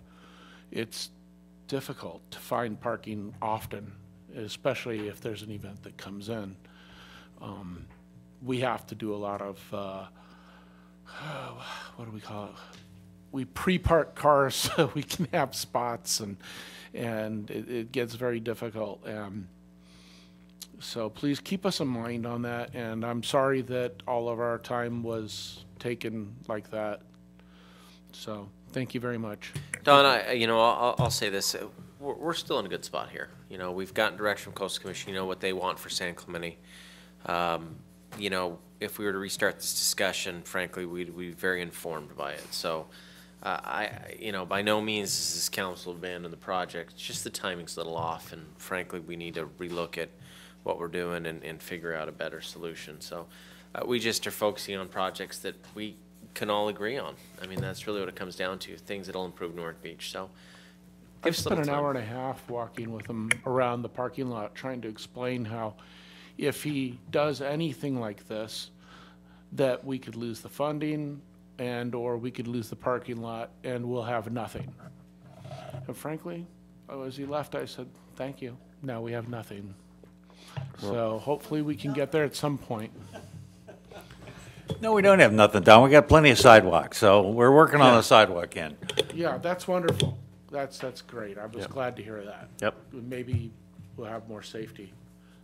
Thank you, Don. Thank you. Thank you for being such an advocate for North Beach, too. It's really appreciated. Kind of got used to carrying up in the desert, Thanks a lot. Thanks, Don. City Manager? City Attorney? Nothing more tonight, thanks. Report from Councilmember Donchak concerning toll lanes on the I-405. Okay, I'm broadening the topic just to kind of give you an OCT update. We're in District 5. We're one of the 11 cities in District 5, and we had a mayor's meeting it was about a month ago.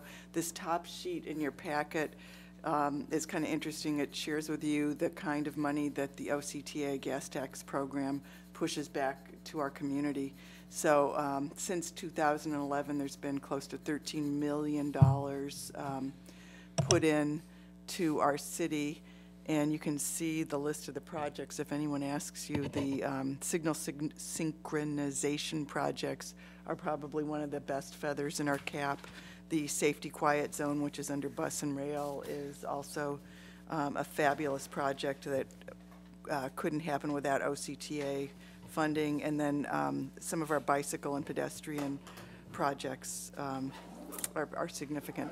So that's just for you if you have people in the community that wonder what's going on with OCTA dollars.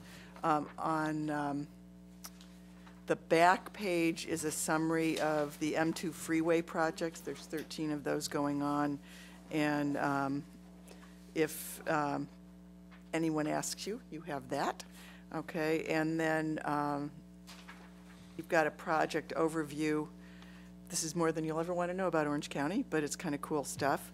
And I just wanted to call your attention to the toll road, since this is at the right side of the map. You'll see that the Rio Extension is still at TBD, and which is not an OCTA project. That is a TCA project. But you can also see that Cow Camp is going in along with the Rancho Mission Viejo construction, and La Pata kind of is an important circulation component.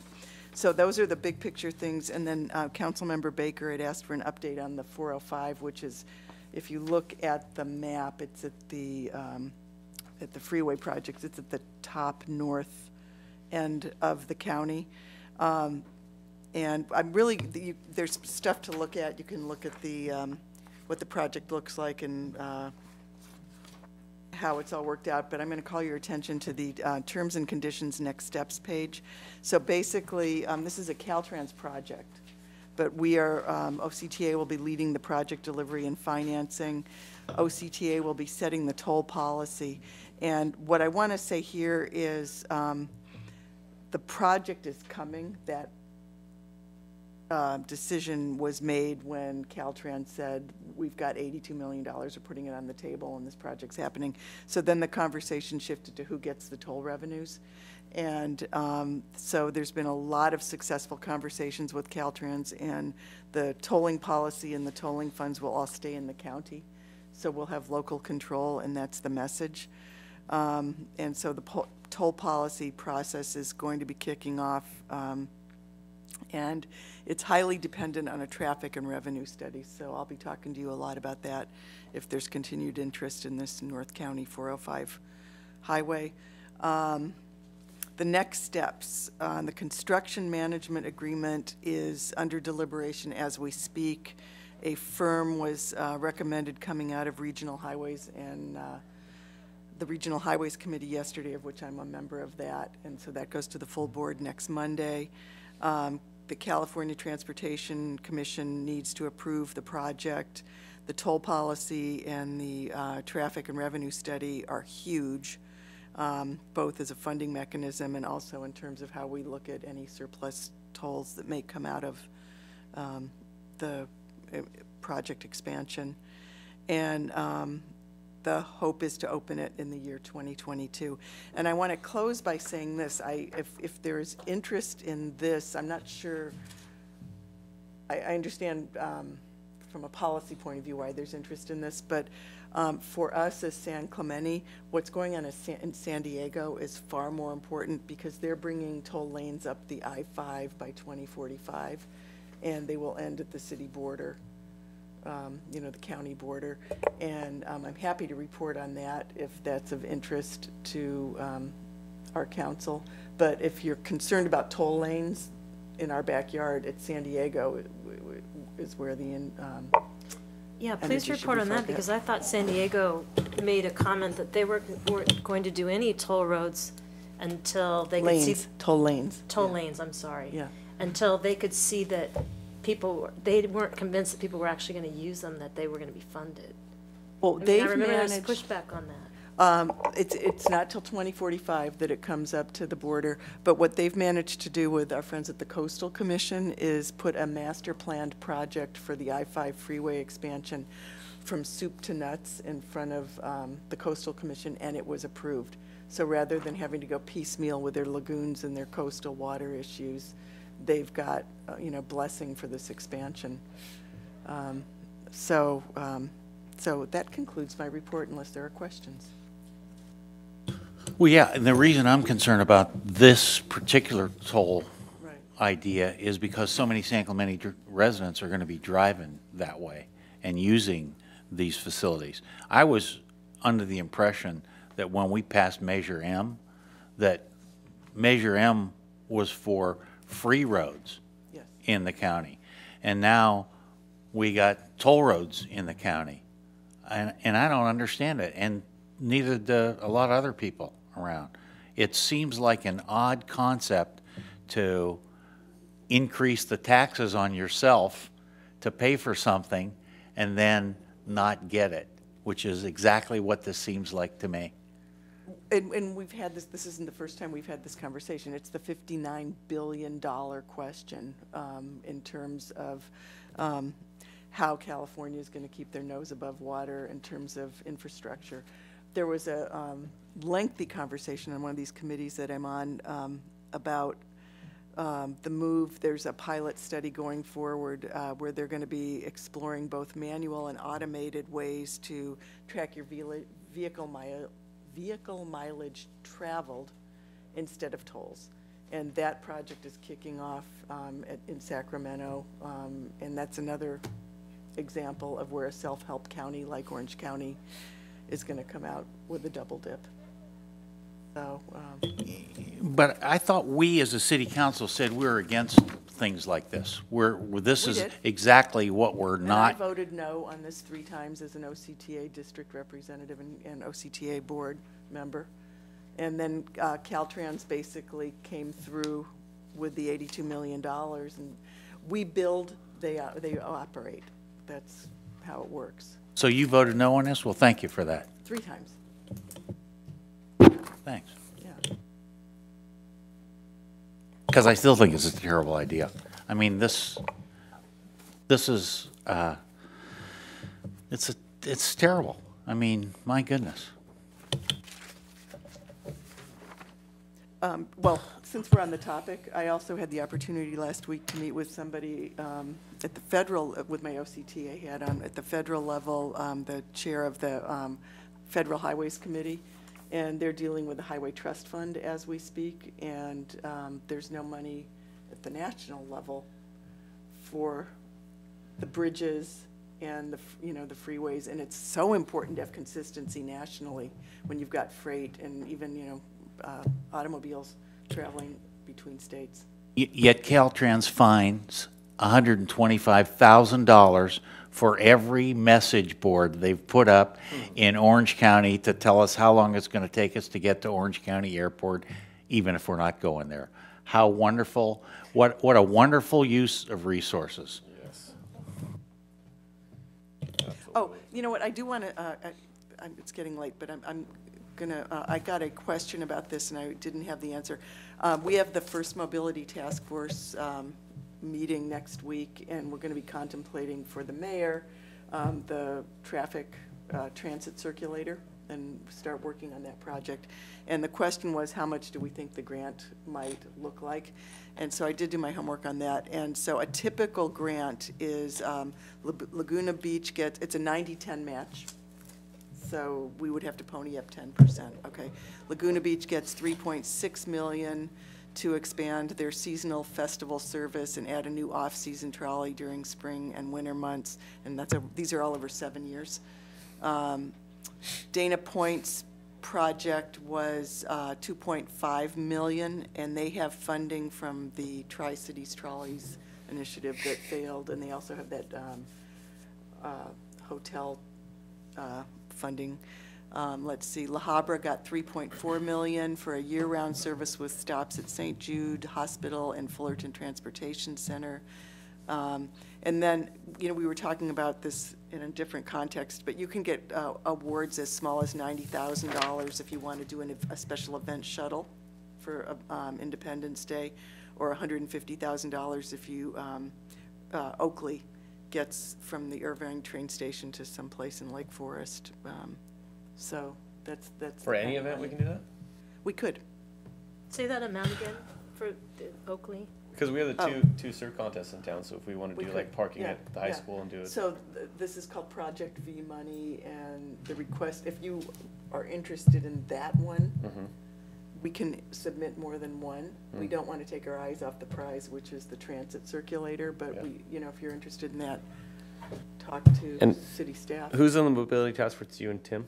Yeah, and then 2 planning commissioners, and for this conversation, we've invited the representative from Marblehead Coastal, a representative from the Downtown Business Association, a representative from Talega Homeowners Association. I just wanted to reiterate a couple things about the trolley system here going forward, because I've read some things in the newspaper that I don't know if they're in reference to comments you two made or comments other people made, but just make clear that we're looking at a community resident-based one. Serving. I saw there might be some priority based on going from the outlet mall to downtown. We're looking at serving the community first, and if we can adjunct visitors, that's great, but community serving. And to Bob's point, which I'm sure he's going to make again, is that we looked at doing a visitor serving one, and it didn't make sense. So let's approach it from a different standpoint, which is resident serving. Aren't the resident serving ones, aren't they called buses? If you've been on a bus lately, Bob? The only thing, Chris, the only thing I'd say about when it comes to beach parking and in particular compression at our beach access points, the more visitors are driving to see the beaches in San Clemente or taking up parking spaces. Not to say that the residents don't have the priority, but the reason why these shuttles work well is to keep people from driving all around residential neighborhoods, parking in front of your house so they can get to the beach. Instead, they could park somewhere else and circulate. But Bob makes a valid point about the buses. So I'm saying, one of the things that you want to do is not impact residents and beach parking. And the way you do that is by shuttling them in and shuttling them out if it gets congested. And to that point, Tim, I see the majority of our beaches, with the exception of a couple, being residents utilizing those beaches. And so if you create a shuttle system, especially for the next generation, where they can take a shuttle from their house to the beach, you eliminate that beach parking. So that's the vision I have for the trolley system, not the... And to that point, and then Kathy, I'll give you that answer. The reason I met with the mayor of Dana Point was that I had gotten some inclination from OCTA that for us to be competitive, we might have to connect with Dana Point. Okay. And Dana Point's not interested either at this point. They said, let's be short-term, long-term about it. Let's set up what's best for our individual communities, and then if it really works, we'll figure out connectivity. Great. So, okay, $75,000 for van service from the Irvine train station to Oakley. $149,000 for van service from the train station to Osser Americas, and those are both Lake Forest grants. Let's take that money and finish Del Rio with it. How about that? That's a county That was project. humor. Yeah. Sorry. Okay, any other council items? I have one. Oh, yeah, sorry. Tim? No, Keep it in please, order. Keep it in Kathy. order. We go this way always, so keep it. Top knots, are we ever going to talk about those? That's what I was going to bring up. Let's I'd do like Ro- it agendized. Rochambeau. I'm kidding. I'd like to talk about top knots. I would too, and I want to point out that I heard that there was a Caltrans study done for the I-5 South County of design. I don't know exactly what it's called. I have it at home, and I could provide that to staff to ask, because apparently there might have been another design for that bridge, an original design, and I'm not sure how it got changed. But now that I see the county designed for the bridge, off La Plata, I really wonder why this one is different when that one, I don't think would be objectionable. There was something brought up, Christy McBride Hart brought up the fact that the columns are kind of tall. I think we should ask maybe, is it Caltrans or OCTA? I think if we're going to do this, it goes to the Planning Commission. Well- This is not, we're not going to be designing from the dais on something that was approved We by only the have, Design what, Review 2 Subcommittee. months?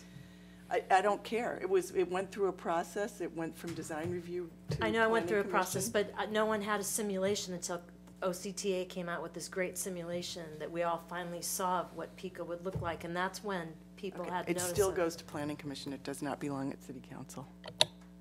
Okay, so, I think the first stage is for us to bring it back to the council for you to look at, and then if you want to direct us to take it to the planning commission, then we'll send it to the planning commission to be reviewed.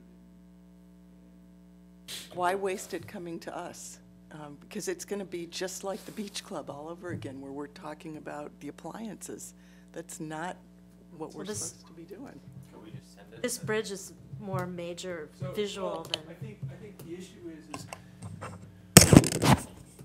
do you want to discuss it at the city council meeting in 2 weeks and decide if you want to have changes made and then send it to the planning commission? Or do you want me to just send it to the planning commission and say, here, redesign it? I think it'd be faster for us to decide whether these are objectionable or not, because the easy fix is just to leave them off. Tom Maybe. Vonnegut said we could just leave them off. Maybe the right thing to do is listen, at least it bears a review. I think it we send it to does. Planning Commission to see, is there an objection? Do you find these, worth looking at? Or if it's not worth having on there, then redesign it and send it for approval. I think James makes a good point, though. We should probably weigh in I would hate to send it first, to have a little inkling Of of some what direction. we're interested in. Well, we have the people coming to us and saying, look at this. I'm Then we have a getting process. emails. We send it to the people who are the content experts on this, and then we approve or disapprove their direction. But we're going to send them a blank sheet of paper, and we shouldn't do that. We should give them, some ideas. But here's the thing is, I can provide, you know, but here's the thing, just in agendizing it, I'll make the only two comments I have about it. The top knots seem like they're not appropriate architectural design, and they seem rather large, and I would prefer not to have them there at all. That's it. That's the only direction I need to provide planning commission, because we could have a full hearing on it, and I'd still have that same opinion, because that's my initial take on it. And so you could unroll it, and here's the design. Okay, they're too big, and I'd like to find something else. Let's just solve the problem. Let's direct staff this evening to go forward and cut off the Hershey Kisses, leave the column as they are, put those little tents on it. No, we should send it back to planning commission. I provided direction, that's my opinion on it. And is that what you just said? Did I just repeat what you said? No, but I think The county actually said they have all the study on why that bridge was designed that way and all the information on it. It could be sent to planning, but I would like that direction that they get that report. Well, then include it in your comments now, and it'll be on the record. Because that's what I looked for, was a cap for those columns, and I couldn't That's a good plan. We could go through a whole hearing, and I'd still say that same thing. Well, that's a good plan, but Kathy raises a good point. There's been awful lot of work done to get those up there. So why? We want to know why, or something. So. Well, she said she would provide that tonight. So I think that would give good direction and maybe what could be possible if we could make a change. Otherwise, I would be in favor of leaving them off. I don't want you to vote on the design tonight, Mayor. No, I'm just saying what we're kind of what we're thinking. Picture of the city attorney up there. I mean. Scott, do you have an opinion about the top knots you'd like to share? No, I just have an opinion about what's on your agenda and what's not. And so I think given sending this to the planning commission to look at the ideas you mentioned is good. I wouldn't want you to weigh in on. Specifically dealing with top knots, they're not redesigning the bridge. Based on the record to date, the design that's And been sharing the referred to. La Pata design. Yeah. The only other thing that I would mention is, you know, we had quite a few people come in today about home uses in residential areas, and I'm wondering if the council has any thought for agendizing this to look at it to maybe put a moratorium on any future rentals, short-term rentals in neighborhoods, home occupation, until we get a handle on it and we come up with some solid policies for these. I feel like it's happening faster than we can even figure out what we want to do or what we should do on it. Yeah, well, I don't get a vote, so of course we'll bring forward whatever you want to do. Looking at a moratorium on short-term rentals is fine. I think that's what we'd need to understand, and what that report would include is what constricts, you know, federal and state law provide, and that might ultimately be unfulfilling. My strong preference is that we pursue what we're doing with what's on the books now. I think you're going to get a lot more bang for your buck there, but we'll of course discuss. I think one of the challenges with that is we understand pretty clearly what we're dealing with, and if you talk about moratorium, you're going to give a lot of people, frankly, false hope, because we could get challenged immediately with a cease and desist, or just we'll find out at the end of it that it's got no legal bearing, and then people are coming here saying, well, what are you guys doing? Do you even know what you're, I mean, that would be the initial impression of why are you even taking up the question when you know legally it had no standing. And so I think that we've already initiated, you know, some actions I think that will bear fruit. But we should be measured in how we approach this, so that no matter what we decide to do, not only is it good for the city, but it has long-term standing and viability. Because we can all do something that's deeply satisfying that will be, you know, find out in a month we can't do. And so it's better for us to be very measured in our tone and to do things in a way that I think will be productive long-term. Well, one of the things is other cities have actually banned them, and with that brings more people to San Clemente. When other cities don't allow things, we're the beach city that they're going to come to, because we don't have any restrictions. And I'm not saying ban them or anything else like that, but we don't really have any we don't have any standards for short-term rentals. How many can be on a street? What's the amount of stay?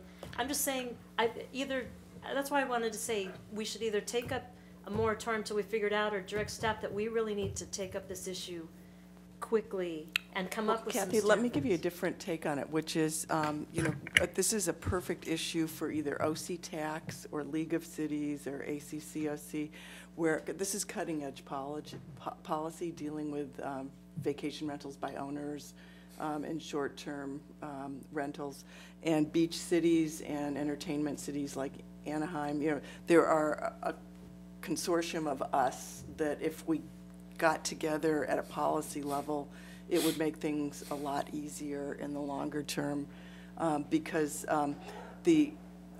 in my view, getting some sort of a business licensing system in place is where the answer is, because I don't want my neighbor to have to be ratting out her neighbor because she sees 6 beach towels on the balcony and there are different people there every weekend. So my thought would be maybe we direct the city manager to look into League of Cities, look into ACCOC. I know OC Tax is beginning to get interested in this, but I don't think we're a member of their group. But maybe lock elbows at the policy level and really focus on identification, like get business licensing. Well, it's not just the tax revenue. I mean, we have a problem, frankly, with parking. And if you look at, we have issues with that. Nuisance, yes. And so, I know we are trying to go down that road. I just was trying to see if we could get some breathing room, because I think with Laguna Beach, they put the moratorium on, and they might rule them. I mean, they may say no more short-term rentals. Only what we have on the books right now until those fade out. I don't know. So if you can't rent a house in Laguna Beach, you're gonna come here. So that's just my concern. Is I really think we need to get ahead of this stuff, and I think we're just not there. So I'm just kind of voicing my concern with it. I think we really need to get on the ball with those. I saw friends, everyone graduated this past week. A lot of people did.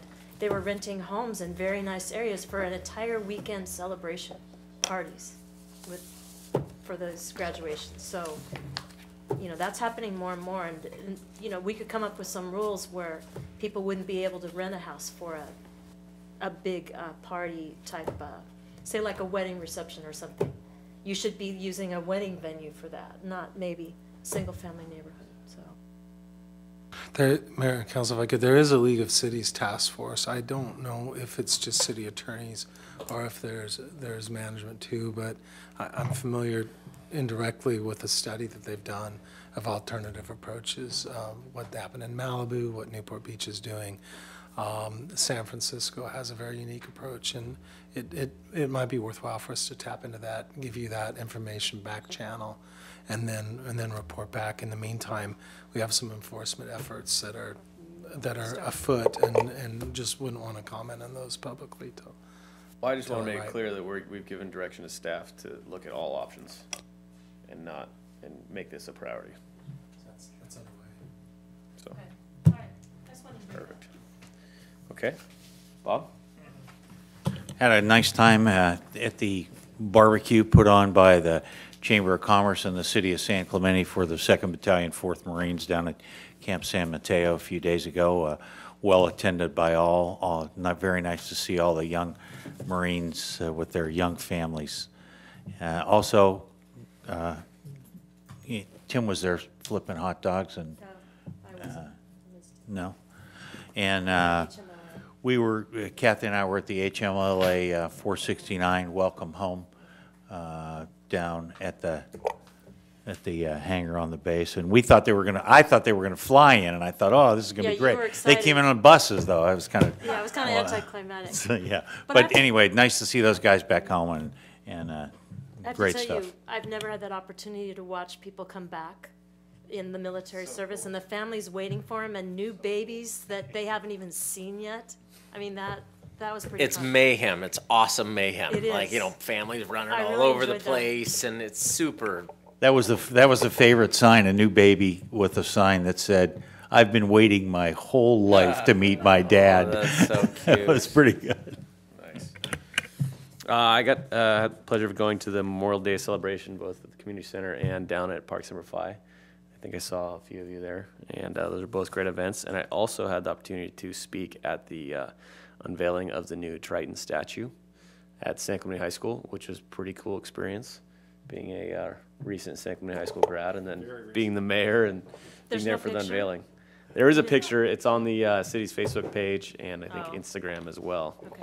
So Now, your mom was there. Is she there as a San Clemente graduate she also? was, yeah, Oh, she was that's there great. as a San Clemente grad as well. So, yeah, it was Are very- you the only San Clemente graduate? You are the only San Clemente graduate on council. first and only? I wasn't. Really? I think so. But the, I think so. really? Yeah. No.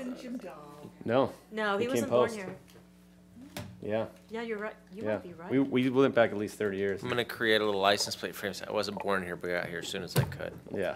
Nice. That's what I say. That's good. I like You that. were smart enough to come here. Yeah, exactly. I chose Yes. this path, Chris. You drove here, I grew here, bro. Yeah, well,